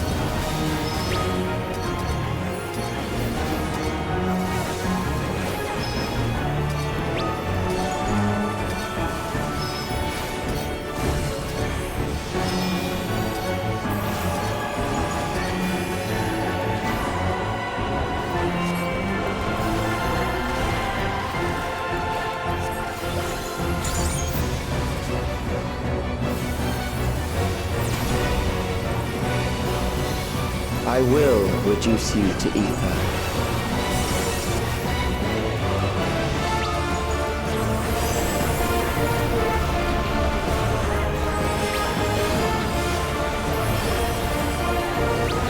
Those who do not resist death deserve it.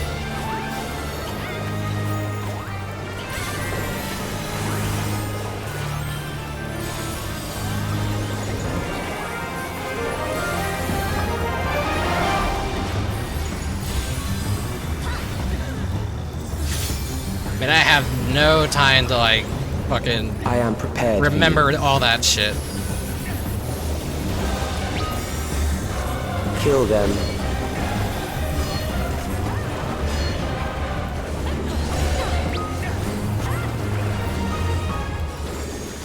I'm just gonna like hope.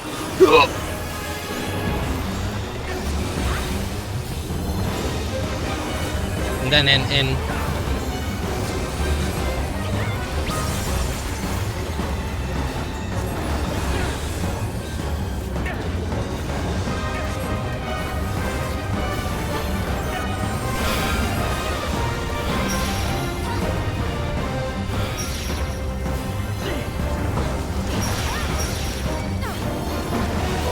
that was close. There.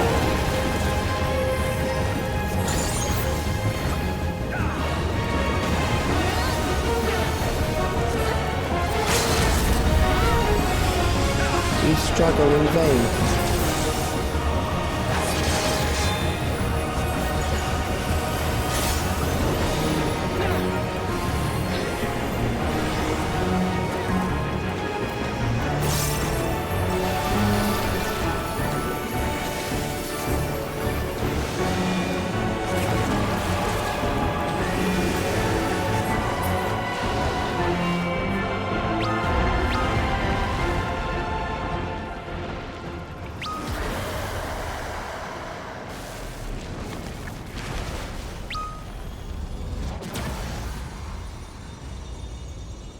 There we go. Easy. One fight. One fight was all it took. You bring shame to Necron's name.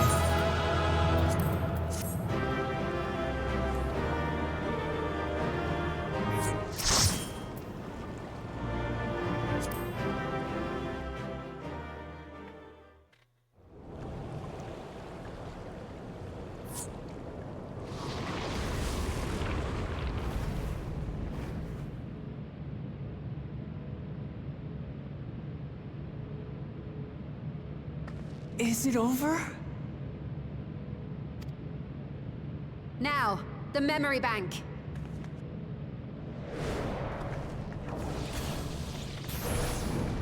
Blow it the fuck up. Oh. It's shielded. I invited you to destroy it. I did not say I would let you.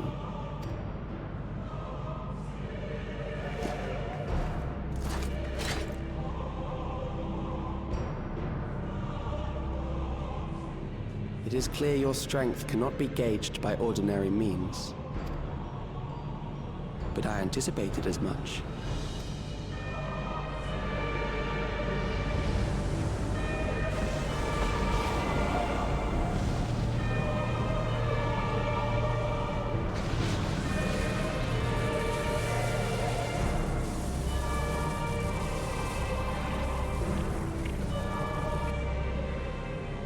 What did you do to it?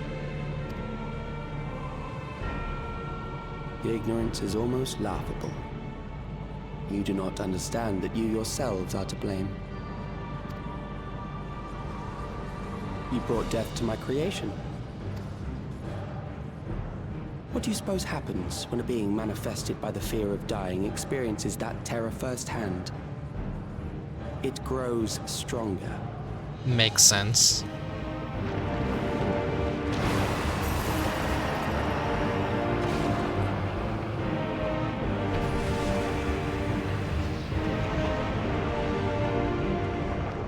I feel it again. That same weakness.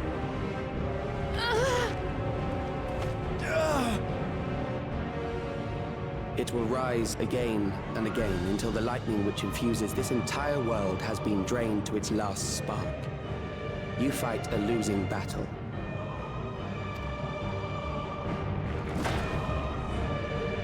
God damn you.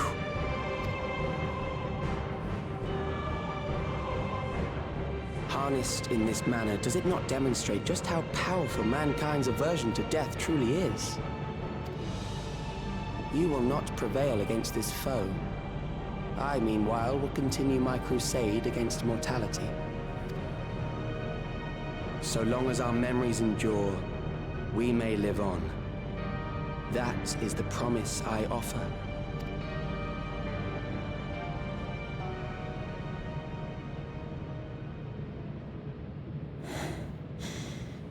So long as our memories endure. This is wrong, Calyx. You twist the meaning of those words. They are not meant to teach the living that physical death is nothing to fear. They are meant to offer comfort to those we leave behind.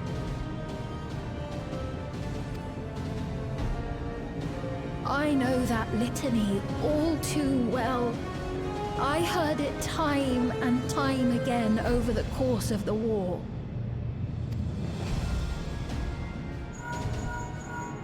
Help me, Shale. I must speak to Alexandria. Make my voice heard.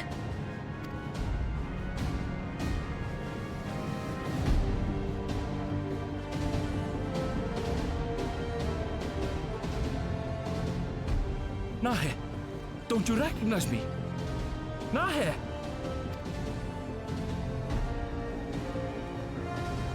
What's happening? What's wrong with them?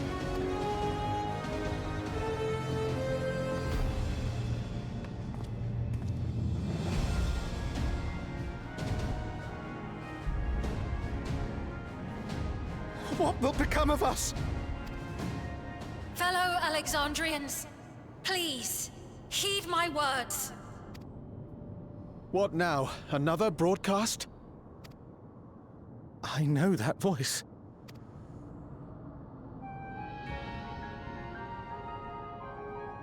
Death can be frightening and terrible. I understand the desire to forget, to seek eternal life and be freed from fear.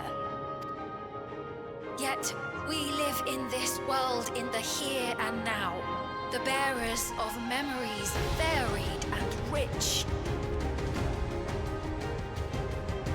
Our worries can weigh heavy, and there may be nights when the darkness feels like more than we can bear. But if we can endure those dark hours, the world will always brighten come the dawn. And in the chill of that new morning, will the memories of loved ones be there to warm us and carry us forward? So do not forget their passing. Let them be our courage. Fear not a life well lived. For one day, the memories we leave behind will be the warmth another needs when their morning finds them.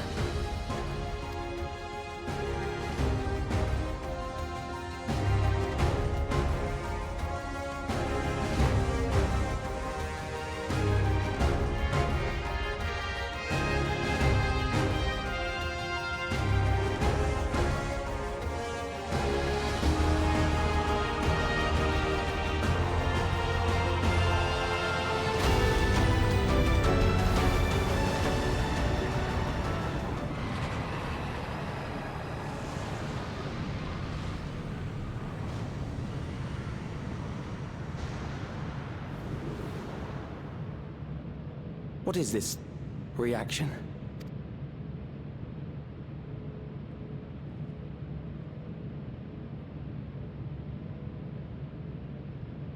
An irregular factor in the equation. Eliminate her.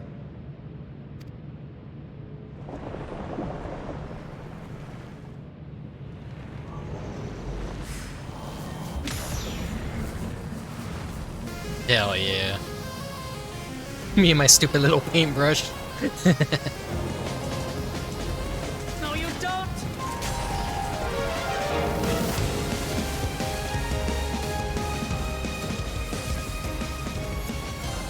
Memories cannot be duplicated, but they can be transferred.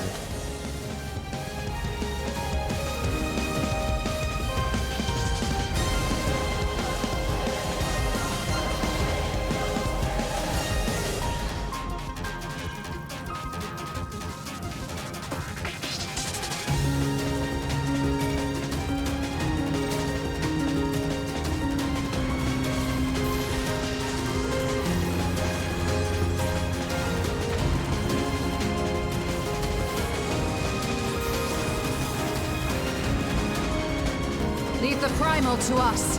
Hurry and take care of that memory bank.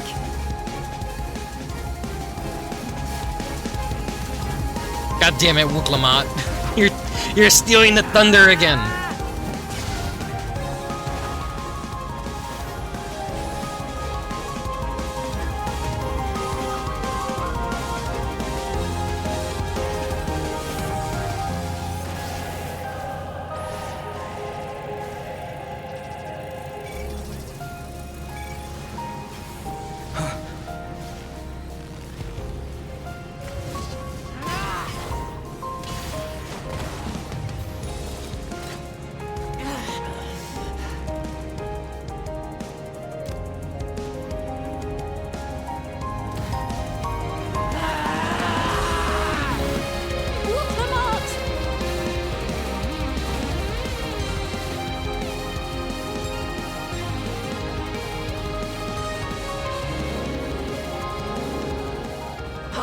gave her my word!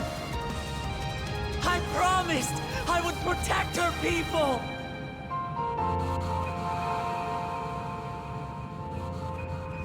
And we will protect them! Together!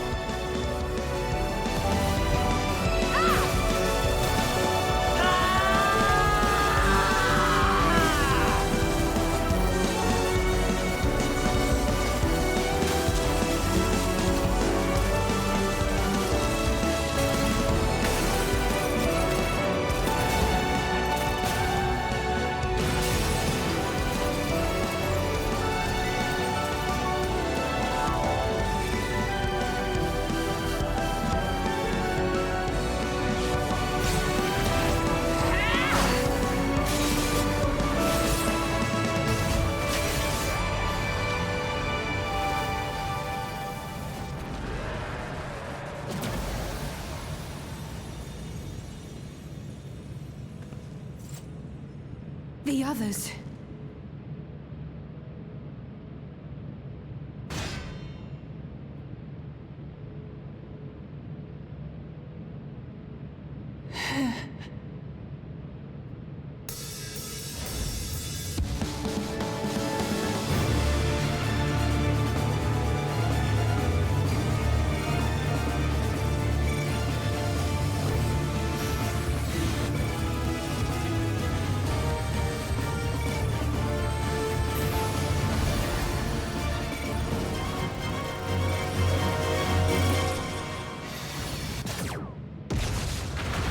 Get fucked.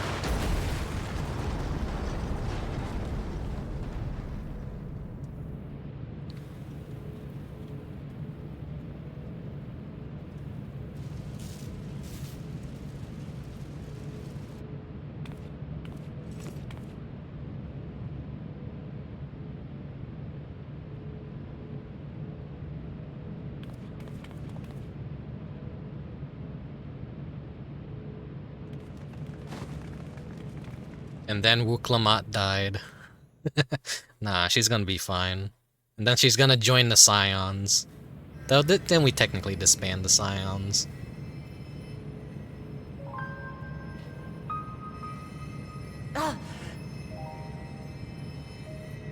Careful. You're badly hurt.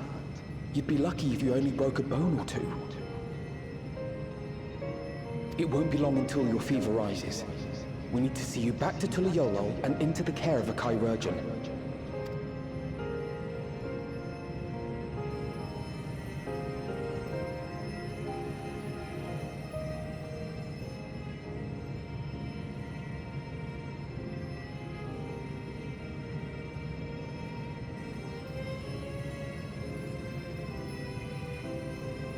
I kept my promise.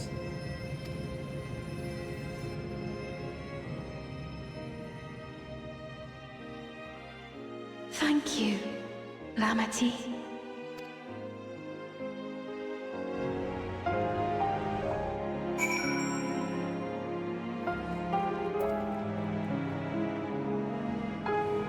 Hell yeah. Mechanic Cat, if you're still out there, I hope you're happy. You got your moment. You got your Wooklamat moment.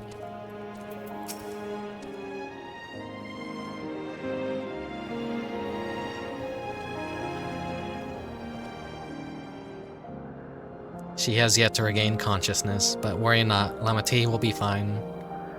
I've been in touch with Val Koana, and he has made arrangements to convey her home, by which he means to come and fetch Lamati himself, apparently. Given the extent of her injuries and exertations, she'll likely spend many days abed. Oh, Wooklamat. You just can't help yourself, can you? Like a certain someone.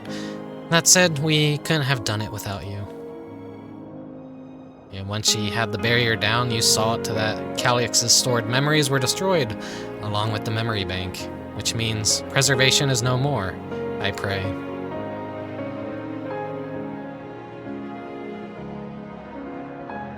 No longer will Calyx dictate the course of our people. No longer will our grief be locked away or forgotten.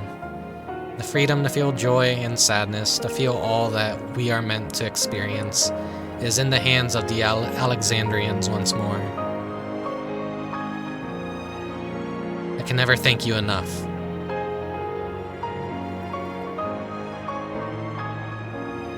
When we are rested and ready, we shall have to conduct a thorough investigation into how Calyx came to know that summoning ritual. Those fucking Ascians! It's always an Ascian. Aye, for where there are primals, the Ascians are never far.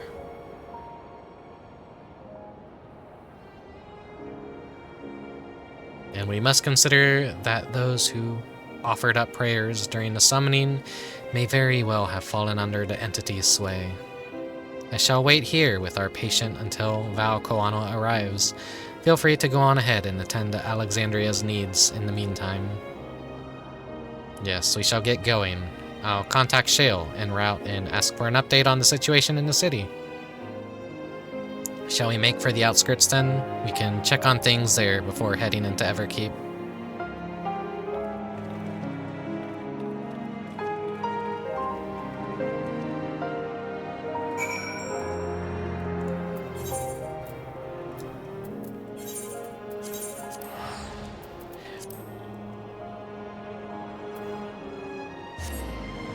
Is that fucking Winnie the Pooh in the background?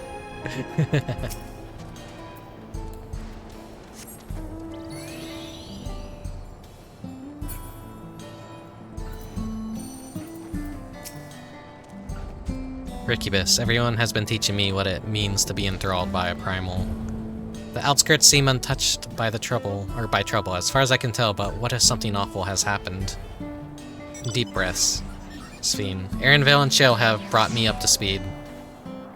First off, just as we feared, those who adopted the Neo-Regulators appear to have been enthralled. So far, however, they've not shown any hostility towards others. I suspect this was due to the calming effect of your broadcast. Government administrators are presently working with the rest of the citizenry to bring the afflicted into the care of the authorities, and I'm happy to report that it seems to be proceeding in a largely peaceful manner. Which is all well and good, but the city officials are understandably requesting an explanation of events. Raha, Cryle, would you be able to handle that? Certainly, we shall return to aid with the treatment of efforts forthwith. Meanwhile, might I suggest you look in on the people you fought so very hard to save? It may ease your mind to see the fruits of your efforts firsthand. Thank you again. How very fortunate we are to have you as our allies.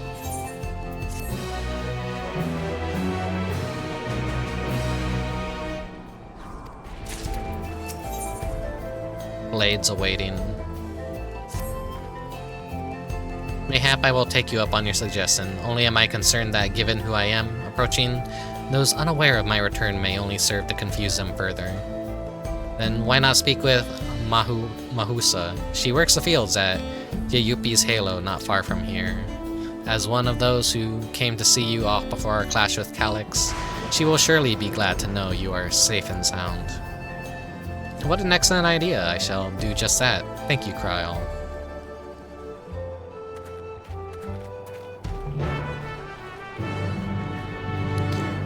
Ugh. I'm gonna be real with you guys. I don't think I'm gonna be able to do the Alliance Raid series tonight. It's probably gonna be like another like 2 or 3 hours, and I'm kind of like it's 11. So much reading too.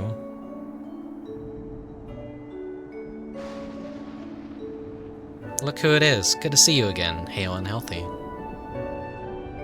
I'm sorry we did not get word to you sooner. How is everyone? Well, nothing terrible befell us. As such, the Neo-Regulator crowd did all start acting strange at the same time, though. Pio Payne was one of them. I'm told the authorities are tending to him at the medical facility. You needn't worry. With the proper treatment, we'll soon have everyone back to their normal selves. Sure, I'm glad to hear that. I'd like to not lose any more friends, if it can be helped. I also hear that the Queen's Fiend who tried enticing us to become endless turned out to be an imposter. What kind of heartless villain preys on people's insecurities like that? A villain? Yet despite the danger to yourselves, you and yours made sure to put a stop to it, if I understand things correctly. Then we owe you a debt of gratitude. It's up to each of us now to make the most of what you've given us. We're alive because of you, and while we live and breathe, our future is ours to decide. Your broadcast is a message of hope. For me, for everyone. Now I really should be going. We still have to keep things running without Pio Payne and the others, and the outskirts need all the spare hands they can get. Yeah, the MSQ this time around was pretty long. I feel like the puzzles bit could have been a bit shorter. Yeah, the puzzles I feel like that took up a lot. But it's still cool to like actually see puzzles incorporated and like beyond just like, alright, next cutscene, next cutscene. Kind of breaks up the monotony a bit. Is there anything I might be able to do to help the enthralled? Quite a lot, in fact. I could very much use a mage of your ability. Actually, this would be a good opportunity to round up other arcane practitioners and teach everyone how to use Porxies. The knowledge will come in handy for treating Levin sickness as well. Wonderful. I shall petition Gossen to spread the word.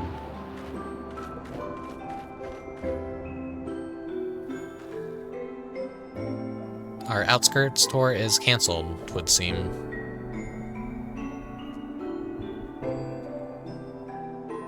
By the way, Rickubus, Alphanod told me that Quana arrived to escort Lamati back to Tuliol. Alphanod himself will be returning to Alexandria momentarily, so between the two of us, I think we can sort out the treatment arrangements. Given all that, I had in mind to ask you a different favor. Would you mind looking into Golol Ja, according to Shale? He's been running around the kingdom, determined to personally solve every problem. Last she heard, he was pitching in over at the Drift Downs with Erenville. If you ask Tapu, I believe her name was, she should be able to point you in their general direction.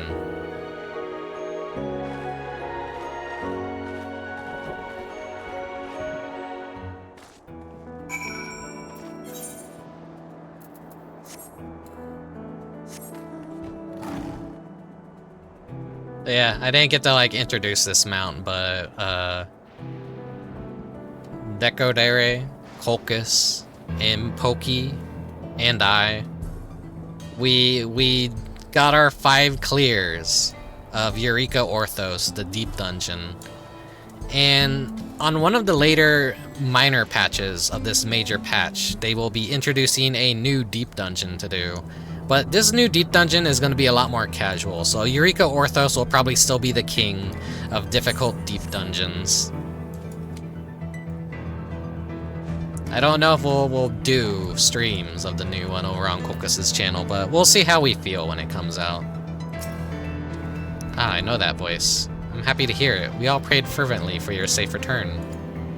Looking for Golol Ja, are you? He was here, asking if we needed help with anything. Or if we hadn't noticed anyone who had been acting strange lately. He sounded exhausted, so I told him we were fine for the moment and insisted he take a rest. I can only hope he will heed my advice. I believe he ran off towards the ruins of old Alexandria. He always did seem to like it there.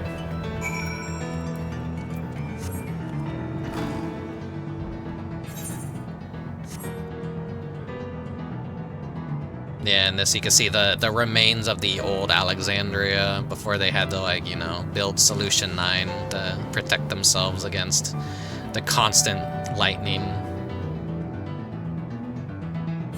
Oh, I overflow my target.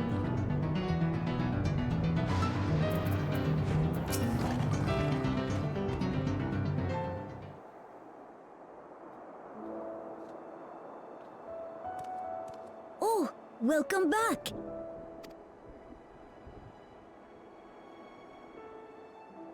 It's been a trial, hasn't it? We heard from Kona. He said that Lamachi is in no immediate danger and should make a full recovery. Vow of resolve indeed. Resolved to be as reckless as ever. She might spare a thought for us helpless spectators from time to time. You and Lamachi and all the others fought so bravely for Alexandria. And what did I do? You were a cute little lizard. I was useless, even with the king's authority. He's the king, by the way, but, you know, it's because of his dad. His dad was like, alright, well, I'm gonna, like, fuck this chick because she wants a child. it's a long, complicated story.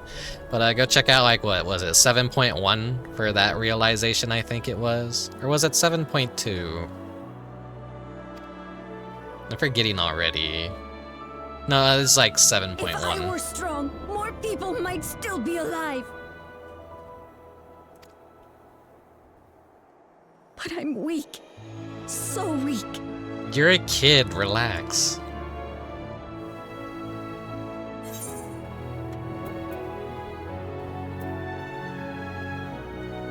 You'll grow into your strength.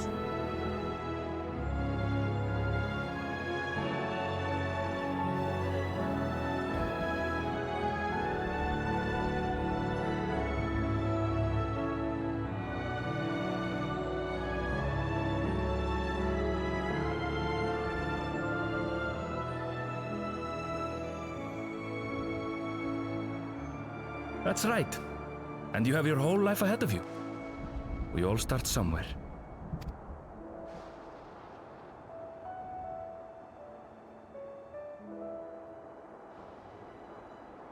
Actually, there's something I'd like you to see.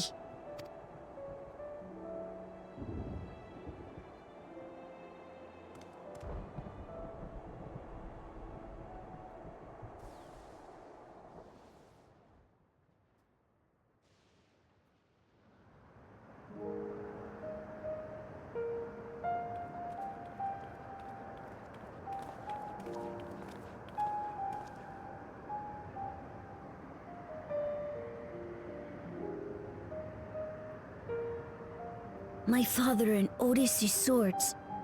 I asked Lamachi to bring them here. I've decided to train under a Landsguard soldier and become a swordsman. That's a big commitment. I'm still not sure if I want to be the King of Resolve. But I want to be strong enough to protect the people I love.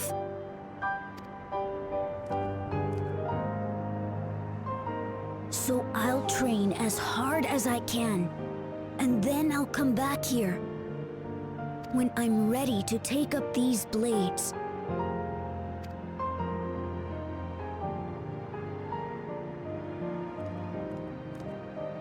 That's the path I've decided on.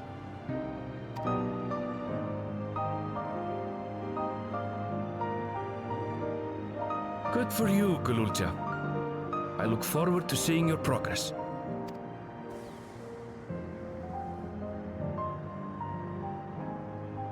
Maybe you should keep them somewhere safe. I feel like someone's just gonna, like, find cool swords and go, ooh, these are mine. Or when I'm bigger and stronger, You'll spar with me, won't you?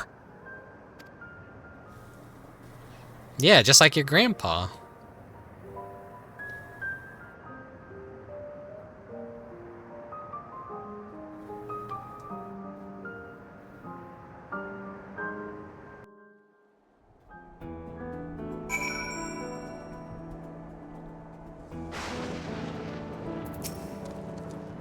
Thank you both for listening. I'll take it one step at a time and stick with what I know for now.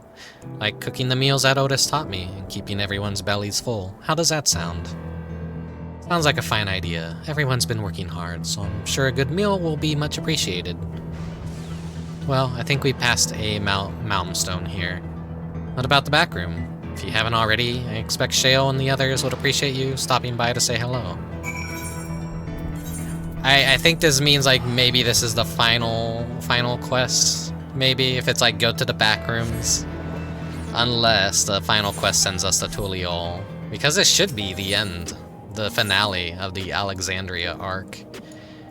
Whatever is next is going to likely be setting up for, like, you know, 7.4 and 7.5 will be setting up for the next expansion. It'll be ramping up a new story entirely. Or just tying up little loose ends of Dawntrail.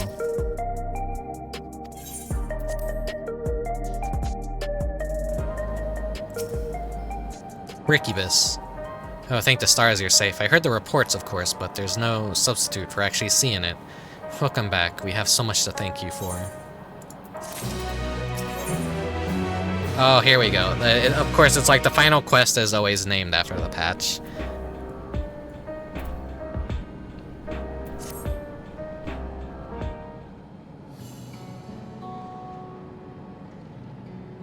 Now that everyone's back, I say we pause a moment to savor what we've accomplished. We've been through so much in these past days, haven't we? That's an understatement. We've seen the end of a years-long struggle for Oblivion and for myself.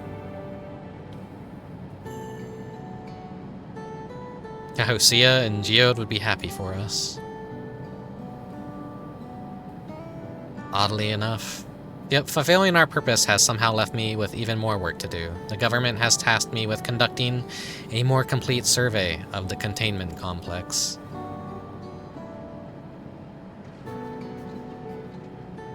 The preservation facility. The lab where they studied the key certainly demands further investigation. I can understand how those experiments may have led to a discovery of reflections, yet they fail to explain Calyx's knowledge of primal summoning. So that means like the next trial is probably going to be the Ascians that did this. We're gonna find out why Calyx knew how to summon a primal. We're probably gonna get like how the fuck did this lightning umbral calamity happen? What Ascian was responsible for it? And then we're probably gonna kick his ass. Or her ass, whichever Ascian it is. I fear that he and his hunger for interdimensional travel were only one facet of a greater puzzle. There is still someone or something out there that may pose a threat to us. In any case, I think it's prudent we secure ourselves a spot in Shale's next expedition to the 10th level. Right, I have a meeting with city officials to attend. It would be cruel to leave Raha to answer their barrage of questions alone.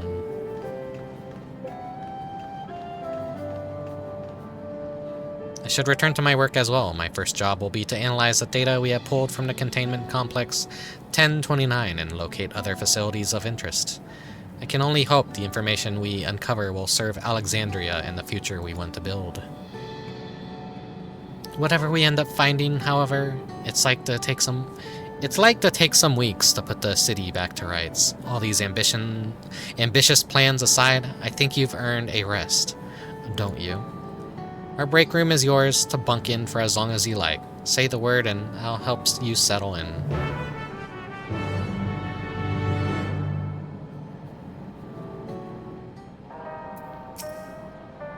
Ready for a cot and a fluffy pillow? Yes, God, yes. It'll likely be some time before the city returns to normal. You may choose to remain in the back room and watch over the proceedings. While away the days in the back room, yes. Give the Warrior of Light some proper rest. Yeah, it was last summer that Dawntrail came out. I got COVID right as it launched. I'm like, no, my voice was destroyed. Those streams were so fucking miserable though, because like I was coughing so much during them, and I couldn't read along with it because it's like it would have just been awful. So it was like such low energy streams. But all my streams can't be winners. What an absurdly long report.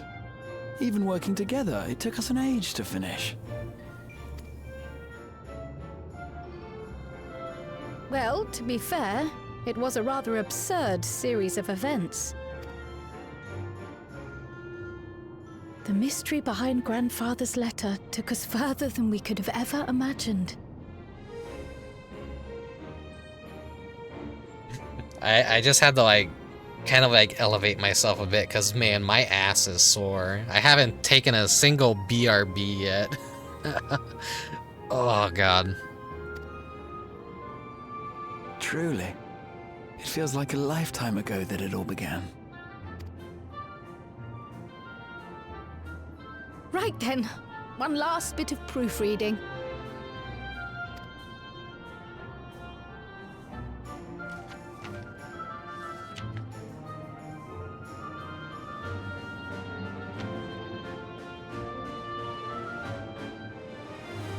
Where was I? Ah, yes. The chaos which had gripped the kingdom of Alexandria was slowly but surely giving way to order once more. I'm so happy that me as the Warrior of Light just gets to relax and sleep all this time while everyone else has to do all the heavy lifting and be a nerd. Conducted by Oblivion was one of the primary factors contributing to this recovery. Its members uncovered multiple preservation research facilities, allowing for a comprehensive study of regulator design and function. Thus have we come to understand that memories pertaining to the deceased were not erased from the minds of the living, but in truth merely locked away. Permanent gaps in one's memory were to be avoided, as inconsistencies would arise during endless conversion and cause instability.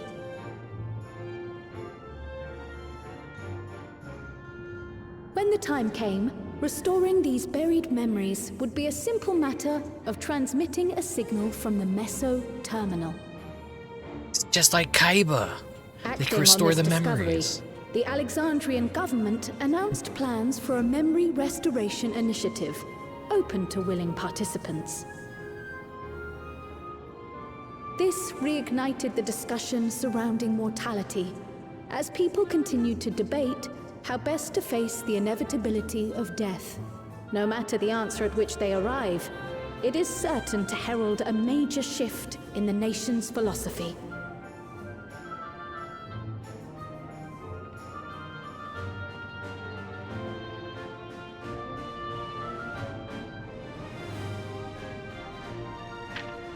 Yes, diabetic that cat. matches my understanding of events.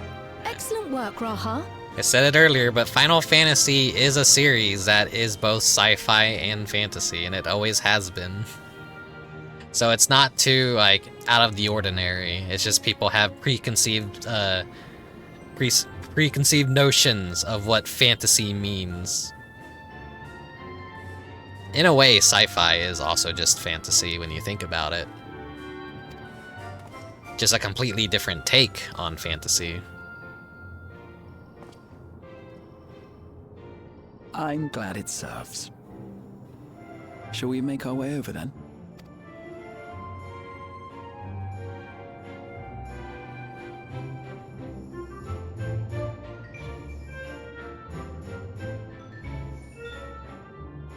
Ahead of the memory restoration, officials requested the assistance of those familiar with the processes involved. So it was that our party and Sveen, who had eagerly volunteered, accepted the task of escorting the city's representative to living memory. Before you go,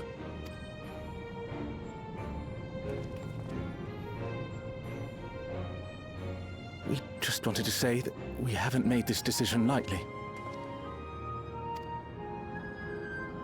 No matter how frightening or painful they may be, we need to face our memories.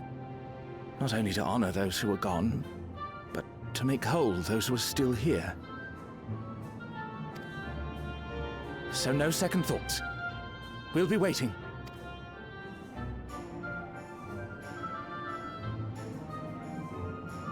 If anything tries to harm you, you knock it flat. Come back safely, our Sphene from another time. Yes! Be safe! We'll see you soon. So sweet of you, but you needn't worry. I'm in very good company.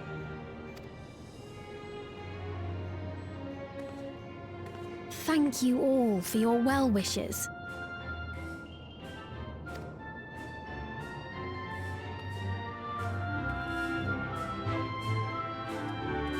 And then Sphene joins the Scions, and Wooklamat gets thrown into the trash bin.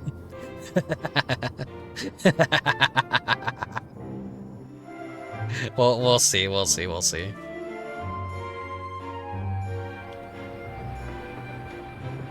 Oh my god, steam train, choo-choo.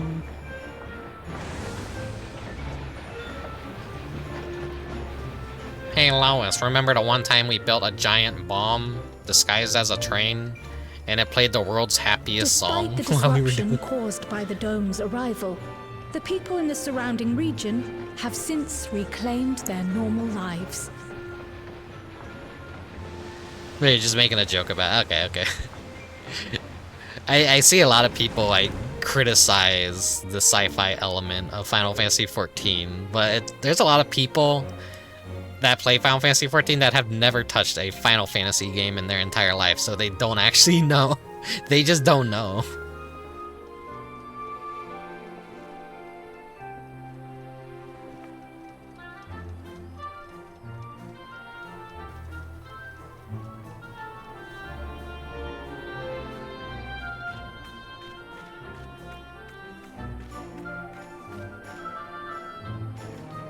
Yeehaw! I always loved how, before shit got super technological, we just had a little Wild West adventure in this zone, and it was such a filler nothing burger zone before shit got the real. which Galul Jar Jar united is nothing if not resilient.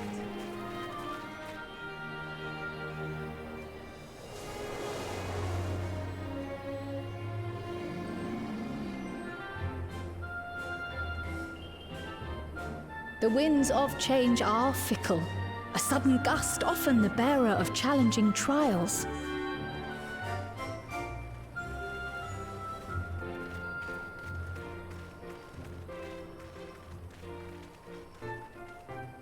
Coming across all the people that we've helped during the Alexandria arc.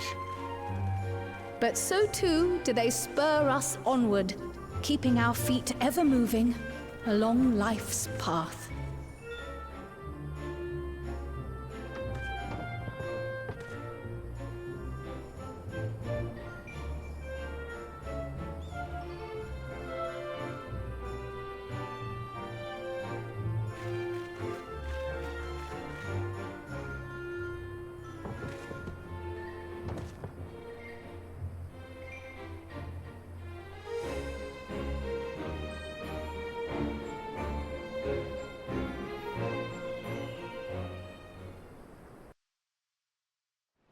I gotta walk across that giant-ass bridge.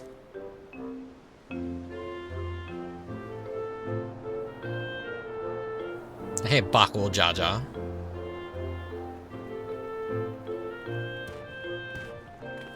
You'll soon be on your way to Yaktel, then.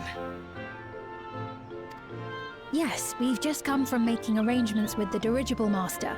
Preparations for the flight are still underway, so I'm doing a little sightseeing. my gratitude to the Landsguard for providing us with the permits we need to visit the Skydeep Cenotaph. Of course. We'd hardly refuse a direct request from the Vow of Reason. Somewhere out there is a crazy chick that wants to get dicked by the two-headed lizard. I've seen her on Twitter. It's funny. It's funny. He's a good character though. He's a great character. He's a real bastard at the start of the expansion. They make you hate him so much, and then they pull the rug out from beneath you, and you realize like, oh no, he's a good guy. He's a good character. Our vigilant comrades at the gate will see you safely through. He really was just a victim of his circumstances and expectations of parental trauma, which is also a very heavy theme of this expansion.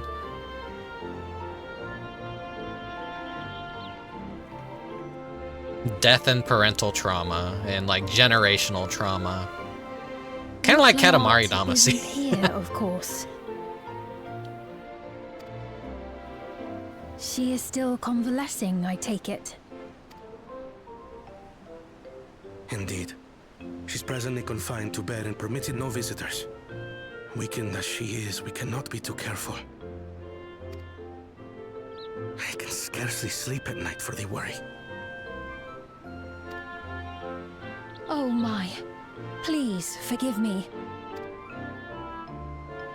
I hadn't realized her condition was so serious. I pray she makes a full recovery soon. She's gonna like come barging out like, hey guys, I'm fine, I'm fine. Guana's just overprotective.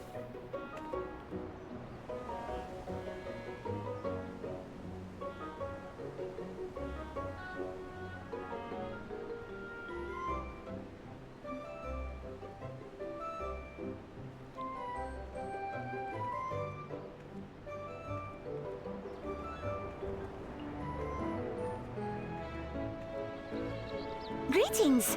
What a rare pleasure this is! Is something wrong? Your friend looks like she had some bad news. She wanted to visit the Vow of Resolve. And there's little reason she couldn't have. Is there something you wish to say?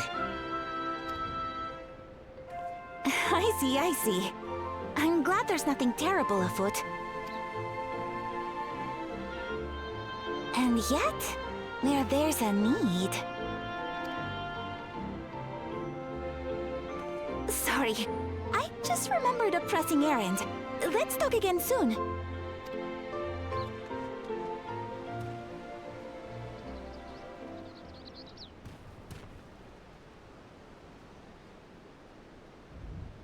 The Alexandrians, I understand, have teaching similar to that of the Yokui. Our flesh may wither and die, but so long as we are remembered, we are never truly gone. My father's last words. I've long considered their meaning. The living can find strength in the memories of those we've lost. They can help us rise to meet our trials in the present. That was certainly true of myself. So I have faith that the people of Alexandria too will be stronger for their grief. It may be as you say. If we did not remember our lost siblings, we would not be where we are now. Or be who we've become. We all have memories like that, I bet.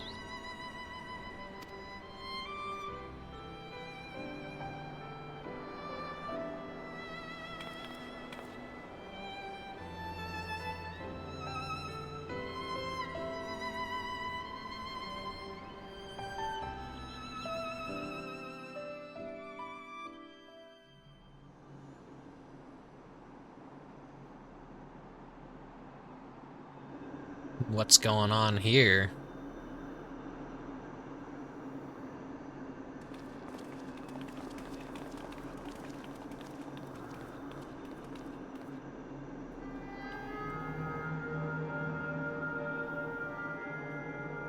Well, we made it.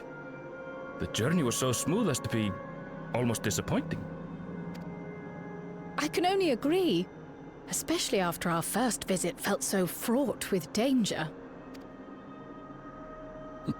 It's the curse of experience, my friends. Before we know it, the extraordinary becomes everyday. Life is an accumulation of such things, both the happy times and the sad.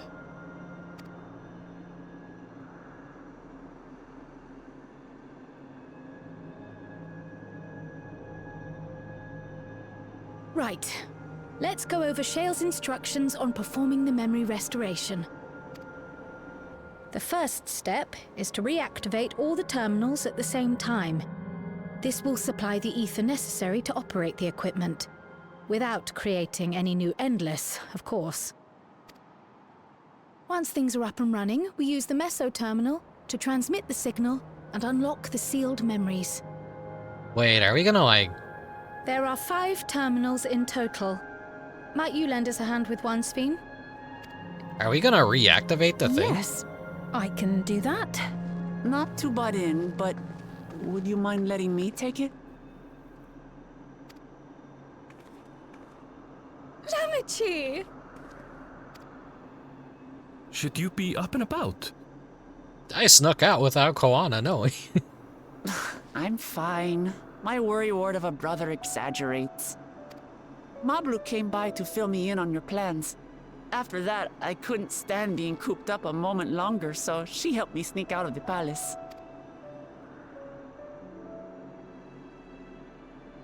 I'm so glad to see you're well. Sorry Kona made you think I was at death's door. I was keeping up with reports and know what's been happening in Alexandria.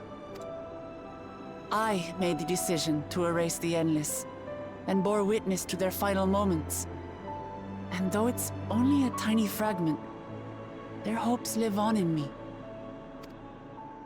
I feel responsible for making sure that they're remembered, that their legacy is passed on.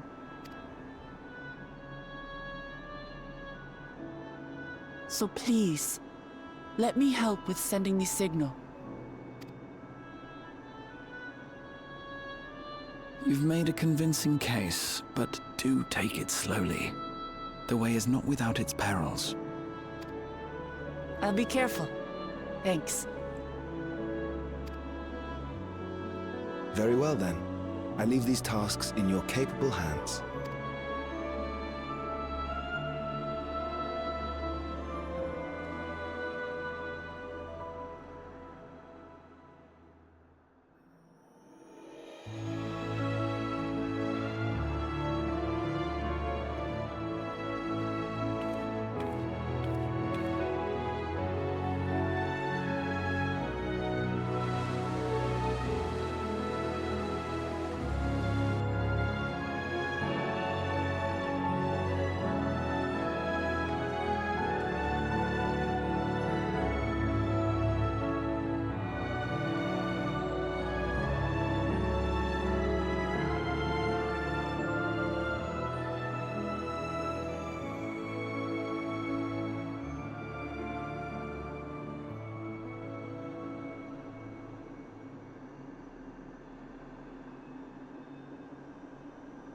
All right, everyone.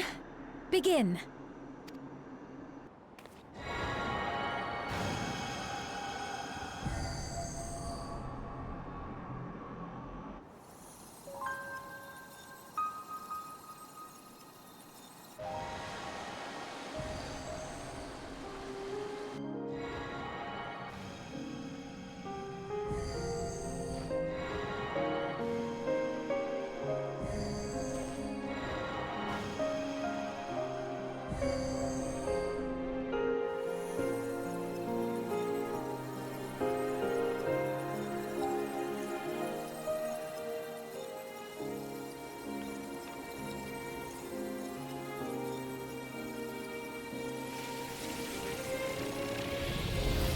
Or turning it back on and it's just probably gonna be pretty again.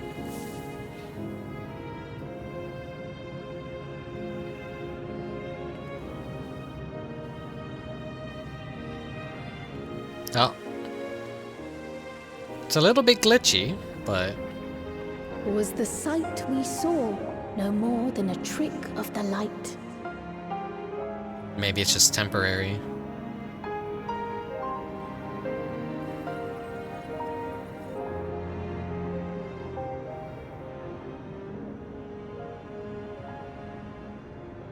Or was it a gift? The Terminal's parting miracle?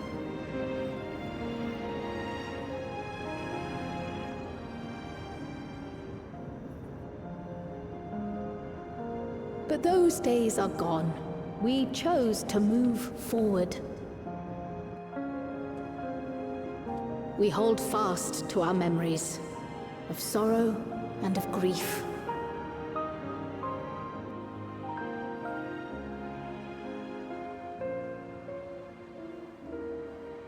That we might live full in the present ere the time of departure comes.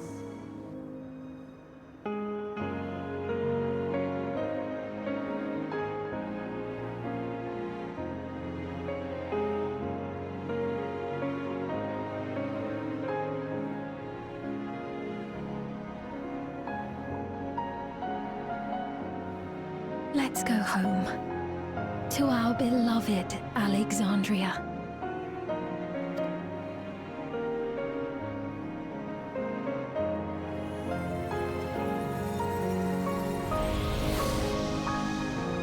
Ooh.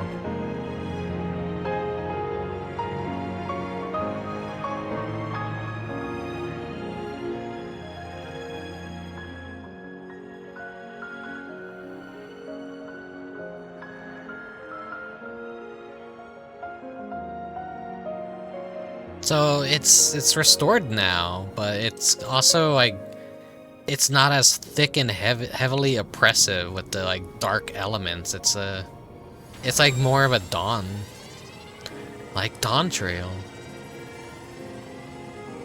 Everyone's memories are coming back.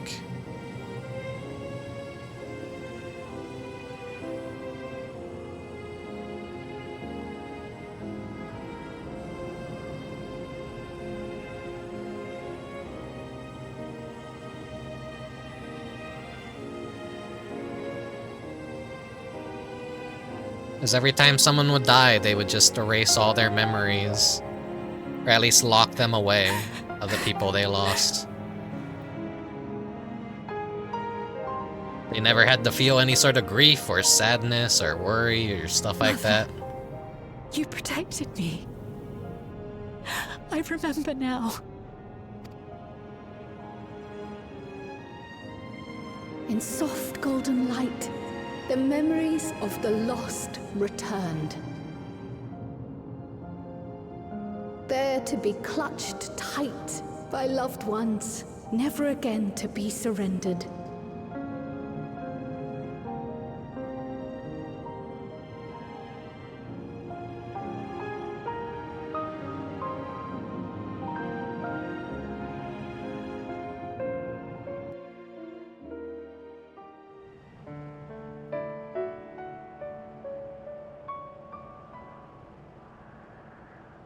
I am humbled by all you have done in service to our nation. On behalf of its people, I offer our most heartfelt gratitude. We were only too happy to help. There are still problems left to solve, of course, but you've taken an important step forward. We have. It's as if we were frozen in time, but now the ice has begun to thaw. Alexandria will thrive again. Mark my words. What will you do now, Sven? Ah, yes. Well, that will depend on Gossen.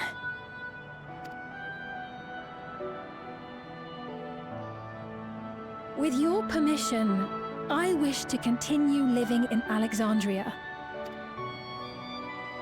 Those dear to me laid down their lives for this nation in bygone days, and I fought alongside new comrades to defend it. I would continue serving it if you'd let me. So please, Accept me as one of your citizens. That will not do. You're our queen, dummy. I see. I suppose my presence would cause too much confusion. Now hold on a moment. You have to reconsider. I'll vouch for her myself. Oh dear, do forgive me. I've caused a misunderstanding. What I meant to say is, it will not do for you to be an ordinary citizen. The people have been most insistent that you take your rightful place as queen. As queen? When despair held us in its thrall, it was your voice, your words, which led us to salvation. We would not ask that you perform the same duties as our previous ruler. The structure of both government and nation is to be re-examined and revised such that the burden doesn't fall upon you alone.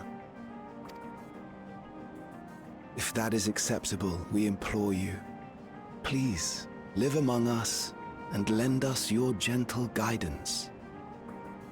It's gonna say, please, for the love of God, be an instrumental of Smile. And luckily it seems to be an instrumental of Smile.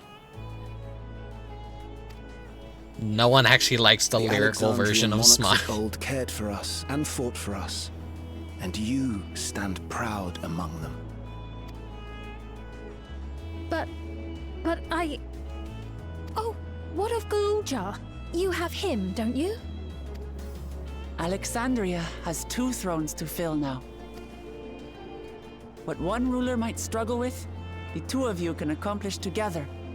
Galuja's still young though, so don't expect too much of him just yet.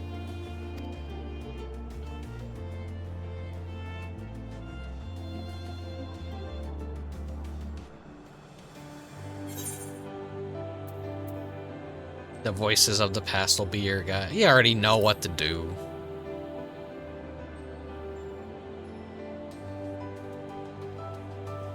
Yes. Yes, you're right.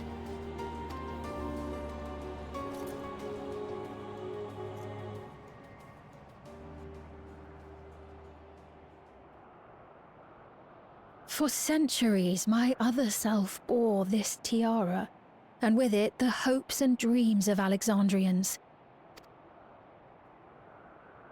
I will not let them go unanswered.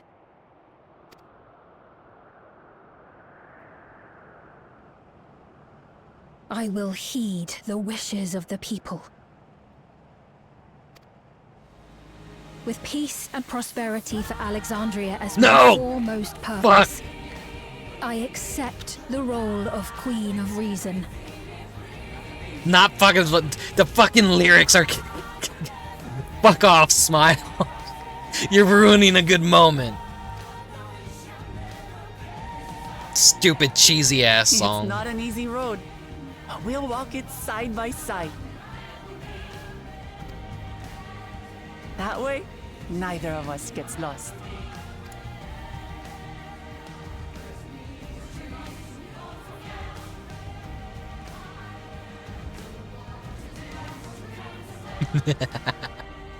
Good timing, Deco. Thank you all so much.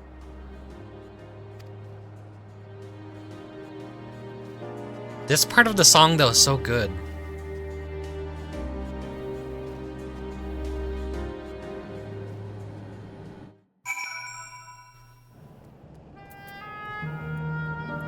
Wow, holy shit, it just stays like this now, so... Death, like, it was life, then death, and rebirth. Fuck, I gotta go exploring this when I can. Thank you for your kind encouragement, Rickubus.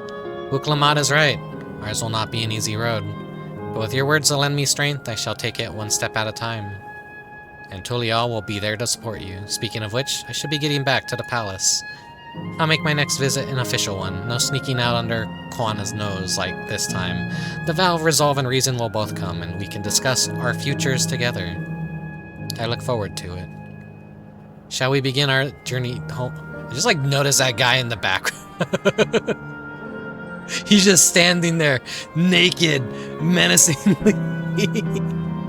Shall we begin the journey home then? I expect some confusion among citizens. It was restored memories, and I'd be present to offer them aid.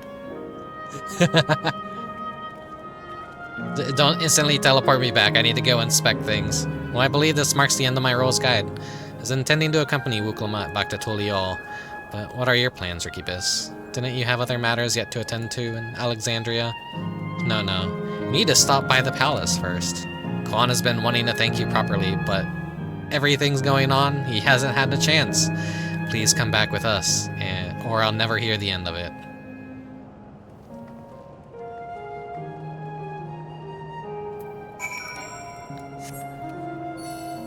Yeah. Chocobo, come here.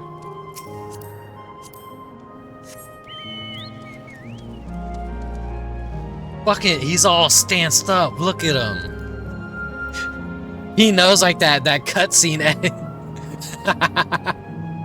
Fucker's just like waiting there for people to fucking finish that cutscene so they can see him fucking doing that stance in the background. I love this game's stupid player base sometimes.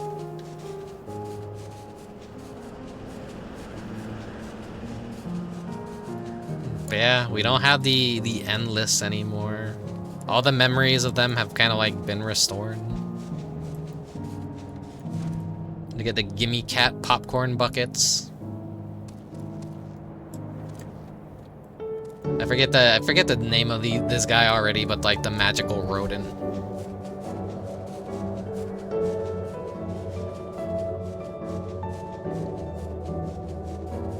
Man, everyone that did their fate grindings in this zone to like try and get the 500 voucher mount is probably gonna be really fucking pissed off. Because like they had to... I have a friend who did just that in this zone in particular, and they had to do it when things are like dead and like just miserable to look at. And now the zone is just back to looking... It's been reborn, it's new, it's pretty. And you get the happy music back too.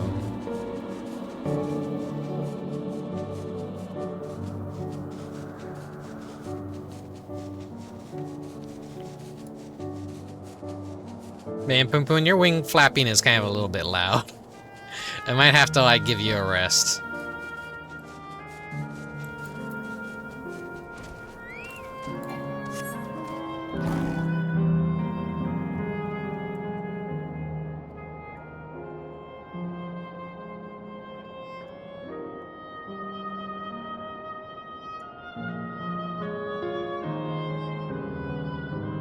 Everything's got color again. It's nice, and we got the sky whale. We got the sky whale back. Just like a VR chat world, they love their sky whales.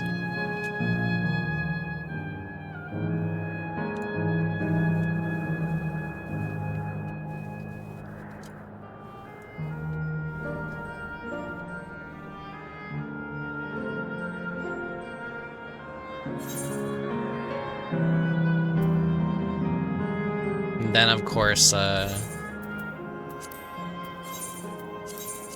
we'll go to the Pyro area.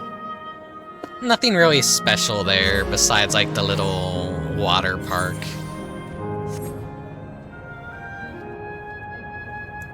Where was it again? Yeah, here it is.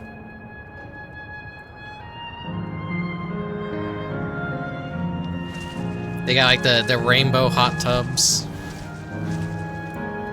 So I'm pretty sure those are like measurements of heat and not intended to be an actual rainbow. They're probably like something like temperature levels represented. Like, I don't know, like that's gotta be like mega hot, or like maybe this is like molten hot, because isn't like blue one of the I don't know. Super heat? I don't know.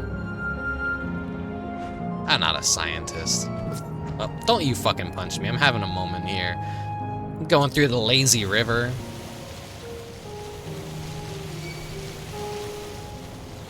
I love lazy rivers. They're relaxing to just kind of float around in. I want to go to a water park again, god damn it.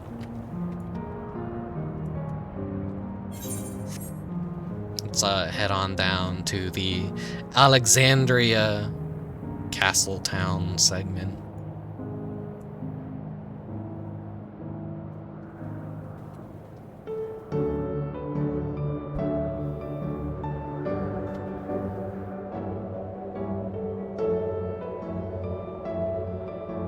It's all restored. It looks kind of even prettier. It might just like be the new lighting. Oh yeah, my favorite monsters ever. These guys, I love these guys. They're fucking adorable. They're cute. Like when I first saw these guys, I was so happy. I was like, oh my god. These are like 100% something I would draw. Cute little like bedsheet ghost bats. And the carousel. That sadly we can't get on and we can't ride.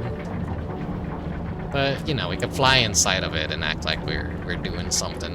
Whoa.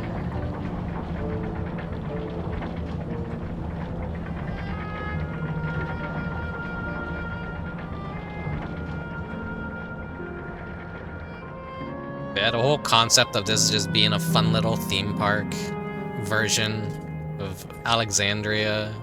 It's nice.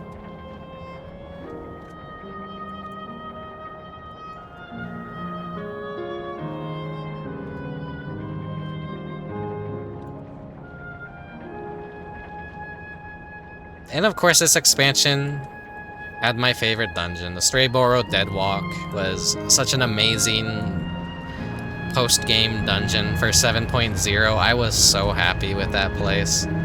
Because I love spooky, cute aesthetics, and that dungeon was 100% just that. And here's the arena for one of the world bosses that spawns. Man, how nice. How nice to just kind of like have this back. Here I was talking earlier how poetic it was that basically it turned into a graveyard and would serve as a memory with the flowers and everything. Yeah, no, it's like the promise of tomorrow. It's still poetic.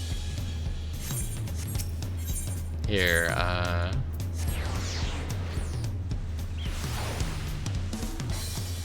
back into some big band now.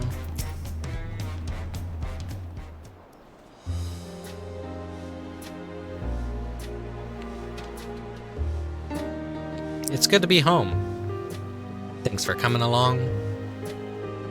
Just got here too. The Lance Guard said my training would begin right away, so I'll be staying in Tulial for a while. We believe in you, Goloja, and whenever you need advice, your aunt is always happy to give it.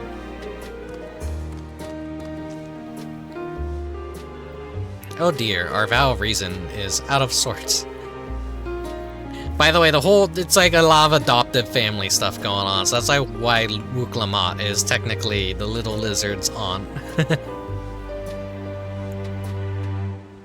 Can you blame me? Lamati, you were supposed to be convulsing in bed. Probably not convulsing. That's like freaking out, isn't it? So you would study the way of the blade, Goloja. Is that not allowed? I will permit your training on one condition. You only practice swordplay in the presence of a grown-up. Yes, Koana, I promise. It won't be long before you're good enough to train without a minder. You take too much after your sire and grandsire for that.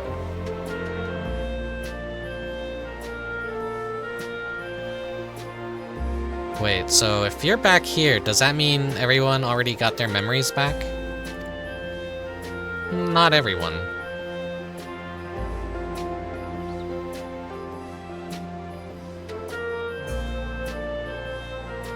So that was that. My days of meddling in Alexandria affairs are over. It all turned out for the best. The former queen really did love her people, and it's wonderful that her love lives on in Sphene. It truly is. With that love as the foundation of her rule, the new queen will be a font of hope for Alexandria. There's no better way for life and legacy to forever endure.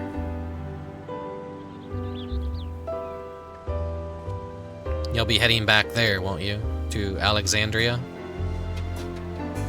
I won't pretend that I fully understand the workings of the key or the reflections, and I know I couldn't have stopped Calyx without you, nor fulfilled my promise to the Endless Fiend. Thank you, Rickubus, from the bottom of my heart.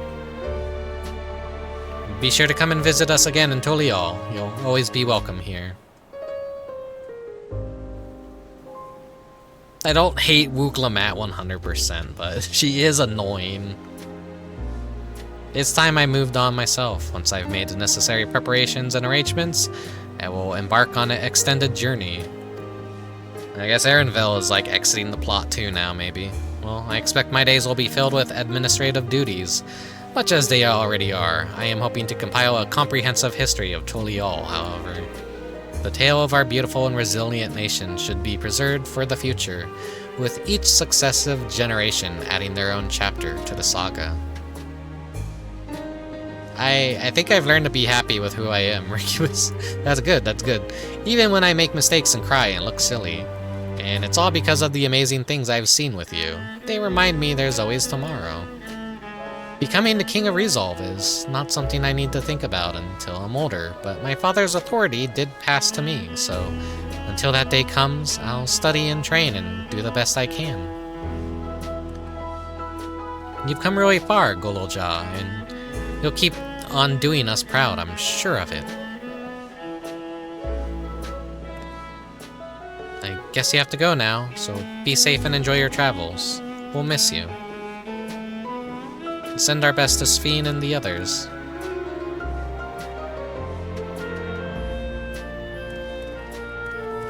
Goodbye, all of you.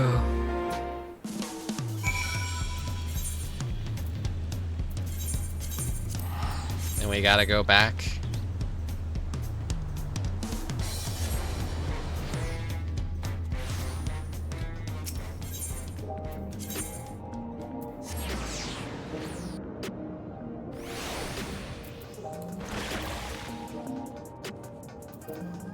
Even if I wanted to do the Alliance raid, it's like already past midnight. I don't think there's gonna be enough people even up to be queuing for it.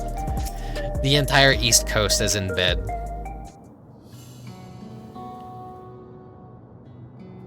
Rickubus, you're here. We were just discussing what is to be done after the coronation ceremony.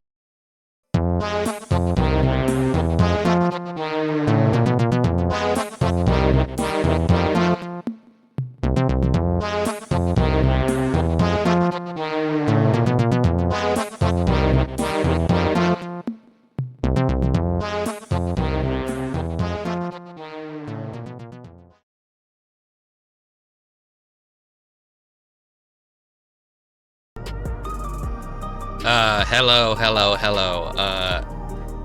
So last night, during the final cutscene, my ISP decided to do maintenance. So something about these Final Fantasy XIV streams are just really fucking cursed. They always land when my fucking ISP decides like, hey, we're gonna shut down your internet. Well, granted, they did it at a good time at least, because it was what?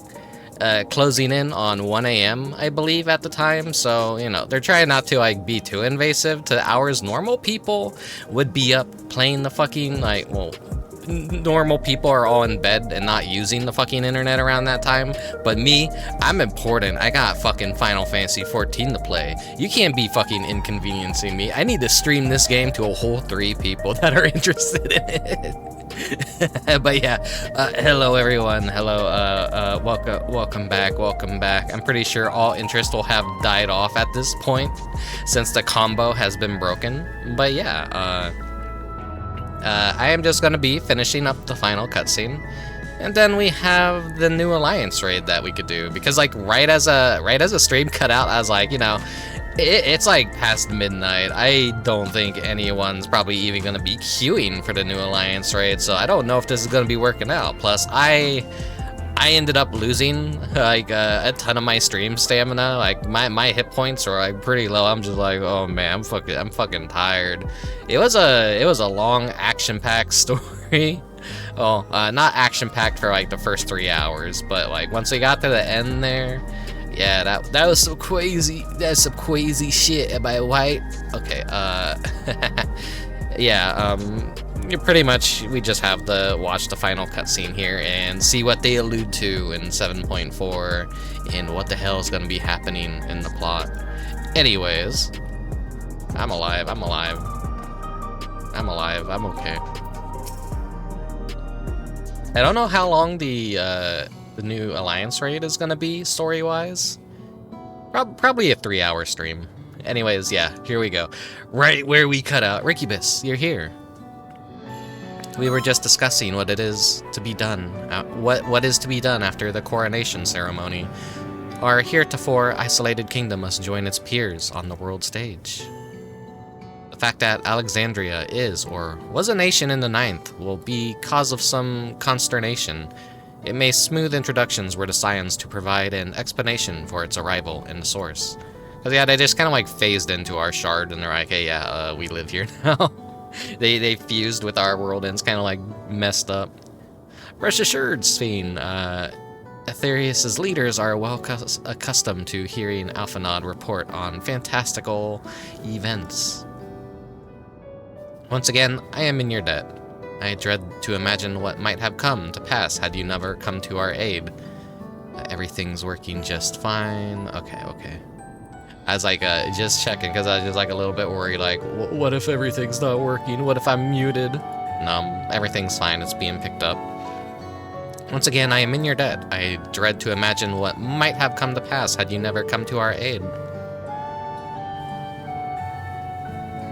I had other news. Those who participated in the memory restoration have expressed a desire to hold a funerary service. Rather than suppress their grief, they would embrace it, creating in their hearts a place for gentle remembrance. We have yet to hammer out the details, but I was thinking we might host this service on the highest level of the Everkeep. Since my time, we have believed that the departed continue their journey beyond the clouds.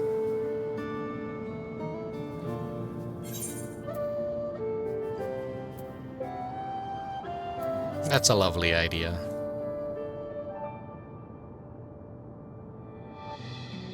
I'm glad you agree. Some have yet to receive their requested memories, however, so we shall wait until the initial wave of restorations is complete before proceeding.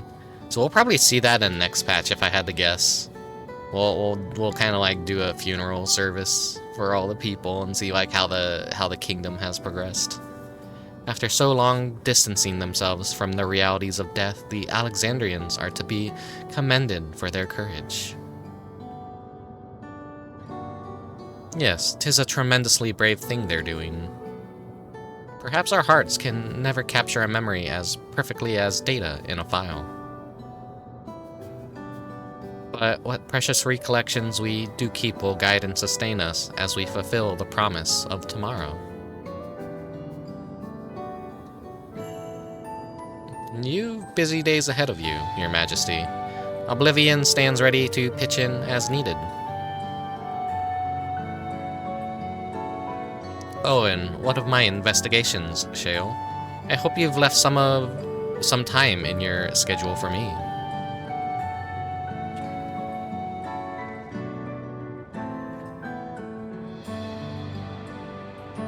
Do you recall my first tour of the city after I awoke?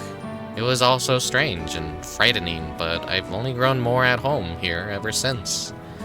That I now feel a part of this new Alexandria is in large part thanks to your patient guidance.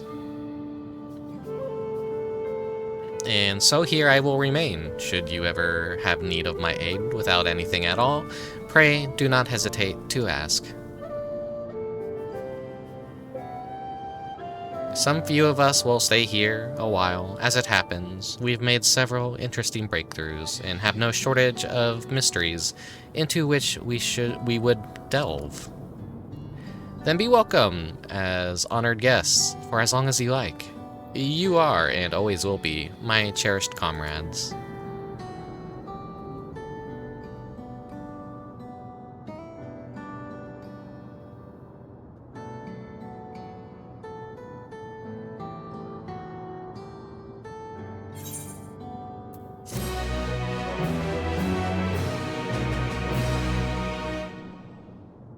Alright, additional cutscene. What's gonna happen? What's gonna happen?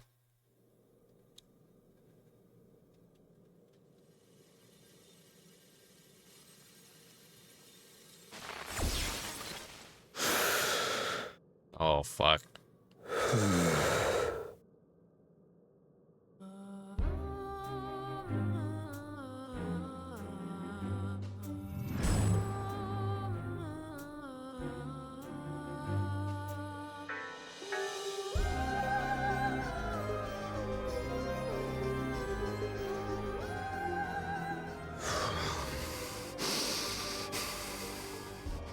This is absurd. I have neither heart nor lungs. I was overconfident. Prudent course would have been to wait until I'd calculated an insurmountable advantage. A rash decision. One perhaps influenced by the others and their developments.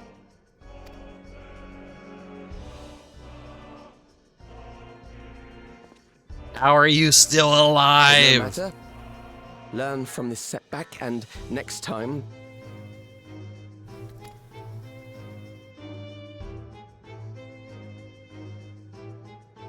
Asian bullshit, probably. Next time? How much time and effort did I pour into this master plan? I had it. I had it. At long last, I was to open a new path. Those imbeciles and their damnable heroics. Yep, Asian bullshit.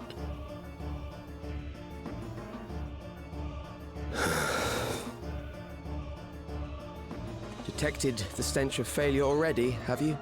Such a keen sense of smell.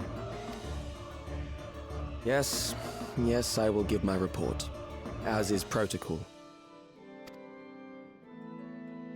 Be sure our winter peers are apprised of the details.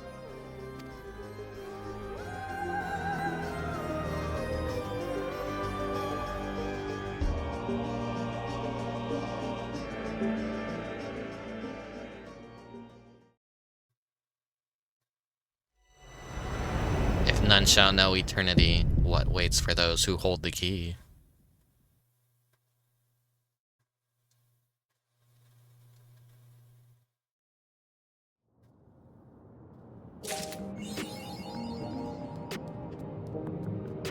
Can't wait for him to show up next patch. I'm like, didn't I kill you? No one ever dies in Final Fantasy. Well, except Geode. He died. he got dusted. Unfortunate. But maybe next patch we'll kill him. The story continues, but the main arc is over. We're kind of like we're gonna set up for the next expansion, I'm pretty sure, or we're gonna like kind of like wrap up the loose ends. Let's see. Where would the Vana'diel Gullion?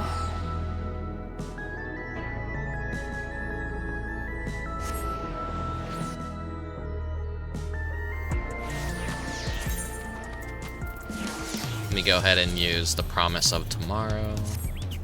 That's registered now to my music. Well, actually, first things first.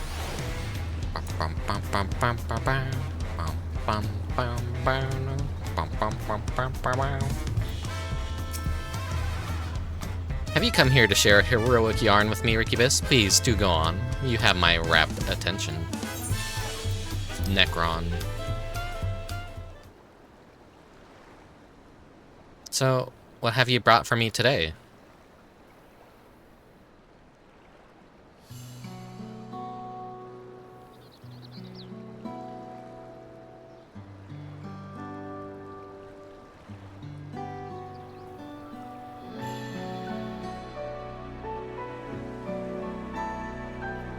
Ah, you speak of Calyx, a genius born of a bygone era, and the primal he nourished upon a feast of mortal terror. Forgot to silence my phone. You probably heard a beep. Powerful was the onset of fear, felt by a people who had long escaped death's mournful memories, and powerful was the entity which that fear begat. Yet would Calyx not have nurtured that selfsame dread since the moment of his birth? Was he not fated to succumb to his childhood malady ere he reached his full growth? The chirping insects which lulled him to sleep in the evening, the bird song which called him awake awake come the morn, such sounds must have been as chalk on a slate, marking the passage of his dwindling days.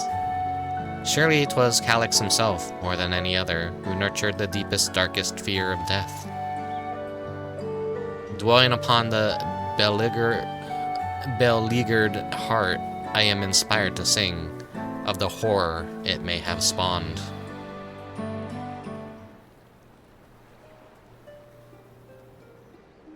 Forget thee not the hand of death, for all shall feel its grip. At queenly feet lay down thy fears, dark prayers be on thy lip. Forget thee not the hand of death, for even endless end, where queen awoke, stoke thee thy hope, upon heels of light ascend.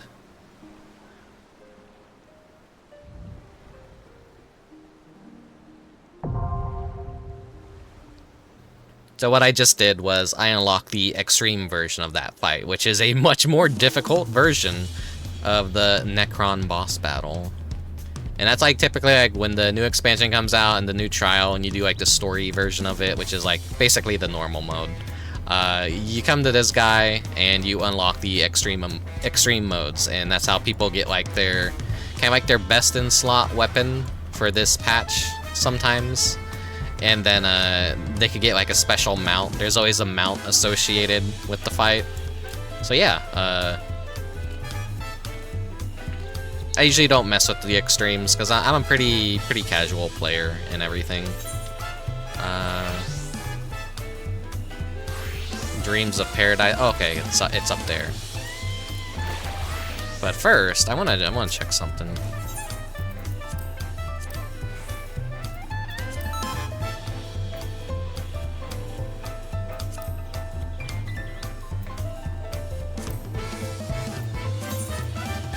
The mini yam minion. The sunray. I gotta fish that up later. The micro. The micro crow. Clever and loyal. What more could one ask for? I need it. I need it. It'll be really cheap soon enough. It'll drop in price a lot, I'm sure. Looking at all these minions and what they kind of currently cost. How about they added a Yan mount too, which I'm sure everyone is gonna want. Hopefully it drops in price. All this shit's like so expensive. All the collectible shit that I'll never get because I'm just not made of money. Tactical goggles. I wonder how rare all those are.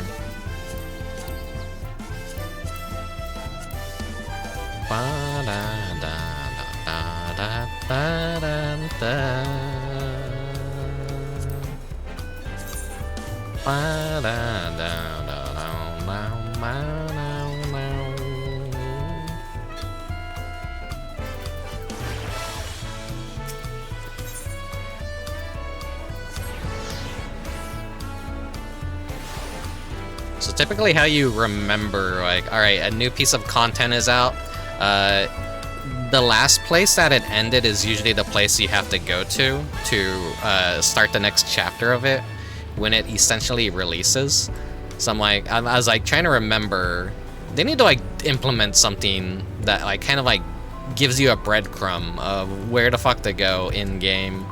Like, oh hey, there's a new chapter of this Alliance Raid series that you haven't completed yet. Go here or whatever, like maybe like an in-game suggestion, breadcrumb to lead you to where you need to go. Ah, Rickubus, your timing couldn't be better. I've just received word from Yaktel. Unknown beasts have been sighted near the rift and attacked the sentries standing guard. Bakul Jaja believes them to be echoes and is headed there as we speak. It goes without saying the threat more of them could pose to Toliol. I should be only happy to help. Our last contact came from Toro Ja and Mamuk. I suggest speaking with him first to learn more of Bakul Jaja's whereabouts. Actually, I could just do that. Ba-ba-bow. Ba-dan. Ba-dan, dan, dan, dan, dan. Last night's ISP issues definitely like soured my mood a bit, because I was like, oh, I could like close out the stream, but I guess it works out because I could just stitch the VODs together and I could get all the content put in. Because I'm not locally recording it anyways, so I'm dealing with smaller file sizes here because I just grabbed the VOD from Twitch, which is like, sorry, that's why it's so crusty and low quality and everything. Oh yeah, but patch 7.2 had this allied tribes, I guess is what they're calling them, allied societies. So this is like their little hub here, and you know, that's a piece of content that came out after the major patch. It was like minor patch content. So just because I'm doing all the content in this major patch, this is like story stuff and the Alliance raid, they're going to be releasing the, what is it, the, Planetary Expedition Crafter stuff in another patch, the Yakhoi Allied Society quests, and then, the new Deep Dungeon in another patch as well. So they kind of like break it up into minor patches after, you know, you don't have like everything you have to do all at once. It's kind of like a nice break. Let people do the story, then the Alliance raid, the pieces of content that give gear that go towards progression, and then you just release the fun stuff that's like more of like a vanity side progression kind of piece of content. Plus it keeps people subscribing longer to break up all the content. I know some people probably aren't a fan of that, but I don't know. If you live a busy life, Final Fantasy XIV is at least kind of like a little more respectful of like letting you kind of like pace yourself and not have to like rush everything. Ah, you must be Rickubus. Bakul Jaja asked that I take you to him as soon as you arrived. When last we spoke, he was hunting for the Echo somewhere to the north of Gokdrak Descent. Climb aboard and we can be on our way. Good, they added like a little quick travel NPC right here. Because like you just like there's no aetherites right here. There's like a fucking pain in the ass to fly all the way over here because you pretty much have to go an equal amount of length to even reach this area.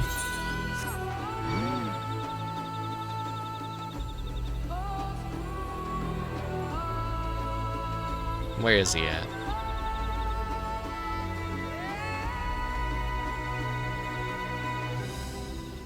There he is.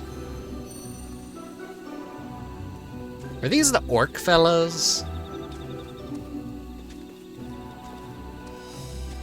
I think I remember these guys when I played Final Fantasy XI. There's like a level 31 in like the beginning zone, and someone just like dragged them to the front of the outskirts of the city where all the low-level people were, and it was just like killing everyone. And you know, like how combat worked in Final Fantasy XI, that fucking thing just attacked me from like 20 yards away, and I died in one hit. That's like when I see these guys, that's what I think of. I'm pretty sure these are orcs. I'm not sure though.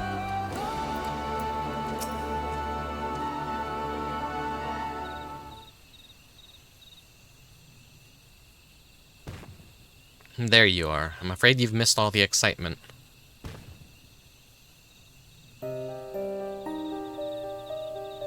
They raised arms to attack before we even had time to say hello. To be fair, we also put them down before they had time to say goodbye. Ha ha ha.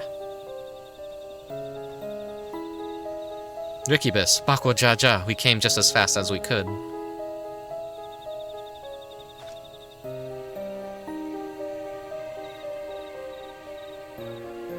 Are these not orcs? Okay, they are orcs. Like the ones that attacked my home. To say they're violent would be an understatement. And they usually move in large packs. Vana'diel always had a hard time holding them off. Is there any chance these brutes are native to your lands? No, we don't have any orcs in Final Fantasy XIV, surprising enough. Hello, Dubious. Welcome, welcome. It seems we have our answer. But what is that? I really wish I could have got into Final Fantasy XI, but it just didn't really click with me. It's a letter, penned in your people's hand, I think. Would you take a look?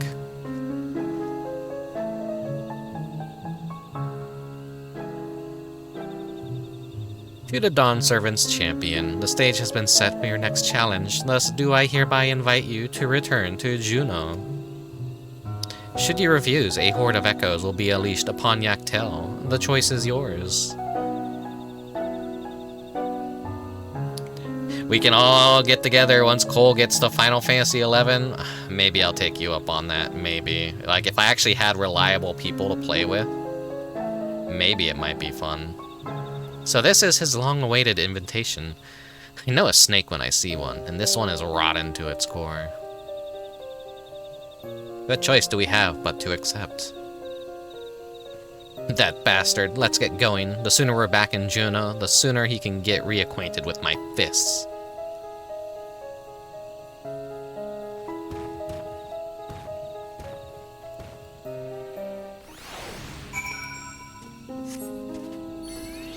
By the way, I got another message from my ISP saying that they're gonna be doing maintenance on my internet on like August 8th.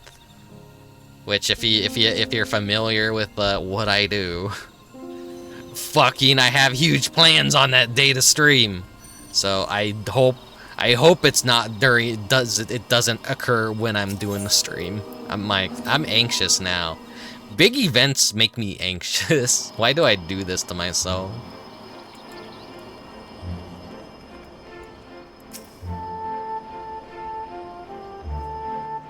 I'm never gonna play Tribal Hunter, Dubious.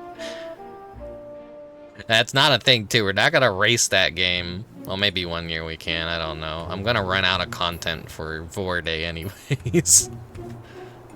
There's only so many video game levels I can think of where, you know... It's such a stupid showcase I usually do. How good of you to come. Would be a shame were I forced to set more echoes upon the good people of Tural. The Dawn Servant would have been most displeased to see his dear people come to harm. Enough of these games, Cyril Jaw. We will not let you besmirch the memories of Vana'diel with these abhorrent echoes any longer. Why are you here exactly? I don't recall requesting your presence here today. A minor setback on my path to greatness, as you all will soon see. Come forth.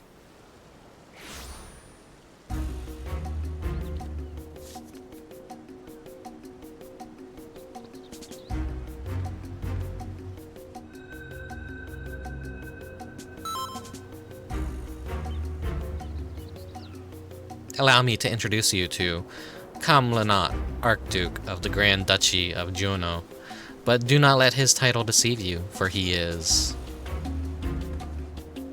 the last of the Zillart from 10,000 years ago. They existed in a time before the 5 races inhabited Vana'diel. I know how ridiculous that must sound, but we might have a real problem on our hands this time.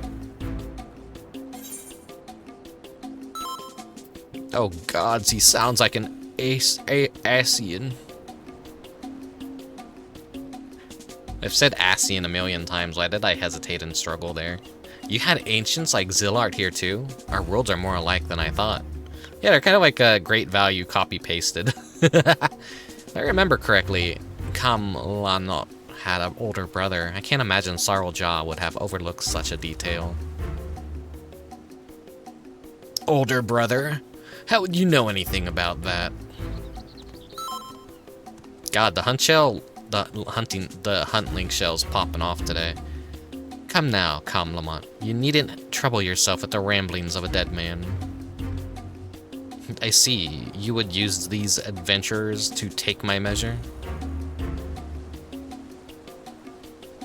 Well, they're certainly a far cry from the riffraff I'd imagine. Fine, I'll play along with your little scheme for now.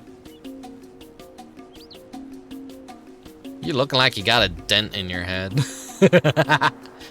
And with that, the curtain rises on your second challenge.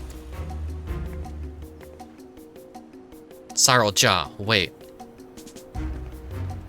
Before you go, I have to know. Am I really just an echo? We've been over this, child, but it seems your heart refuses to accept what your head knows to be true. I pity you, I do. Here, let me ease your burden and return you to Electro.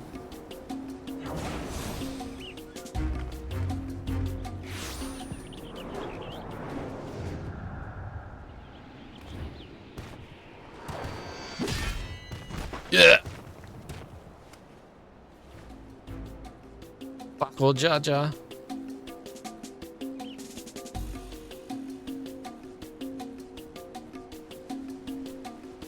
Plain hero to this heap of stone masquerading as a child. My, how the mighty have fallen.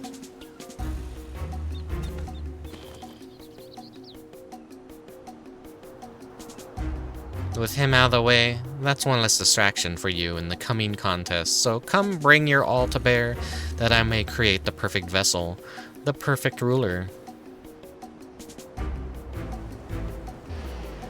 His entire thing is like he could basically create echoes in this alternate Final Fantasy world. I shall await you in the more fitting place for our battle. I do hope you won't keep me waiting. So basically none of this Final Fantasy XI stuff is real. It's like basically born of an echo of Electro.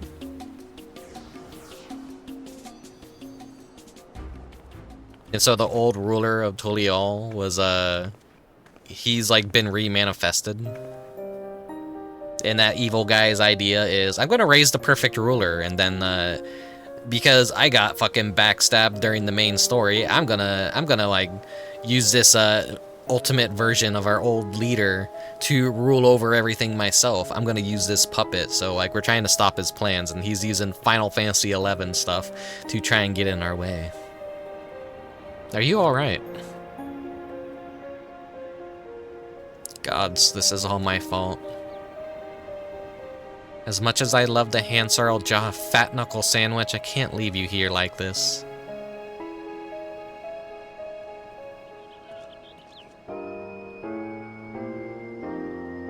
I never dare imagine we would be made to trade blows with the Archduke. And though I loathe to do anything that might play into his hands, we can ill afford to let him have his way with the memories of Vana'diel. When you're duly prepared, but say the word and we'll be off.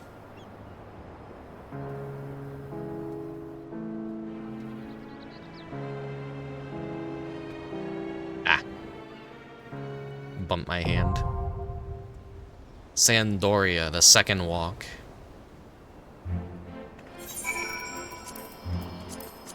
No idea how long this is gonna take.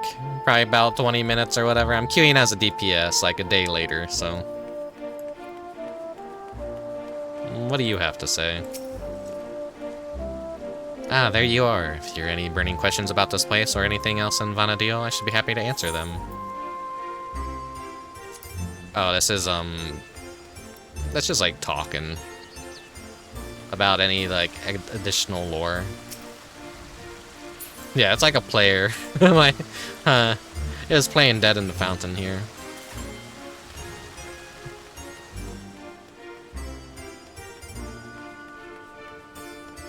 Auction house. Remember auction houses? I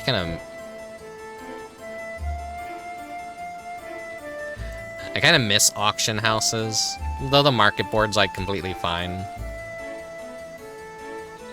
The World of Warcraft's economy basically functioned off of auction houses, and I guess same with Final Fantasy XI. It is more of like a fluctuating market. Oh, there we go. Final Fantasy XIV is just more of a, you buy it for a flat price, and you don't have to bid against other people, you just like compete and undercut each other. It's like a different kind of market. I'm dipping into the untranslated Kuso JRP genre for this. You're gonna have so much material, Dubious, because there's so much out there. There's so much out there.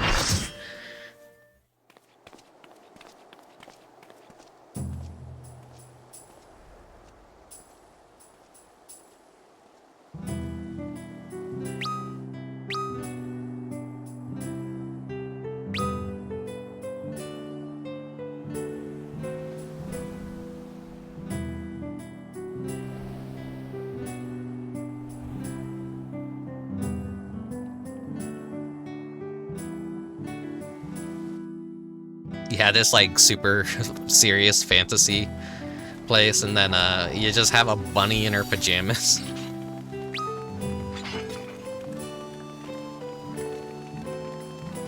Everyone's like so fashionable. Jesus Christ, huntling shells, calm down. I get it's like new patch, so everyone like came back and like the hunting is active once more. Chateau d'Origny? Is this meant to be Sandoria? War echoes!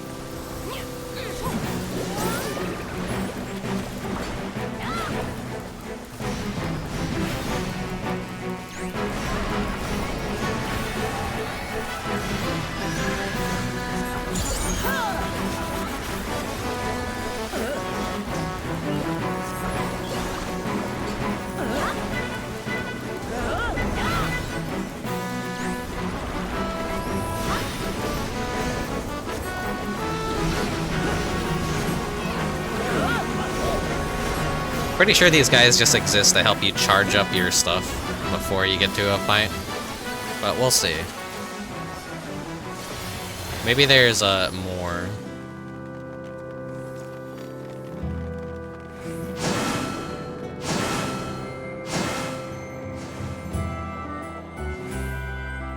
So that was just a big giant set piece. Oh yeah, here we go. Ron 4 is supposed to be a quiet place, but sees its fair share of new adventurers. Was this where I began? We must fight our way through. I think where I started was like more of a desert.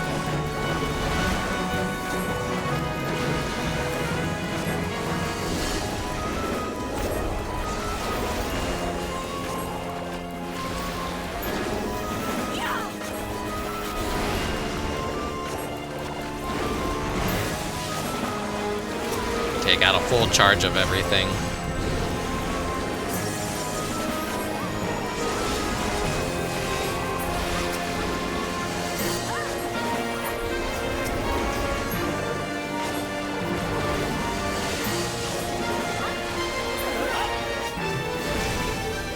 The jaggy-eared jack. Some familiar, like, monsters from Final Fantasy XI. But it's been years. Circle. Here. It would appear the land has been altered.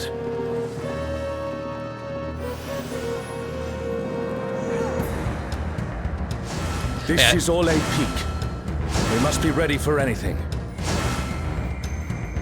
It's basically just like rapid fire. Here's Final Fantasy XI stuff. Do you remember? I'm like, I wish I could say like, whoa, this is so cool. I'm so nostalgic. It's Kirin. Faithbound Kirin. Wonder if he was a big deal. He has to be if he's like one of the bosses. You, who have risen above your mortal status. I am Kirin.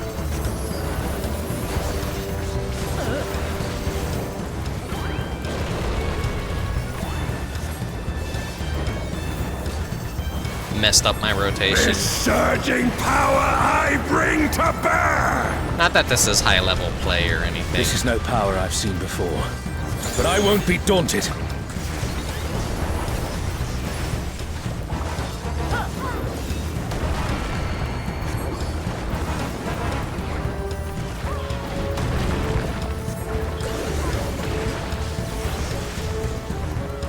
I'm guessing it's like out then in mechanics here.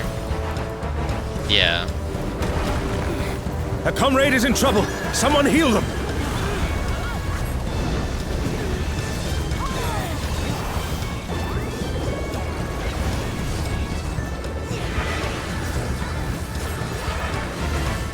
His tail's glowing, so I'm thinking like, yeah, get away from behind them.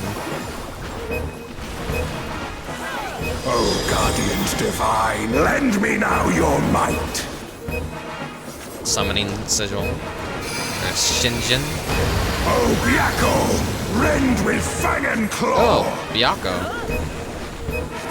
The divine beasts. Have care.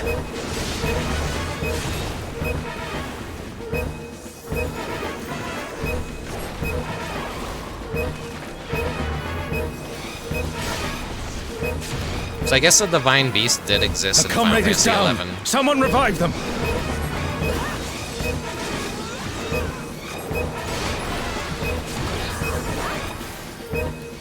I mean, they're not a completely original concept, so I shouldn't be surprised that they're there.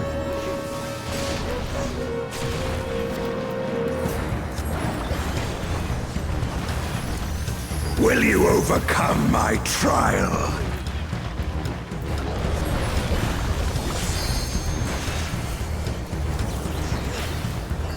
It's gonna be another out then in.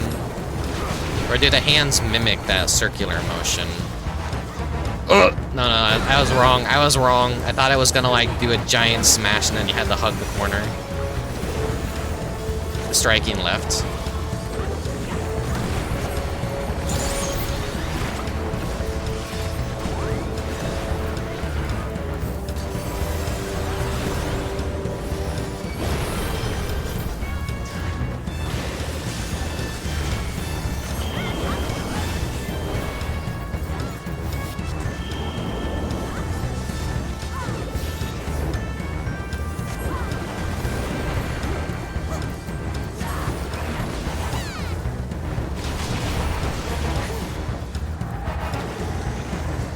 Oh shit.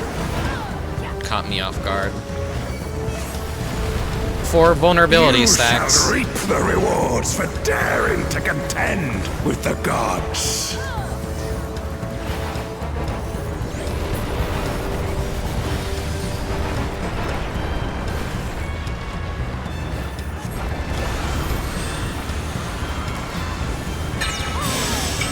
What is this bullshit? Oh shit, okay, the hands.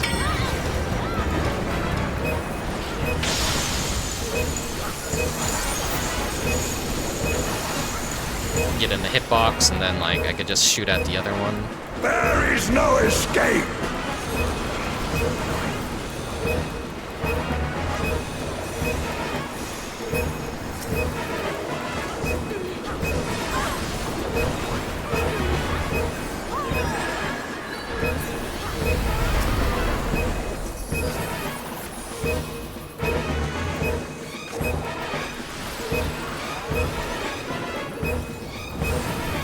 Know your place.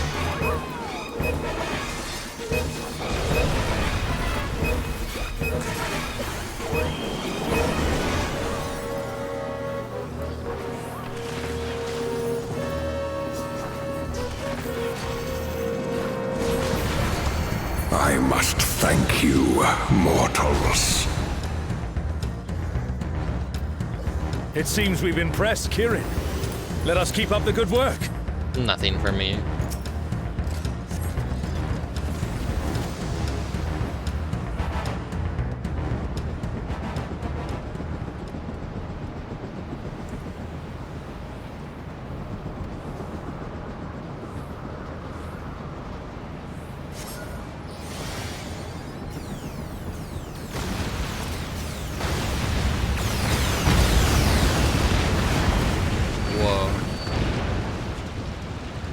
It's Ultima and Omega, and they're attacking those airships.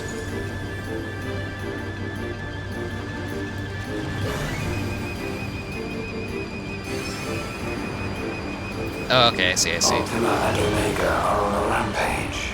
Who unleashed them? At this rate, everything will be laid to waste. Whoa. The airships are taking heavy damage. We must do something. Okay, so we do have trash we gotta fight.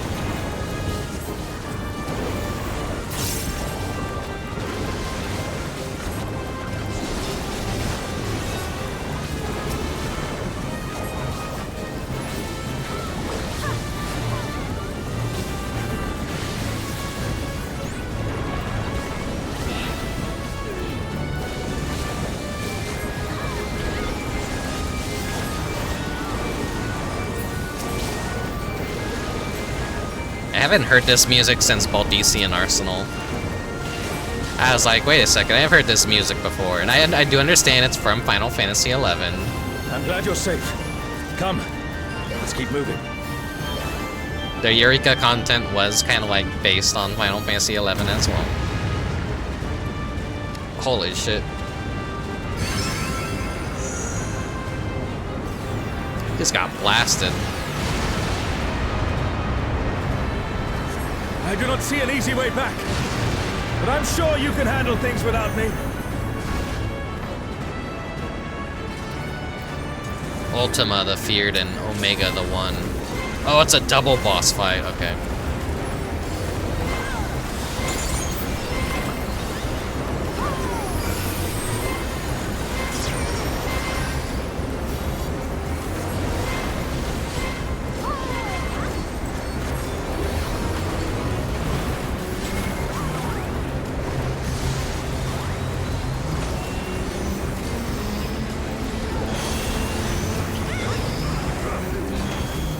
Wait.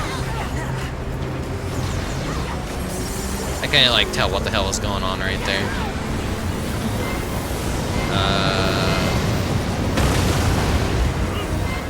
Wait, I don't want to be near that ship, I'm pretty sure.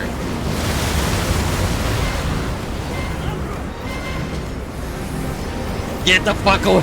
God damn it. Every single time a mechanic like that happens.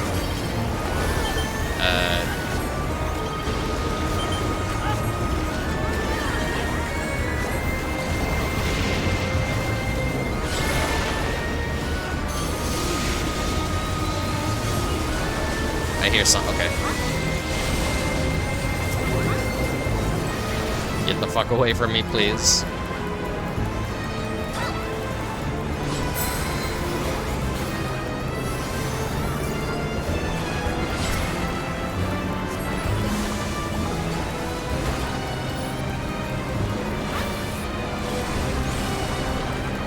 Oh, okay, he has little walls he can manifest that will shoot.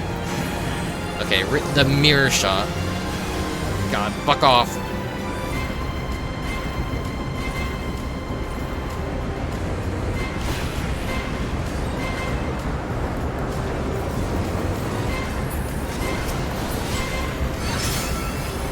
Jump to ship before it's reduced to ash. Okay. Oh! Okay, no, I fucked that up.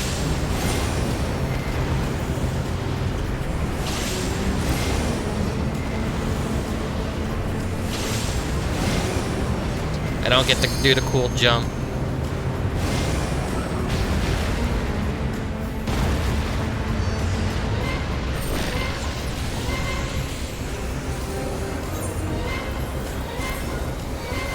Join the corpse pile.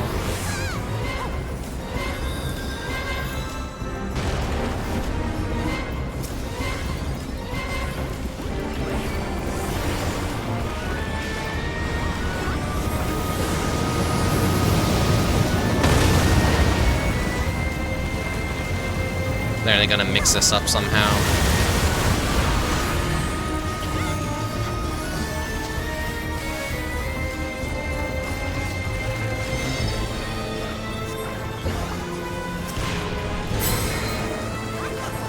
Okay, oh god, there's like 3 of the mirrors now. That's gonna... Okay. I should be safe behind here.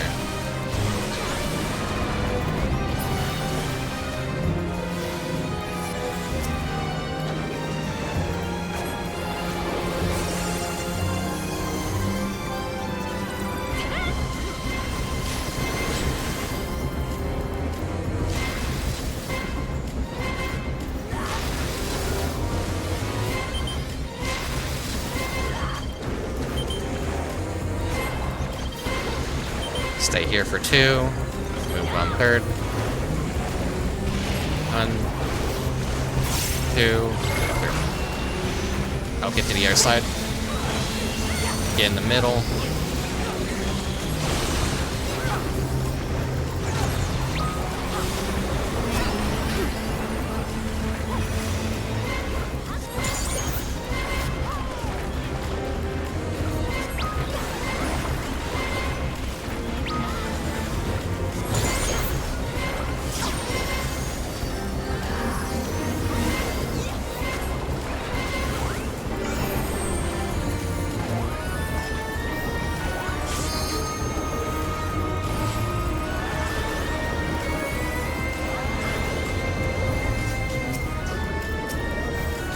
Guessing we want to like kill them at the same time.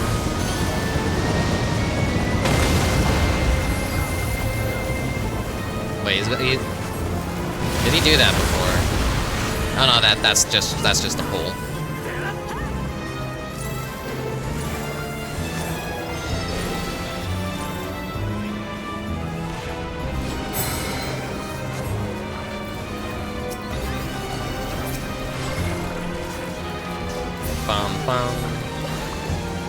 Should be safe here. Oh, I was not safe here. I misread that. Maybe there's like a signifier on the wall that misleads you. Like one is actually reflective and one is a pass-through. Hurry now. Do not keep me waiting.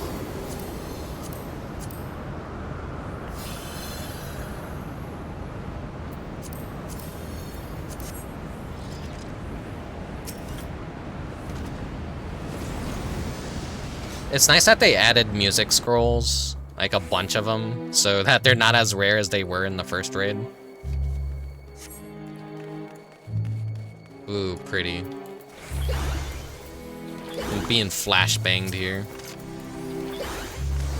But it's a pretty flashbang.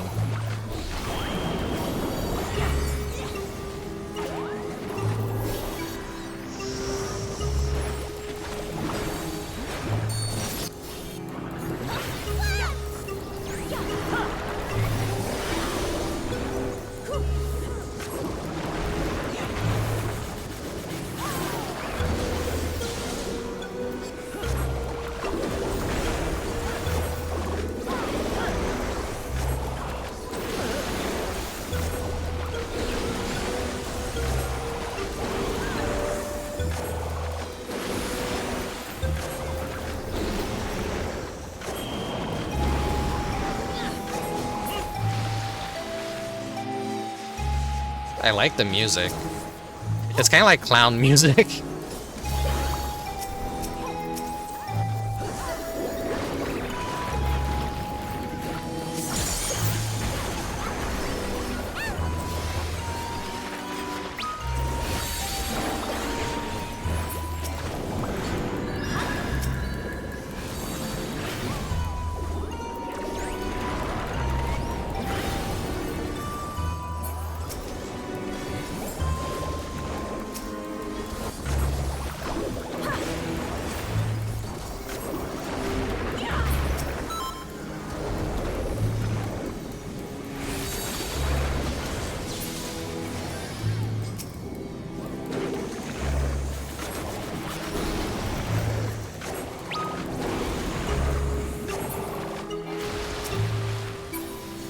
You shall find me at the summit.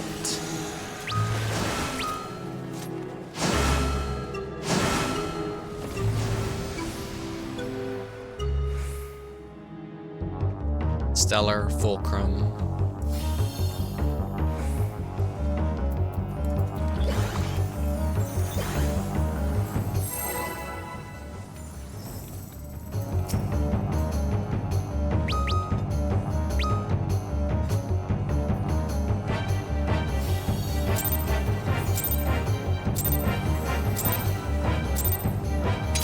Come then, show me what your kind can do.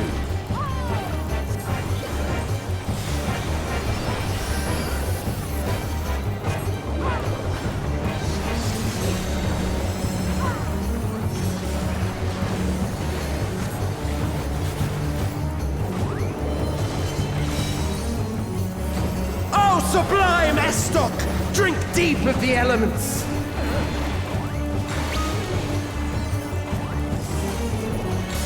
Water, ice.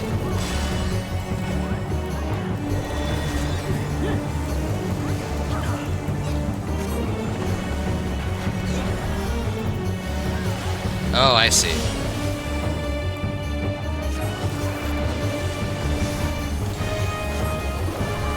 Fire, earth.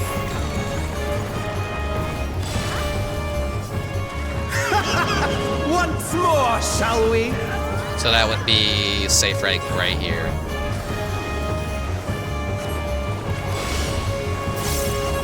Kneel!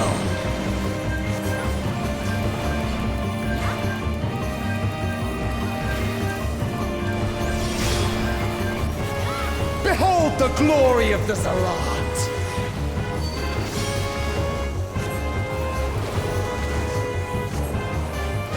You are naught but insects to be crushed!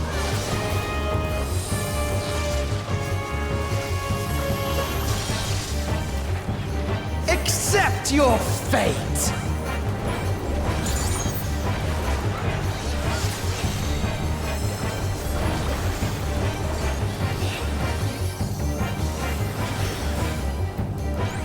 Kneel before Zelatian wisdom and die! This is the power of crystals, transcendent, sublime.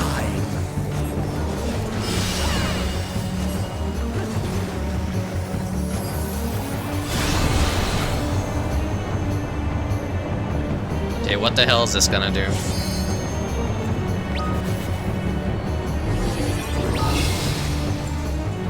By their might, I pave the path to paradise. I am the will of the crystal!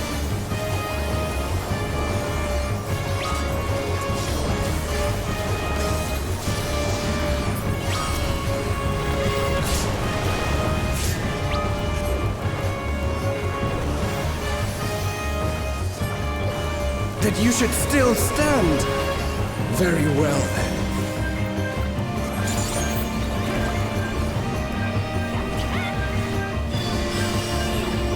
Careful now! The face of war is ever changing.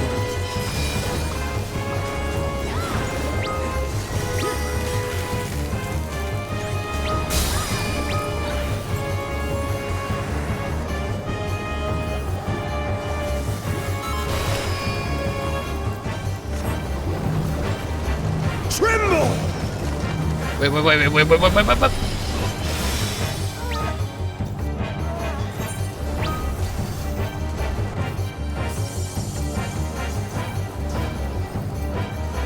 Disappear!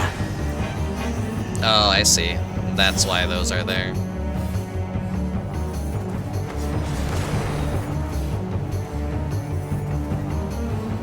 I guess people could just sure cast out of it, though. Kneel!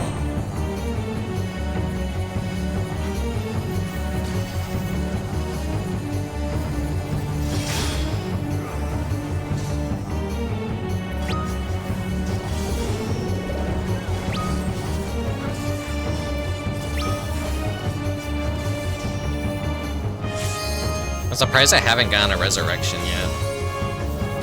Oh, sublime Estok! Drink deep of the elements!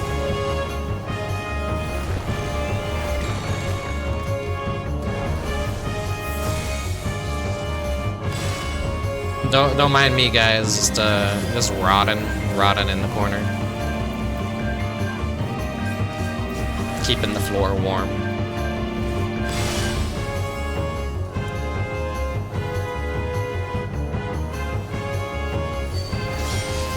They know I'm streaming probably, and they're like, Don't raise him.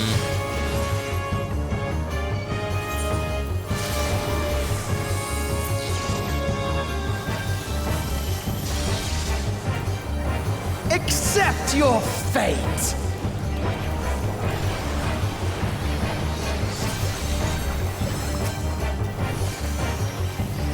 God.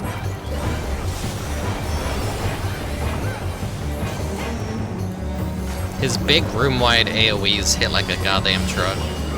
I thank you for this amusement.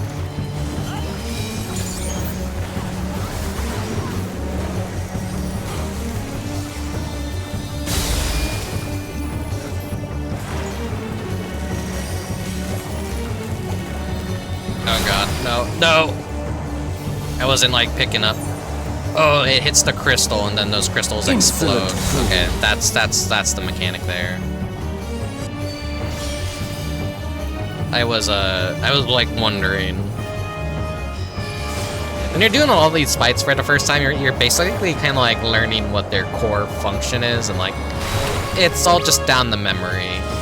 And when you do it every week, you essentially start to get really good at it. Everyone gets used to its bullshit. Seeing mechanics for the first time is usually like the most scary part. Because you're like, oh god, what's happening? Am I dying? Oh no. Are you guys sure you're gonna live through that? Okay, they did.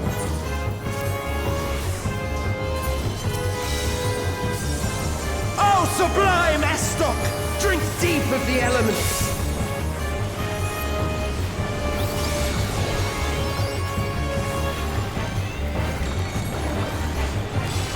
I guess a major hunt just happened because there's people joining the link shells for hunting.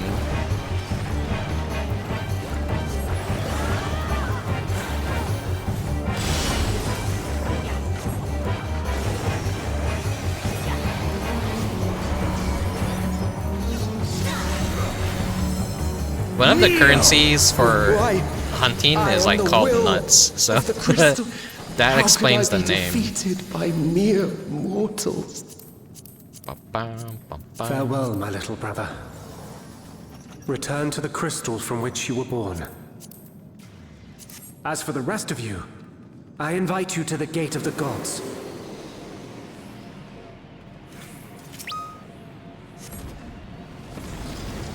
Big brother.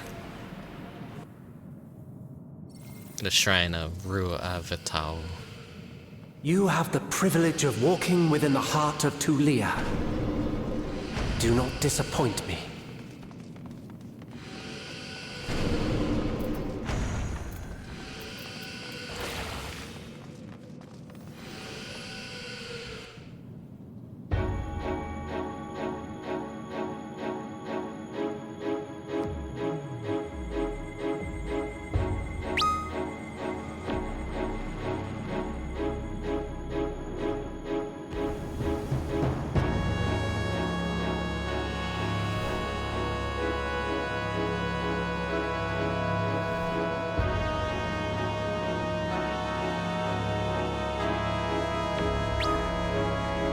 What's your deal gonna be?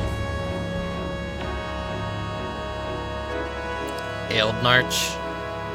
After 10 long millennia, the dreams of the Zealot will become reality. Your time ends now.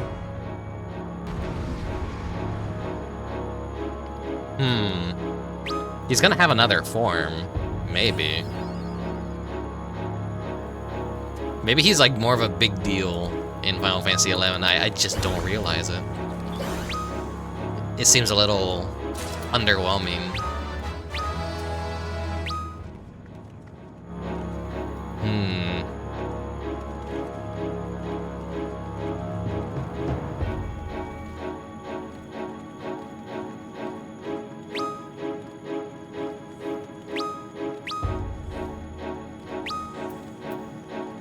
Typically, the final boss in an Alliance raid usually has a second form at some point.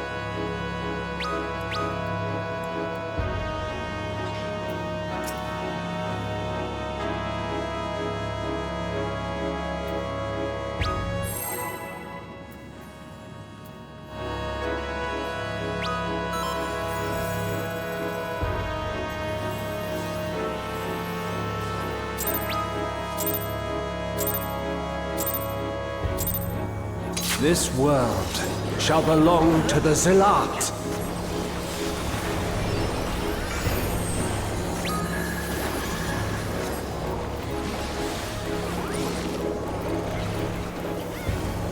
Oh yeah, he's like going down pretty Can you fast. escape this, I wonder?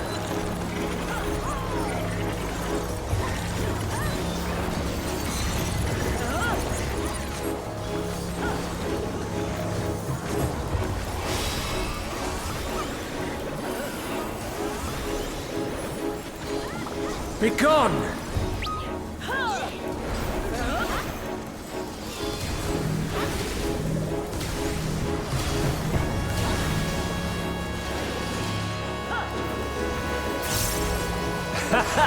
Round and round they go.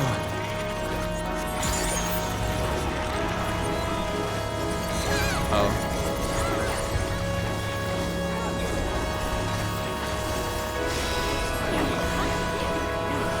Let's try this.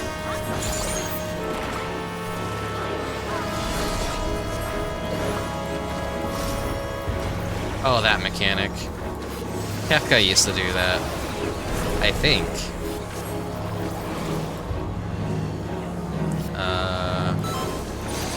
Bump. Bump. Okay, yeah. My javelin pierces all.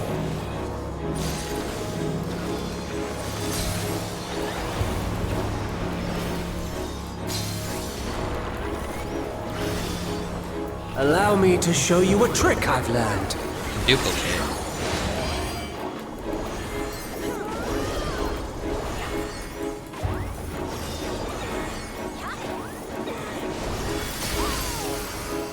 Have you the strength to find the answers you seek?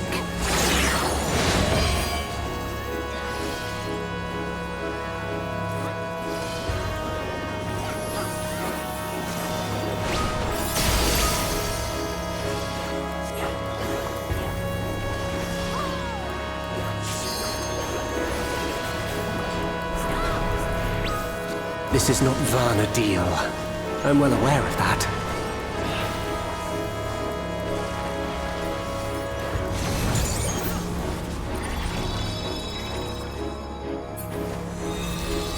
Alright, here we go. Real form time. I also understand the true nature of my existence.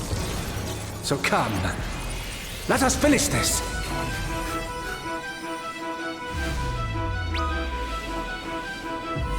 I will eliminate you and make this world ours.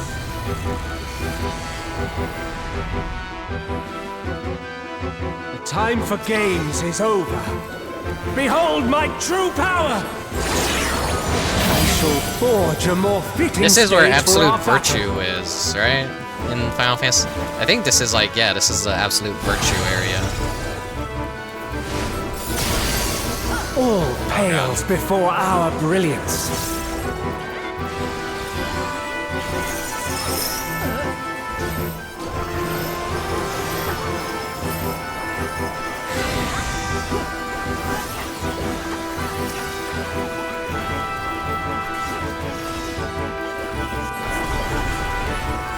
Perhaps some magic in the mix.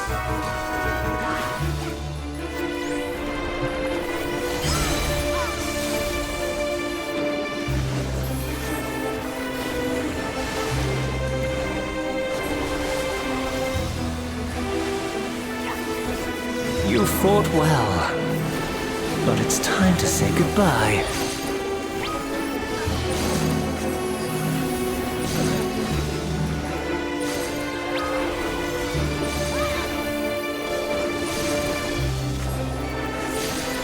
Trying my best not to get hit by mechanics.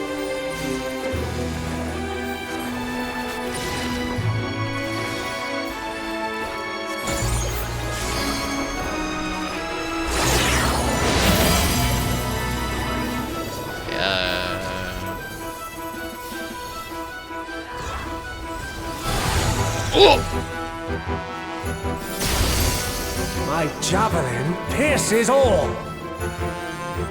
Okay, well now I know what that does. I was like, wait, it's gonna transfer it to the bad thing to a different square. No, it erased a square and created a new platform.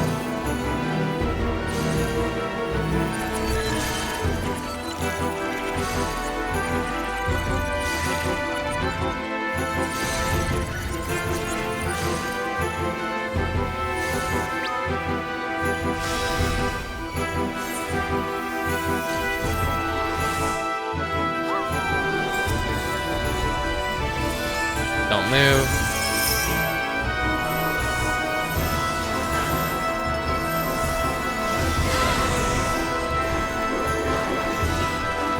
So as long as you revive and don't move or don't attack, well, I think you can move, but as long as you don't attack, Even in this false flesh, you gain I will a not lose to immunity you. for a short bit. So even though you res and have no hit points, you could basically take a hit if you time it just right. Okay, shit.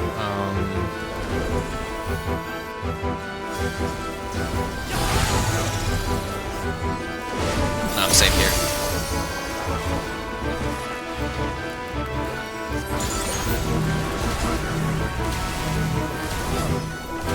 Let's try this.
My javelin pierces all.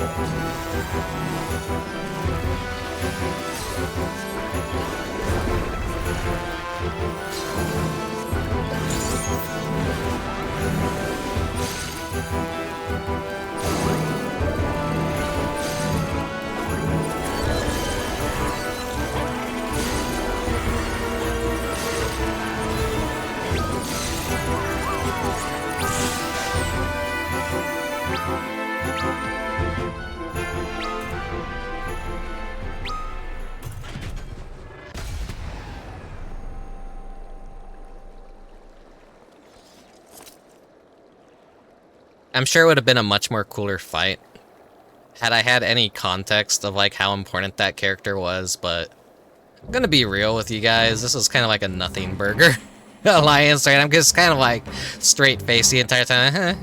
Yeah. I didn't really see anything that's like, whoa, my god. I don't have any nostalgia for Final Fantasy XI, so there's like not really anything for me to be excited about, I guess.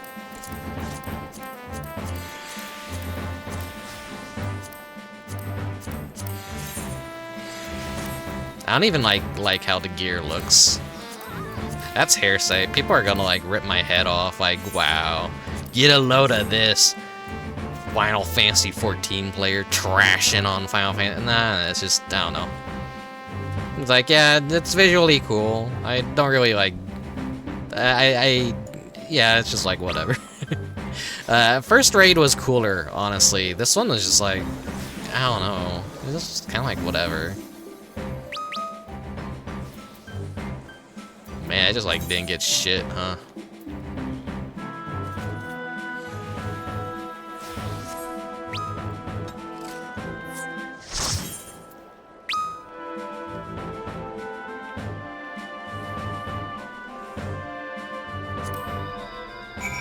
Ah, well.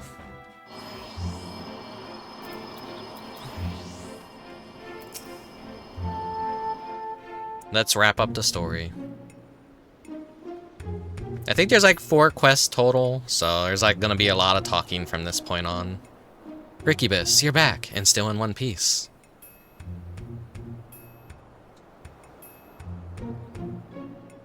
But where's Alzel? Did something happen? Yeah, he got blasted on another airship and we left him behind.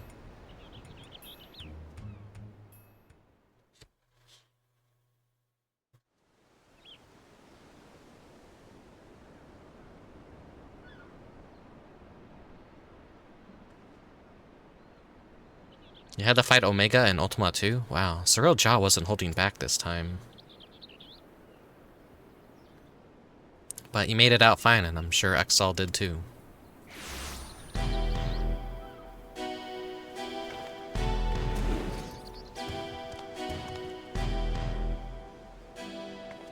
What do you want now?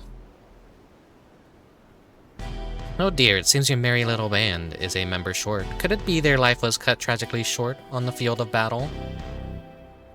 Though I suppose a life would be something of an exaggeration, wouldn't it? But I digress. I came here to congratulate you on your impressive trouncing of the echoes. Indeed, your struggles have afforded me vital knowledge I will put to good use in my next selection. Spare us the bravado. Anyone with eyes can see you're really upset about losing. Why would I have cause to be upset when everything is going to plan? The stronger he proves to be, the more powerful our ruler will be when all is said and done. But why? Why go to such lengths? Because we deserve better than that mockery of a contest could muster, and the world will soon see that I am fit to govern alongside a true ruler. Usurp the throne and the world will only see you as a would-be tyrant and a traitor. Please, Cyril Jaw, it's not too late to stop this. Despite what you may think, the Dawn servants have served the people well, and I have no doubt they would forgive you for your transgressions just as they forgave me. What happened to you, Bakul Jaja? What happened to the proud warrior who vied for the throne, understanding that only we Mamul Jah are fit to rule? Whatever bonds you believe you forged with Wuklamat are merely an illusion born of convenience. You think your loyalty sets you along a noble path, but you're nothing more than her lapdog, a means for her to harness the might of the blessed siblings, and when she falls, you'll find yourself a mongrel on the streets, as you've always been. You're wrong, Saralja. You're wrong. Ugh. Easy, Bakul Jaja. You'll reopen your wounds. Serves you right for trying to protect that thing, considering the damage her core incurred battling our champion. She hasn't long left anyways. But she's not the only one in a precarious position, is she? Or have you forgotten the contents of my letter? It would be all too easy to unleash my army of echoes upon the good people of Yaktel. If you value their safety, then my selections must continue.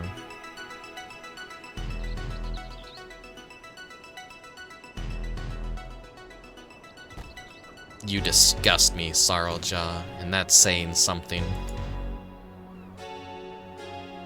If there's nothing else, I have much to prepare, and more still to consider before making my next selection. Until the next time.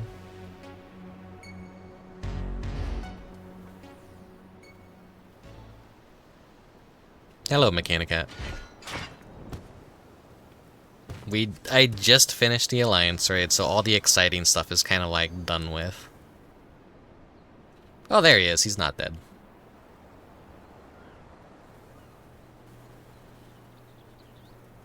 You're back. I mean, it wasn't really that much of an exciting Alliance raid for me, personally. Someone out there is probably a huge fan of it, but I'm just like, yeah, whatever, I guess. My apologies for the delay. Fighting off the echoes took longer than I had anticipated.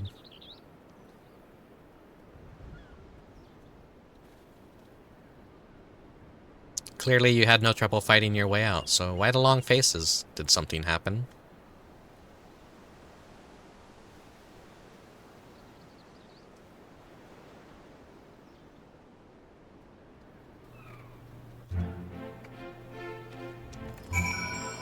Hey, crack open a Coke.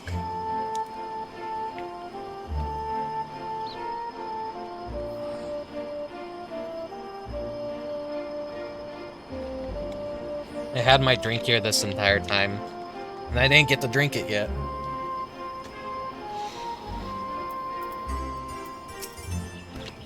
If what she says is true, then the two of us are indeed echoes, and any significant injury could quite literally wipe us from existence. But that as it may, even if I am not real, the love I bear for Vana'diel and her memories is. That's why I'll keep fighting.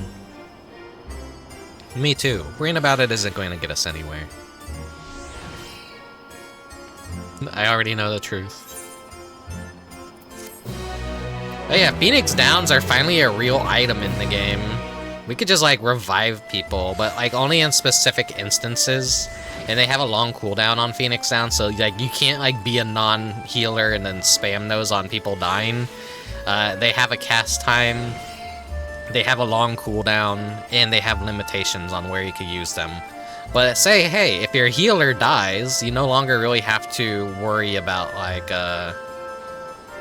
oh, well, that's a wipe, the healer is dead, because now anyone could like resurrect the healer, and the fight isn't totally forfeit because the only person who could resurrect and heal is dead. The memories of sleeping in Juno stir. Perhaps the Humane adventure has new knowledge to share with you. Bako Jaja is putting his heads together to consider your next move. Until Sarl Jah makes himself known again, all we can do is wait. Feels like we're playing right into his hands. But enough of my rantings. You must be tired after all he's put you through. Why don't we return to Tulial for now? I'll meet you at the Bright Bloom post.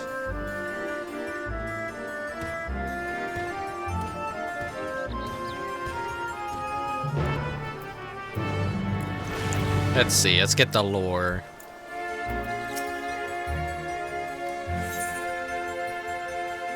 Okay, the Kirin.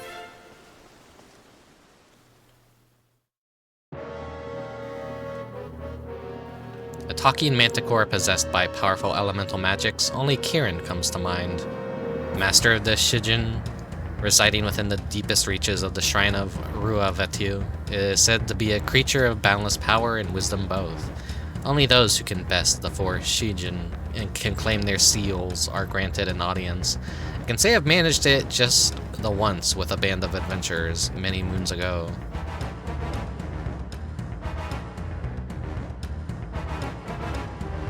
An arduous experience, to say the least. The Shijin also required offerings of rare gems and stones to be summoned, and we weren't the only ones who sought them. It was a mad dash from dawn to dusk, running ourselves ragged just to meet with these lesser divine beasts. When it finally came time to face Kirin, we had to be prepared. Defeating would have meant repeating the process of gathering gems and stones for the Shijin. Yeah, that's like, you know, old grindy-ass MMO shit. And I don't think we had the resolve enough to face them all a second time, not without a long, long reprieve. As you can imagine, the spoils from that battle are exceedingly rare. Kirin's Asod, for example, could easily fetch 99 million gil on the bazaar.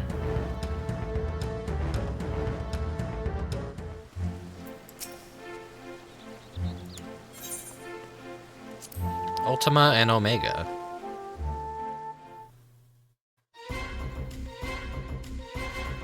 A pair of strange mechanical monsters assaulted an armada of airships, you say? Sounds like you've seen the legendary weapons Ultima and Omega. It's rumored that Armathun Society sought to revive them in some way, so it's hard to say whether what you saw were the original weapons built by the ancients or recreations. The Archduke Kamlanut was also said to be involved with the Armathun Society, if you can believe it. No one really knows what it is thereafter, but I've heard that from a reliable source that they have a keen interest in realizing the dreams of the Zillard. Whatever that means, perhaps you could discover the truth for yourself.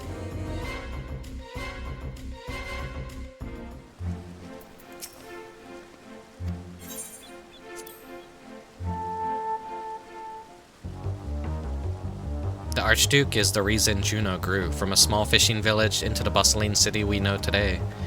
During the Crystal War, he rallied the nations of Windburst, Bastok, and Sanodria together under the banner of the allied forces of Altana. This union afforded the enlightened races as an invaluable foothold in their fight against the Beastmen. The thought just occurred, what if this character we're talking to is Yoshida's Final Fantasy XI character? When the enemy forces reached Juno's doorstep, it said that Camelot himself led the counterattack that resulted in a decisive victory against the invasion.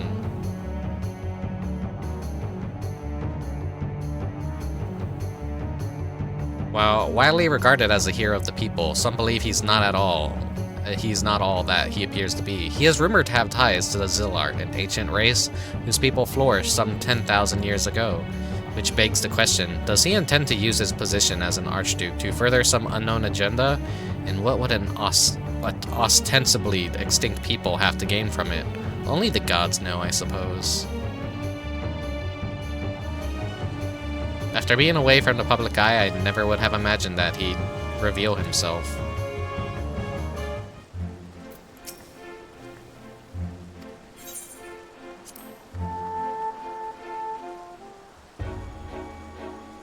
The young man is known to speak with a wisdom well beyond his years, but I'm surprised to hear he's well versed in combat as well. He is Camelot's younger brother, and despite his age, he plays a significant role in the governance of Juno, his shrewdness often surpassing even that of senior officials. I say despite his age, but it has been 30 years since he and his older brother first assumed leadership. Whatever secrets they're hiding, the people of Juno seem to have little interest in bringing them to light, or perhaps they fear the repercussions of drawing the Archduke's ire. Did you know that there are some adventurers who claim that Eldenarch is actually the older brother? If that were true, it would call into question everything we know about him and his brother. Eldenarch disappeared from the public eye around the same time news spread of his brother's death.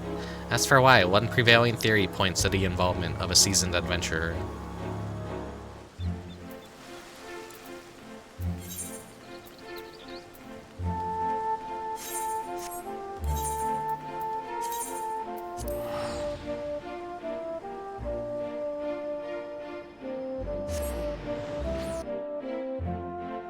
Hopefully the music scrolls become really cheap now that they give you a bunch of music scrolls, because it used to be one per one per fight and a few chances in the very first raid, and then those music scrolls never really went down in price. They just stayed stupid expensive, and so I never got any of the Final Fantasy XI music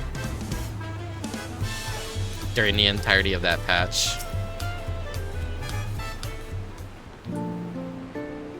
And I had such shit luck rolling for the Forgotten Scrolls.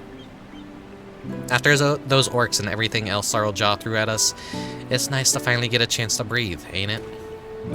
Speaking of which, what were the two of you up to the first time we were afforded a reprieve from his scheming? Doing as any good adventurer would, exploring, more specifically in Yogg-Turul. We happened upon a most fascinating settlement of giants on our travels, the Yogg-Hoi, which will be the new allied society in a following minor patch for 7.3. I believe they call themselves, they bear a striking resemblance to the trolls of our world. Only in appearance, mind, trolls are a hostile sort, given to looting and plundering, and known to serve as sellswords. That wasn't all we saw, though. We traveled all over. I was hoping we'd find someone who might have seen Sarljaw, or at the very least knew something about Electrope.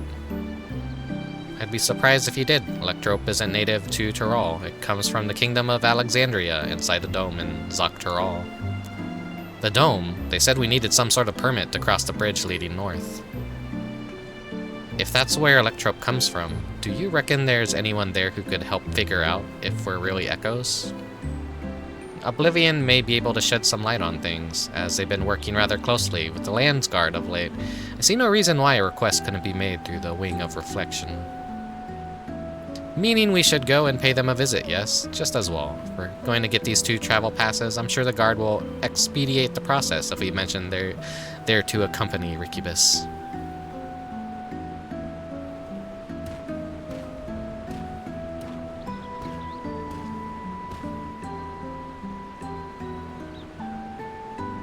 Wouldn't such a permit normally require some manner of rare goods in exchange, or perhaps an exorbitant sum of gil?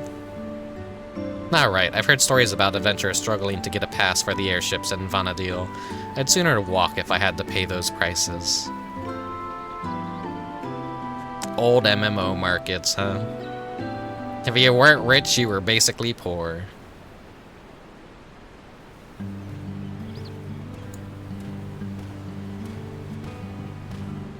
Oh shit, this is the fishing boat music. Sorry for the wait. The Landsguard had no trouble readying for passes for the both of you. So soon? Gods, the depth of his coffers must be staggering. As for Oblivion, they're keen to learn about you. In fact, they've asked to meet in the outskirts of Alexandria. It's a rather long way from here to the Dome, though. We should stop in Shina was I can never fucking pronounce that. Catch our breath and shore up on supplies. I'll show them the way there. But I love that fishing boat. That's like the final place that my character in Final Fantasy XI existed. Was I just rode that boat back and forth because I was just like, nah. I wasn't liking the game. So I got on the fishing boat and that was that. It was cool because like I saw cool events like people fishing up monsters. And then like night fell and then like a bunch of ghosts spawned. So it was like a travel boat but also a fishing opportunity, and people would fish up sea monsters and then like night would fall and then ghosts would start attacking the ship. It was like a really cool event, and it's kind of a shame nothing like that exists within Final Fantasy XIV. We have like the fishing expeditions, but those are just like purely crafter thing because you can't be a combat class in those. A cool event like that would never happen.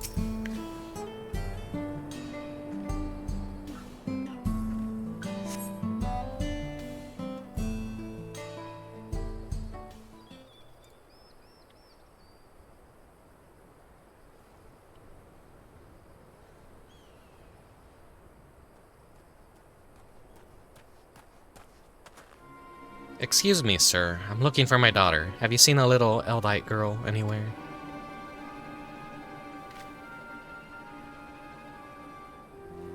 I see. Gods, where could she have run off to?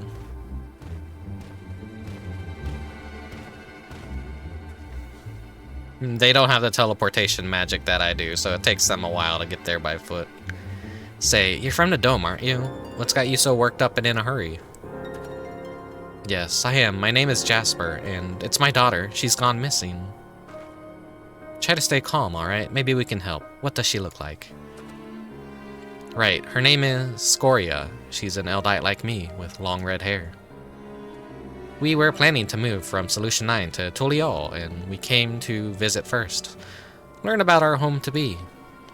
We were waiting to ride the Ronique, and before I knew it, she wandered off. I think I may have seen her a little while ago. Girls like your daughter don't seem all that common in these parts. Pretty sure she was headed somewhere south. We'd better hurry and find her before something in the wilds finds her first. Leave this to us. She'll be back safe before you know it. Sorry to put our plans on hold after dragging you all the way out here. We should have more than enough time before we meet with Oblivion. Besides, what manner of adventurers would we be to ignore a person in need?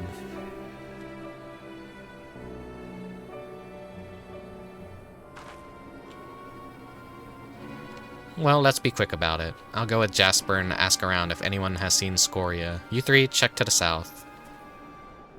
Oh, thank you, sir. Thank you. Please do be careful out there. You heard Bakul Jaja. Let's get going.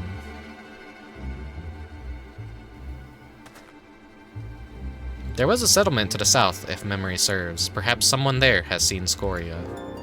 Let's each speak with 3 or so people, then reconvene to see what we can piece together of her whereabouts.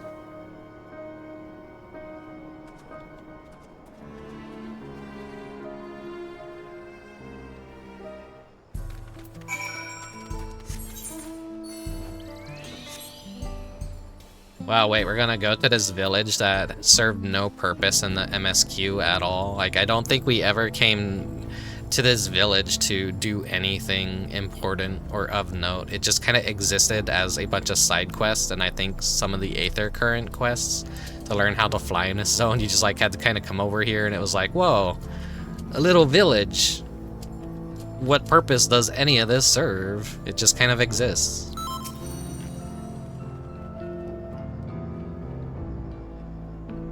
I was just up north a little while ago, but I didn't see any Eldite girl wandering about. Poor thing, I hope she's not in any trouble.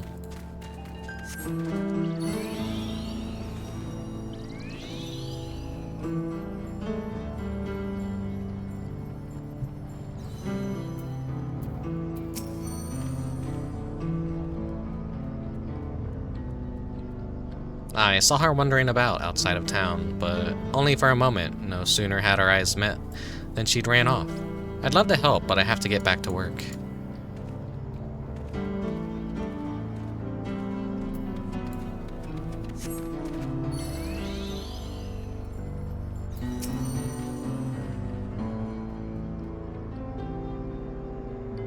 A young Eldite girl. No, I haven't. It's not often you hear of Eldite looking to move to Toliol. If we can expect more in the future, I'd certainly like to get to know them.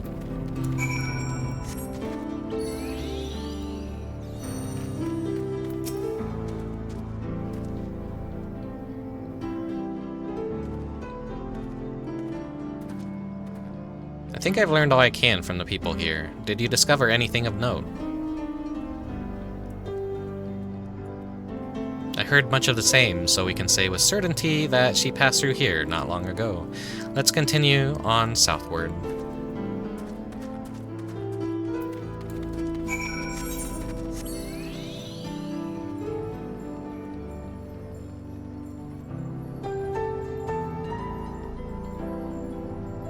I love the music for this zone.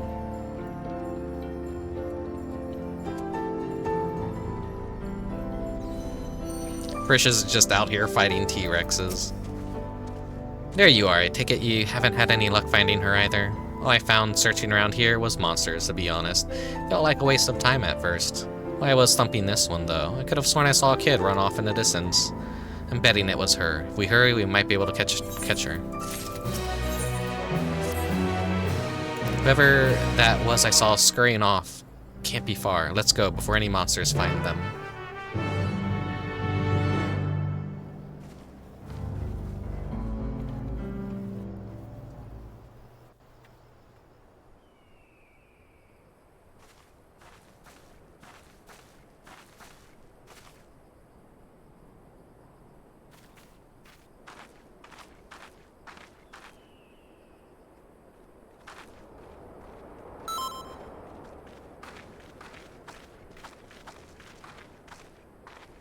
You found her, thank goodness.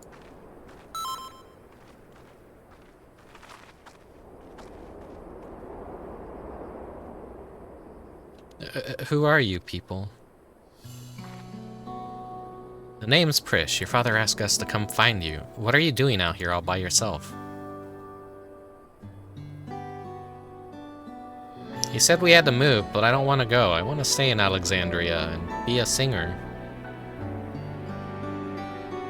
I know nothing about the music in Toliol, and they'd never listen to a nobody like me who's not even from Tyrol. Thinking about it made me so mad. I just needed to be alone to think, so I ran, and I kept running, and somehow I found myself here. I'm sorry if I caused you all any trouble.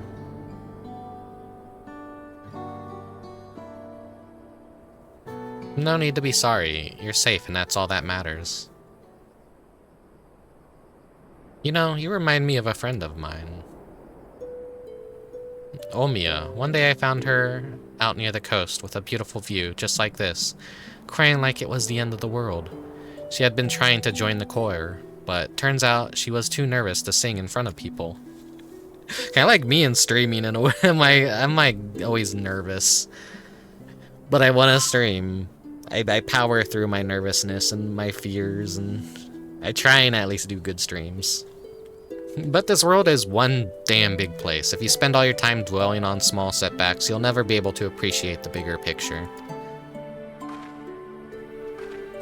It'd be a lie to say I know what you're going through, but what I do know is this: giving up on singing would mean the end of the world you've been working towards.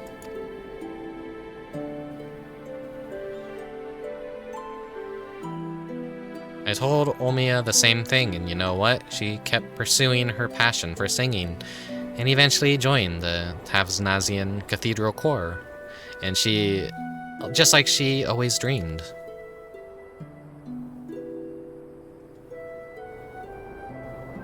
But what if they hate my songs? What if they all just laugh at me?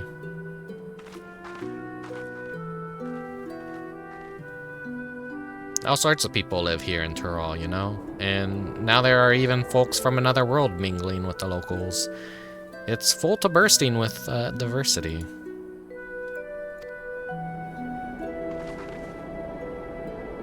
Being different is what'll make your song special, and I'm sure there are people here who appreciate that. So I say keep singing. Share your music with this big wide world. Yeah, you're not gonna stand out like fucking shopping at Walmart. I'm sure everyone in Alexandria wants to be an idol and a singer and a VTuber and everything. Move to Toliol, and then it's like they're gonna be like, what the fuck is a VTuber? What's a singer, huh? You're gonna have more an advantage. You're gonna stand out more. There's less competition. It's like being American and like being an artist or any sort of talent is really hard because everyone here in America is like an artist in some way or another, and it's like it's just it's harder to stand out because our pool of talent is just so massive. Smaller countries have a easier. I think that's like how YouTube algorithms made a lot of people famous early on. Is just because they were big talents from a very smaller pool of people, that it allowed the algorithms to push their content out to more people, I think is how it works. So yeah, would it be alright if I start by sharing with you?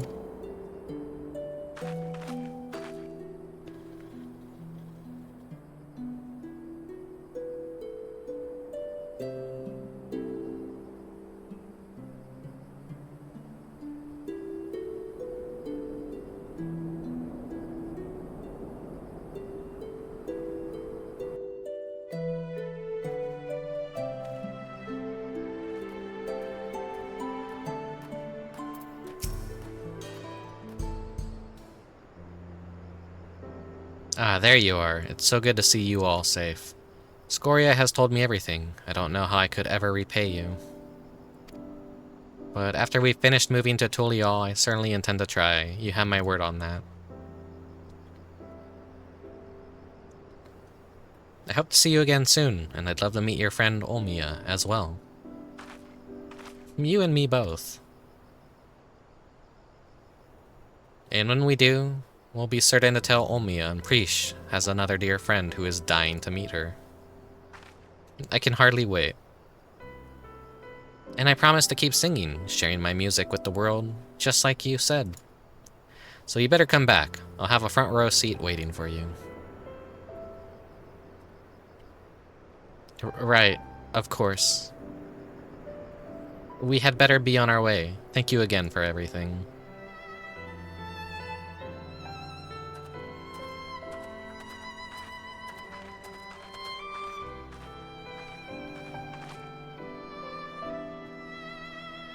Till we meet again, I hope.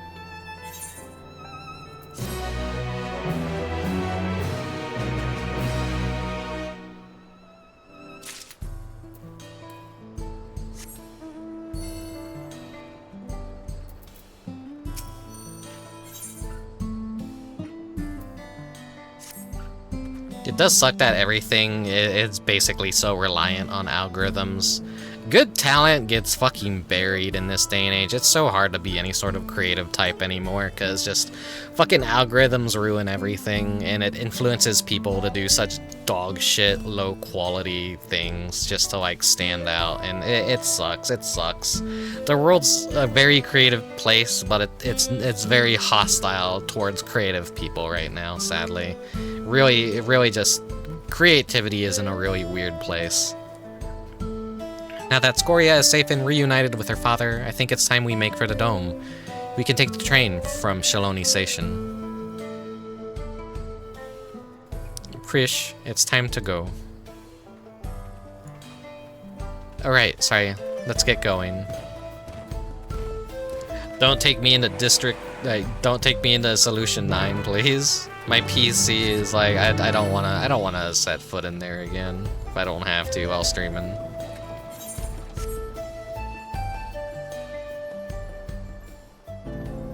There's also a new setting that renders more monsters on your screen.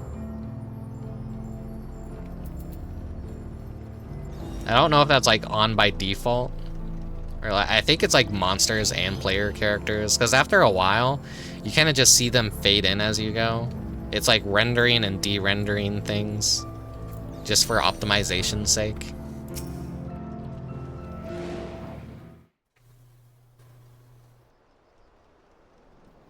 What luck, the train's just arrived. I know I said worrying about if her reel isn't going to get us anywhere, but...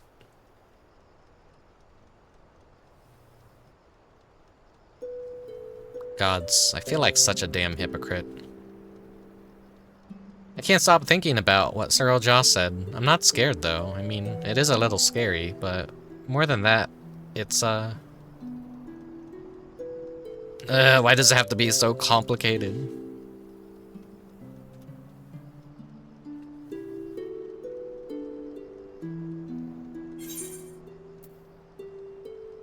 You really miss home, don't you?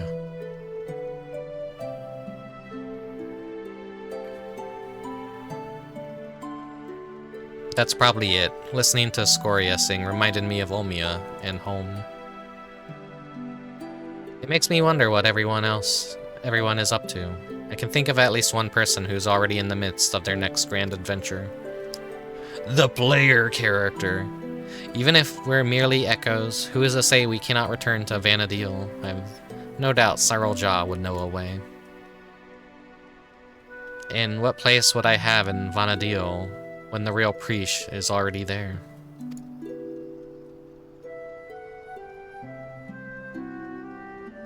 Just when I think I've put it out of my mind, I think of Kamlana and Eldrinarch, clearly imposters and proof we're living the same lie. Then we met Scoria. She's so excited to have us come back and see her sing, and saying we would just felt like more of that lie. There's no doubt in my mind we'll stop Cyril Jah, but then what? What happens to us?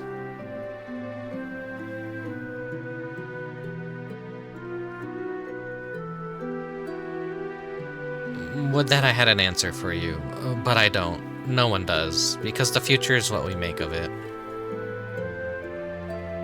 Once this is over, I intend to see all this world has to offer. I may be without memories, but I've not lost my adventurer's heart. Perhaps I'll even find a new calling along the way. The world is one damn big place, after all. I dare say there is something out there for the both of us.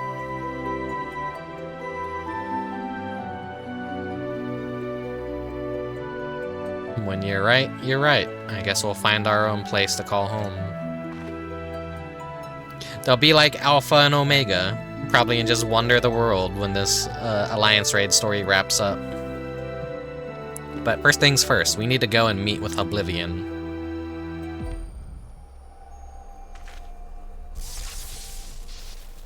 Uh-oh. Yep, she's a rock.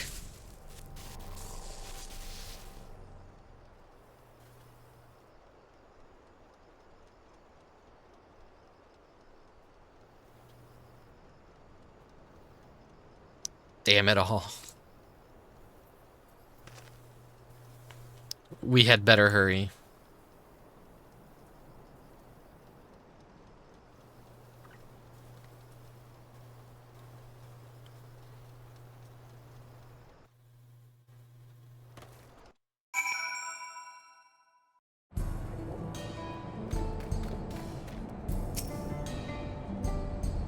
You must be the one Shale told me about.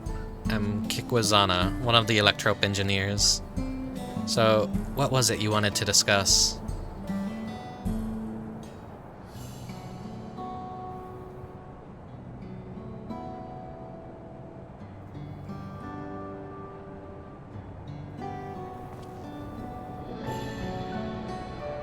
I see. Well, that take more than just memories etched into Electrope. Mummlejaw magics are quite impressive, though. They almost seem alive.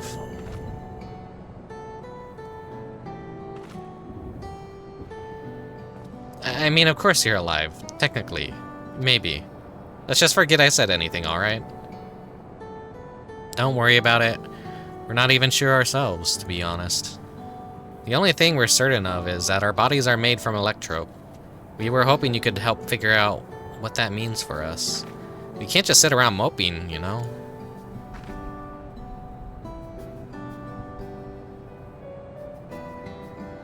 Not sure how much I can help, but I'd certainly love to try. We are in your debt, sir.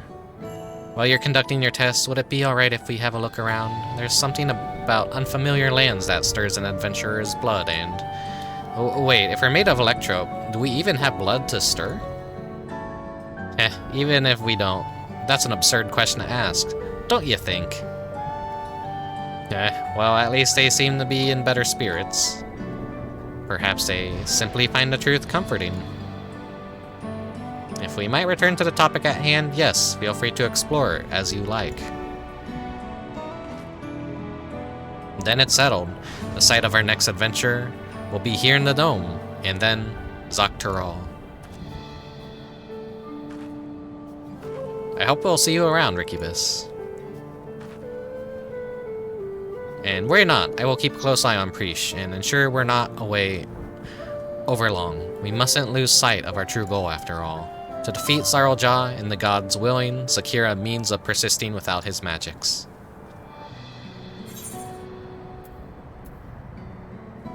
And I'll stand by the both of you every step of the way.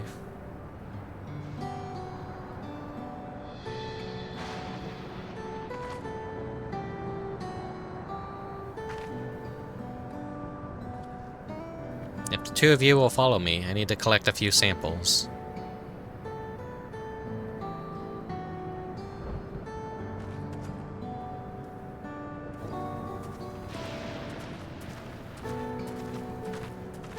Oh no, I forgot. Forgot what? I never took them to Zabale Taiwi for the tacos. There's so much in Tulial they've yet to see, so much they've yet to eat. I suppose I'll have to bring the food here when they're free. A fine idea, brother. Perhaps, but it will have to wait. Let's return to Bright Plume Post for now.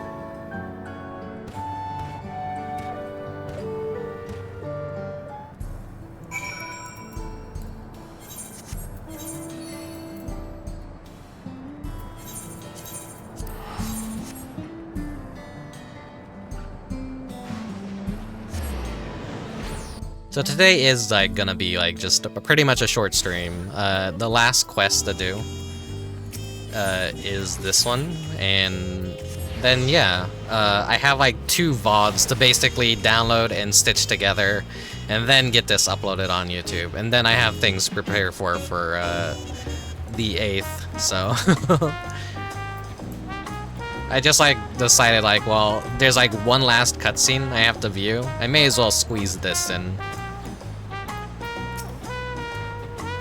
If things went better yesterday, I probably would have just not had done this content on stream at all. But hey, it kind of worked out, having the internet disconnect. Bako Jaja told me what happened. Well done defeating Saralja's echoes. We'll make certain the guard is duly prepared should new threats arise in Yaktel. Waiting for Sorrel Jah to show himself is maddening, but it'll be worth it to finally put him to the sword.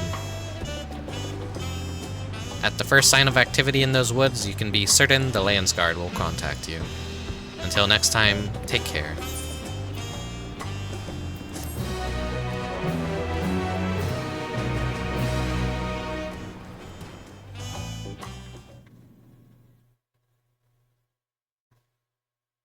Meanwhile, somewhere in the rift.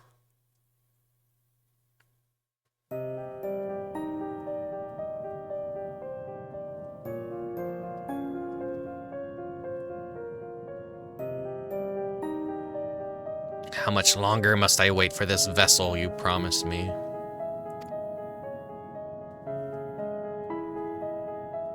My apologies, Dawn Servant.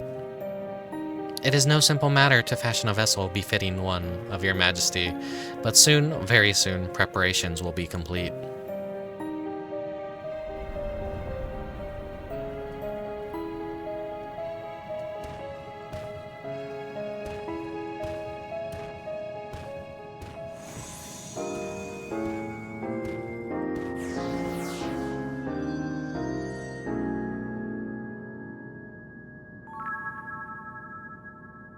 How many times have I explained this to that insufferable Oath? I thought him a kindred spirit from across a rift, but his impulsiveness is beginning to test my patience. So I know he technically also existed in Final Fantasy XI. It's like maybe he's not like an echo at all. Maybe he's like the true one from Final Fantasy XI, and he's trying to jump worlds. He's real. He's very real.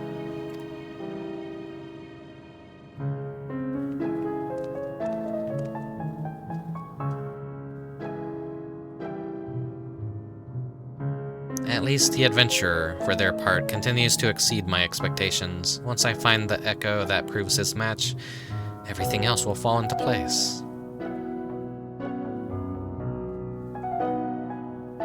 He did well to stand against the ancients, but against the gods, not a chance.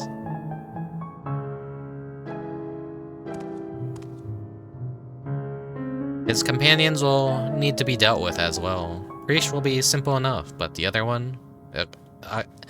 Axel, was it? I thought he is nothing more than the middling amalgamation of memories. That he continues to survive defies all reason. A man of such resilience in Vana'diel would have to be...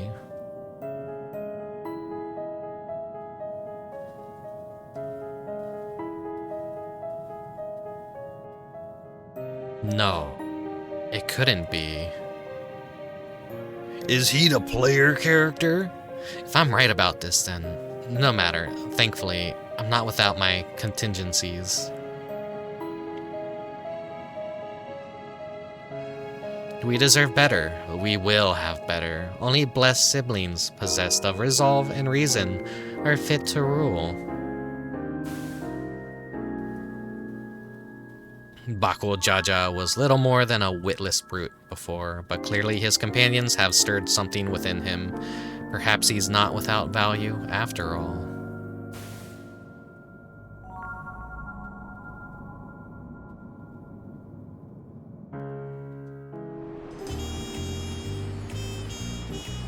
The memories abiding within Juno stir once more. Perhaps the adventurers there have new knowledge to share with you. That's cool. I'll need to check it out.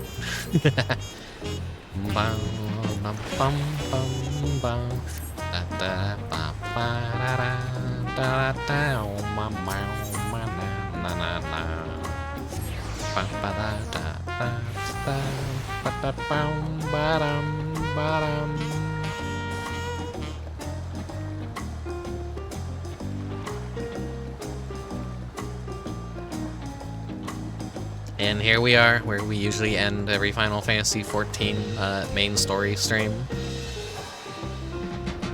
You know what? G-pose. Whoops. Turn the battle effects off. Nope, nope, nope.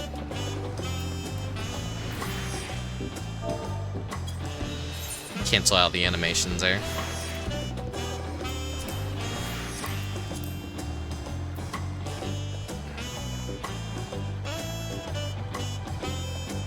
But yeah, this has been Final Fantasy XIV, patch 7.3.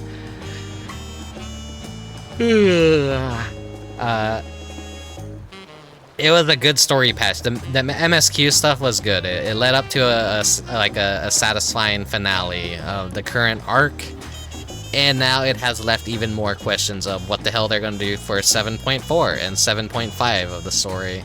We have a new antagonist, a mystery Asian, and it's like, okay, what are we gonna fight now? Is it gonna be like a secret boss from Final Fantasy IX or something? We fought Necron, so that was like the final boss of Final Fantasy IX. They're gonna like will it be completely new original stuff in Final Fantasy XIV that they use, or will they still do more Final Fantasy IX content? Oh, we will have to see. We will have to see. But yeah, that'll be all for Final Fantasy IX. Wow.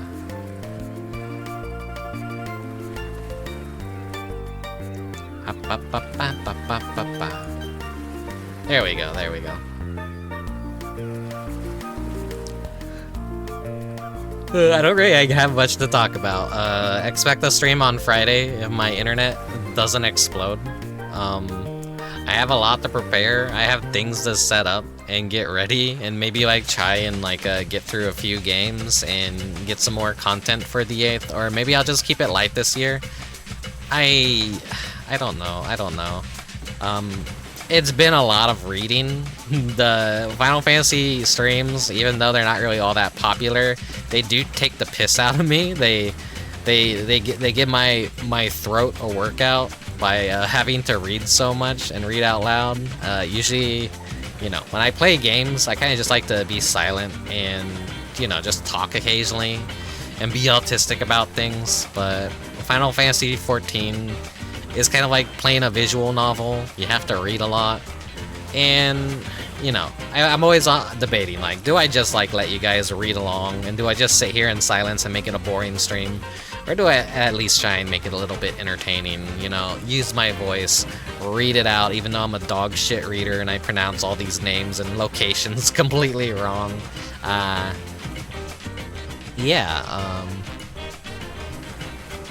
I hope I've provided some good sleep aid to you out there.